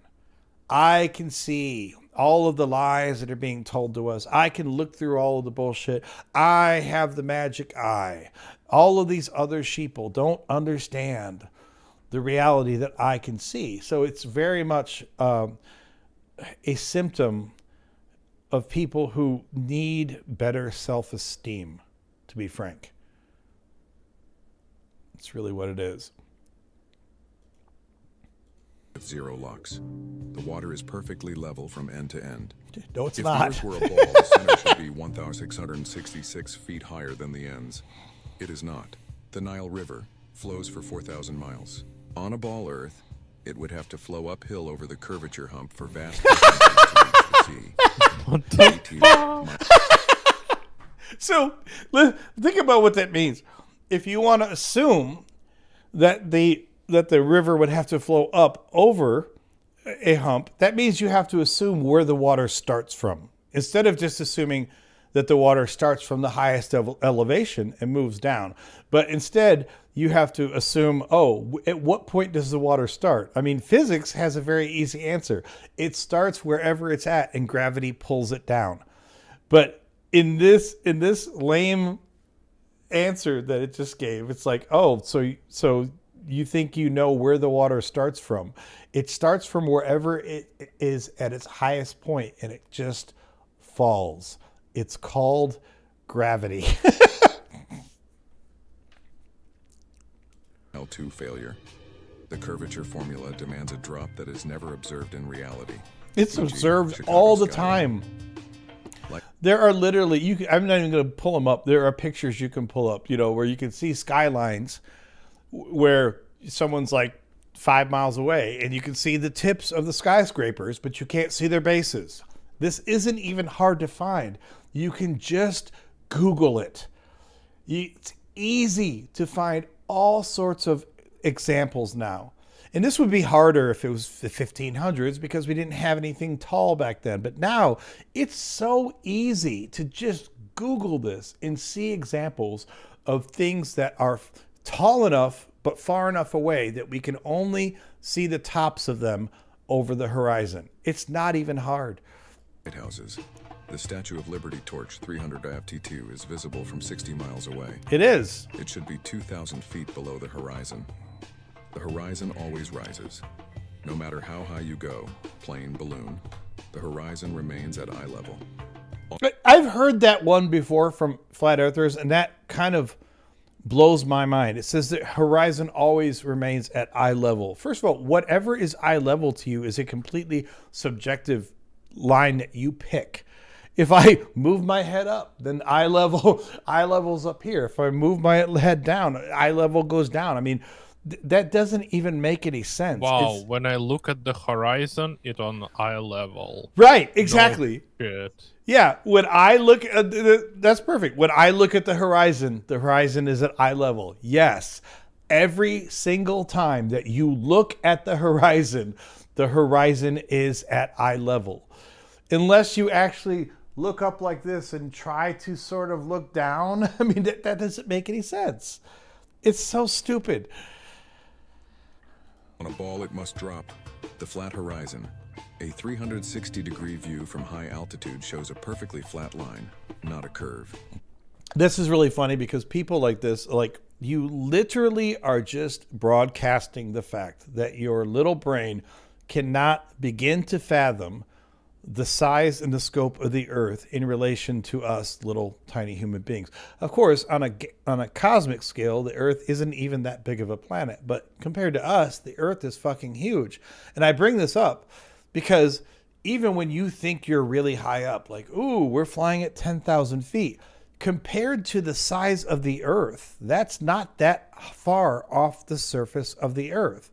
So no, if you're in a plane, you normally don't observe the curvature of the earth. I mean, to be fair, there have been people... you will if you take a picture and you put a level in, you will see like a little of the curvature. Right. It's not going to be a lot, but it still be a curvature. There are, and it also depends on, of course, it depends on things like how clear is your line of sight, because like you see this picture here it's all hazy and cloudy, which at altitude you rarely get a truly clear view, because even if it's relatively clear, by the time you look through 50 miles of space or 100 miles of space, of air, everything starts to usually look hazy after a certain period of time. But there are people like that have flown like the spy planes and such that go to incredibly high altitudes that have said, yeah, you can, at a certain level, it's pretty easy to look out and see the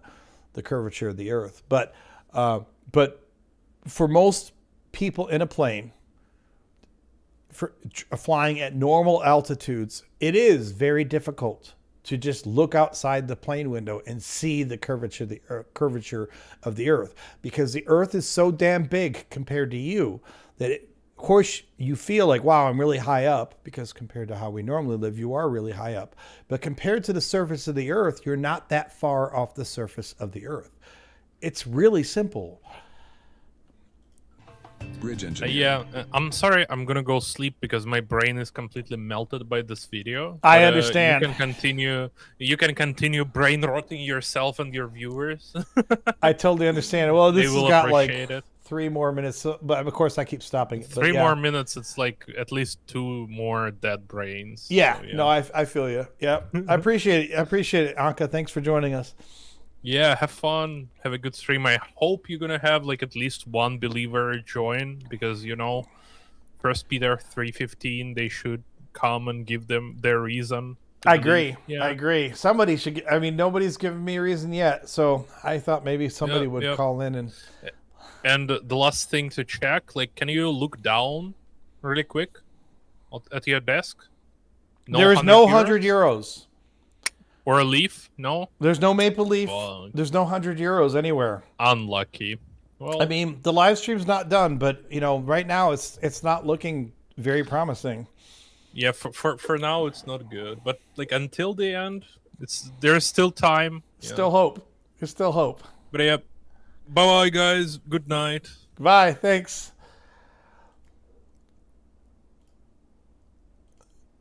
Looks like we have a new caller. Evan, are you with us? Yeah. I just I want to say the only reason I'm not a Christian is because Jesus Christ wouldn't give us Adolf Hitler, and I love Adolf Hitler. So that's all I gotta say. Okay. All right, have a good night, man. Thanks, love the man. So that's one vote for Adolf Hitler, and Jesus Christ wouldn't give us Adolf Hitler. But I mean, in other contexts, that may sound like a really horrible trolling comment, but I think it was meant as the joke that it was. So, yeah, I have to admit, if you love you some Hitler, then I guess you can't be into Jesus Christ, because only atheists would love Hitler.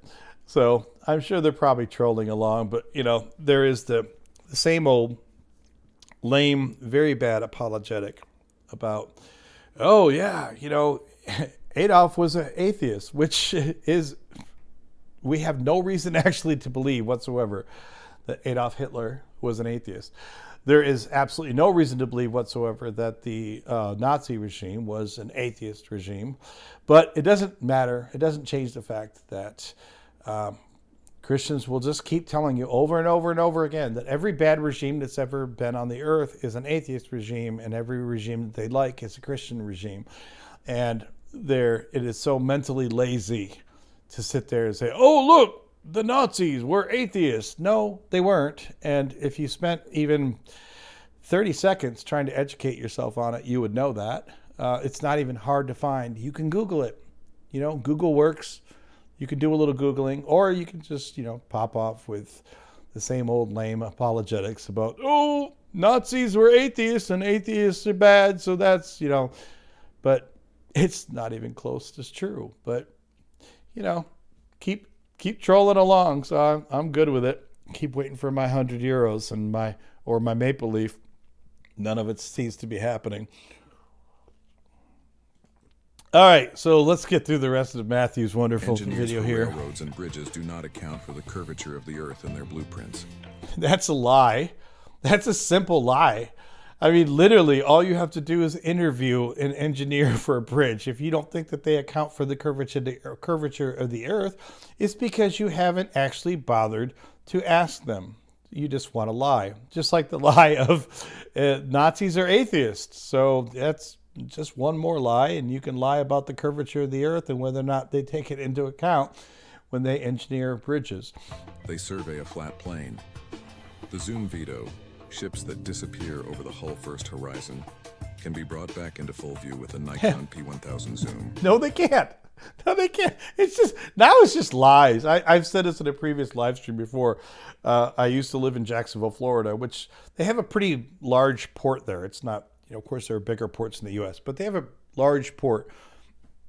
You could watch certain large ships go over the horizon.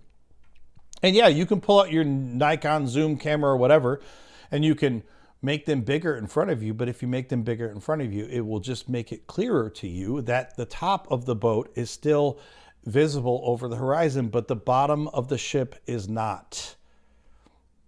So, I mean, you're literally just lying at this point. And he's certainly never actually tried to do this. He's just taking this off of the forums, the Flurfer forums that he's grabbing this shit from.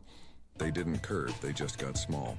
The sky simply doesn't lie because the North Star has been in the exact same spot since the first sailor set sail. Yes, because the North Star has been relative to our star and relative to Earth in the same spot the entire time. The North Star is traveling through the Milky Way galaxy along with us. It is orbiting the center of the galaxy. And if we were spinning and flying through space, that star would be moving all over the place. Plus, the not if it's in the same relative spot. All the exact same shapes we see today, which proves we haven't zoomed anywhere. If you leave a camera shutter open, the stars make perfect circles around the North Star. Yes, because the Earth is... This is like the second time he's tried to make the same point, and this doesn't make any point at all. If you have a spinning Earth, this is the exact same thing that will happen with the North Star. This is literally no point whatsoever. Proving the sky is spinning around us, not the other way around. Physics is real because you can't have air next to a vacuum without a container. So Professor Dave talks about this one a lot, and this is funny because he's like, okay, so you think that the vacuum of space actually sucks. Is that what you think a vacuum is? You think it's like a Hoover? Like it actually sucks? Like, this is so small-minded and ignorant. Like, you literally have no idea how the atmosphere of a planet works. Meaning, if space is a vacuum, it would suck our atmosphere away instantly. It would suck our atmosphere. He thinks that the vacuum of space is like a big Hoover vacuum. So if they were flying around a ball, that instrument would flip over, but it stays flat for the whole trip.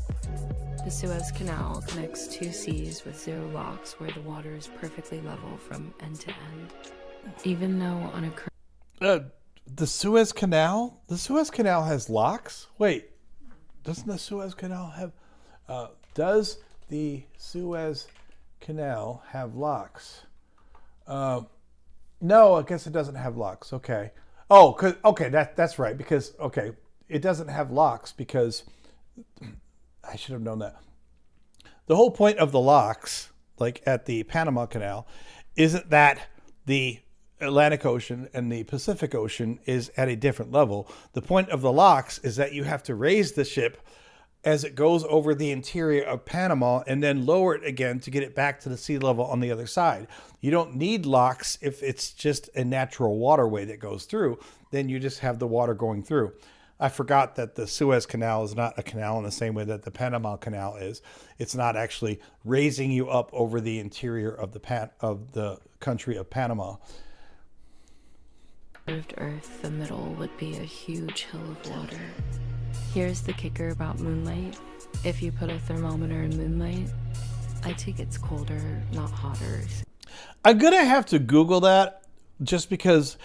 Is there some photoelectric effect that's happening that they think that somehow the moonlight is making something colder? I mean, it's utter nonsense, but I'm wondering if there's some quirky effect that they're playing off of that somehow they think makes their point, because it's really fucking weird. You can't reflect heat from the sun and have IT turn cold, which proves the moon makes its own unique light.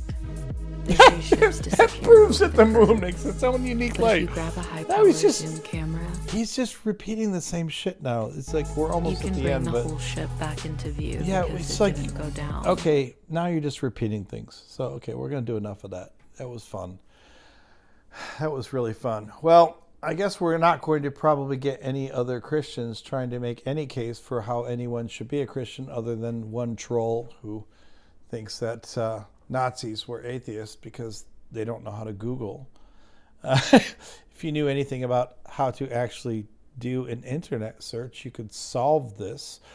You could realize how ignorant that position is. But, you know, this is so common. Like, hey, I'm going to tell you about Jesus by popping in for 30 seconds and telling you that Nazis were atheists.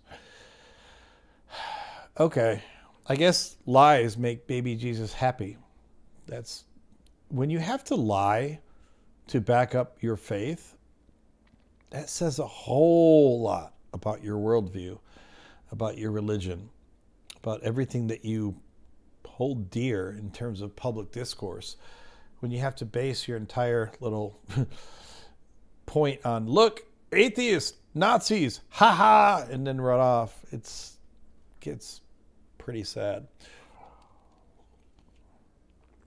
All right. I'm looking at the comments. What's up with the countdown? It's interesting. Is that the countdown until we kicked out Heretic Annihilator, I guess? Okay, so let's see what Emerson says on this.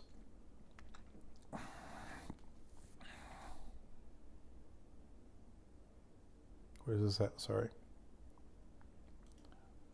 So it says they put one thermometer under an umbrella and one out in the moonlight.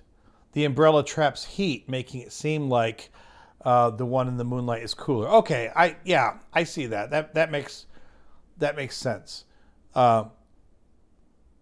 It's sad and it's really lame, but it's wow. That's what you think is a good case for. But even then, how does that try to tell? No, I guess I'm trying to logically put too many things together because I'm like, the video said that the moon is translucent. The video says that the moon is a source of light. And then the video says that the moonlight itself is cooling light. Like, oh my God. And all of those three things that I just said, the moon being translucent, the moon being a source of light, the moon providing light that somehow magically cools you, none of those even seem like they would in any way connect to a flat Earth. Like, they're completely anti-scientific and anti-truth, but I guess the only answer is if you're flat Earth already, then you just don't have any interest in anything approaching empirical truth. And once you've decided to completely disown any semblance of empirical truth, then you can just believe any damn thing you want. That's a lot of what goes through my head when I think about this shit with religion in the country. It's not that I care if you're religious. You can believe in a God. I don't care. Pray to a God. I don't care. But the fact that people are teaching others about this demonstrably ridiculous, false shit is scary. Like I said earlier, Matthew has kids. Matthew is teaching his kids this shit. And I'm not trying to imply that he's a bad father or anything like that. You know, I don't know what his personal life is like. He's probably a good husband and a good father and all that, okay?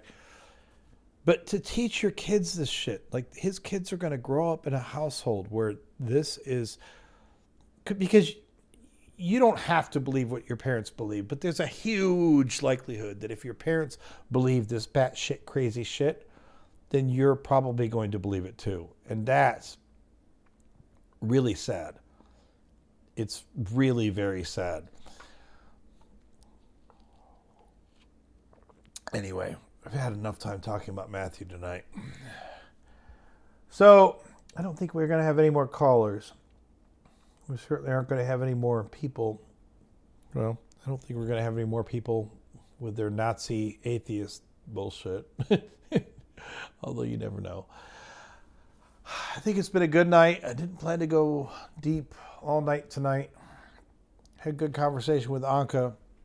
Had fun going through Matthew's conspiracy flat earth shit. Had fun going through Angela Cummings, the crazy woman street preacher yelling at people in the streets of Amsterdam. That's so embarrassing.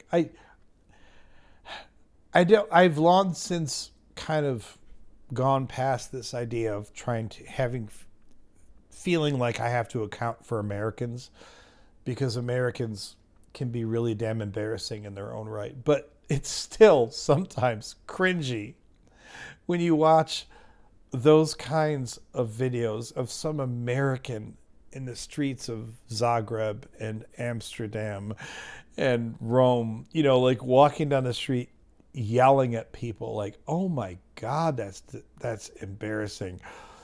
And even though it has no impact on me, I feel like I almost want to walk up to every other foreign person and say, we're not all like that. I know she's a crazy American, but we're not all like that. I've seen this actually play out in a sad way from my childhood until now, because for 3 years in the 80s, I had the really cool experience of being able to live in Germany from the time I was 10 until the time I was 13, because my dad was in the army. And at that time, in the mid 80s, at least where we were at in Germany, and we traveled around a bit, but especially in southern Germany, the Americans were we were kind of like rock stars. Like, everyone loved us, not everyone, but I mean, a lot of people loved us. They thought we were really cool. They thought it was cool to see Americans, and they thought it was cool that my dad was in the army. 15 years later, I'm in England, and the whole mood had flipped. People, even in this highly international city like London, they were cool with people from all over the world. But the Americans, people would look at you side-eye, and I understood it. I get it. I understand why they would look at us that way. And, since then I've been to Rome and Venice and a few other places in Europe, and it's not the same atmosphere anymore. And I think it's worse now than it was even when I was last in Europe several years ago, because now, after a couple iterations of Trump, he's shitting on whatever goodwill we used to have with Europe. And it's kind of sad. It's kind of sad to me to, think about what things were like when I went to, when I lived in Germany when I was a kid, and what the difference is. Ooh, I see Emerson's got this. Okay, I'm going to have to pull this up. Give me a second. I'm going to hit the restroom real quick, and we're going to pull up that link because I want to see this. So, guys, hang out for just a minute. We're going to pull up this link from Emerson.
if you guys ever want to know what it's like to live in New Orleans, there's like a party that started outside my house.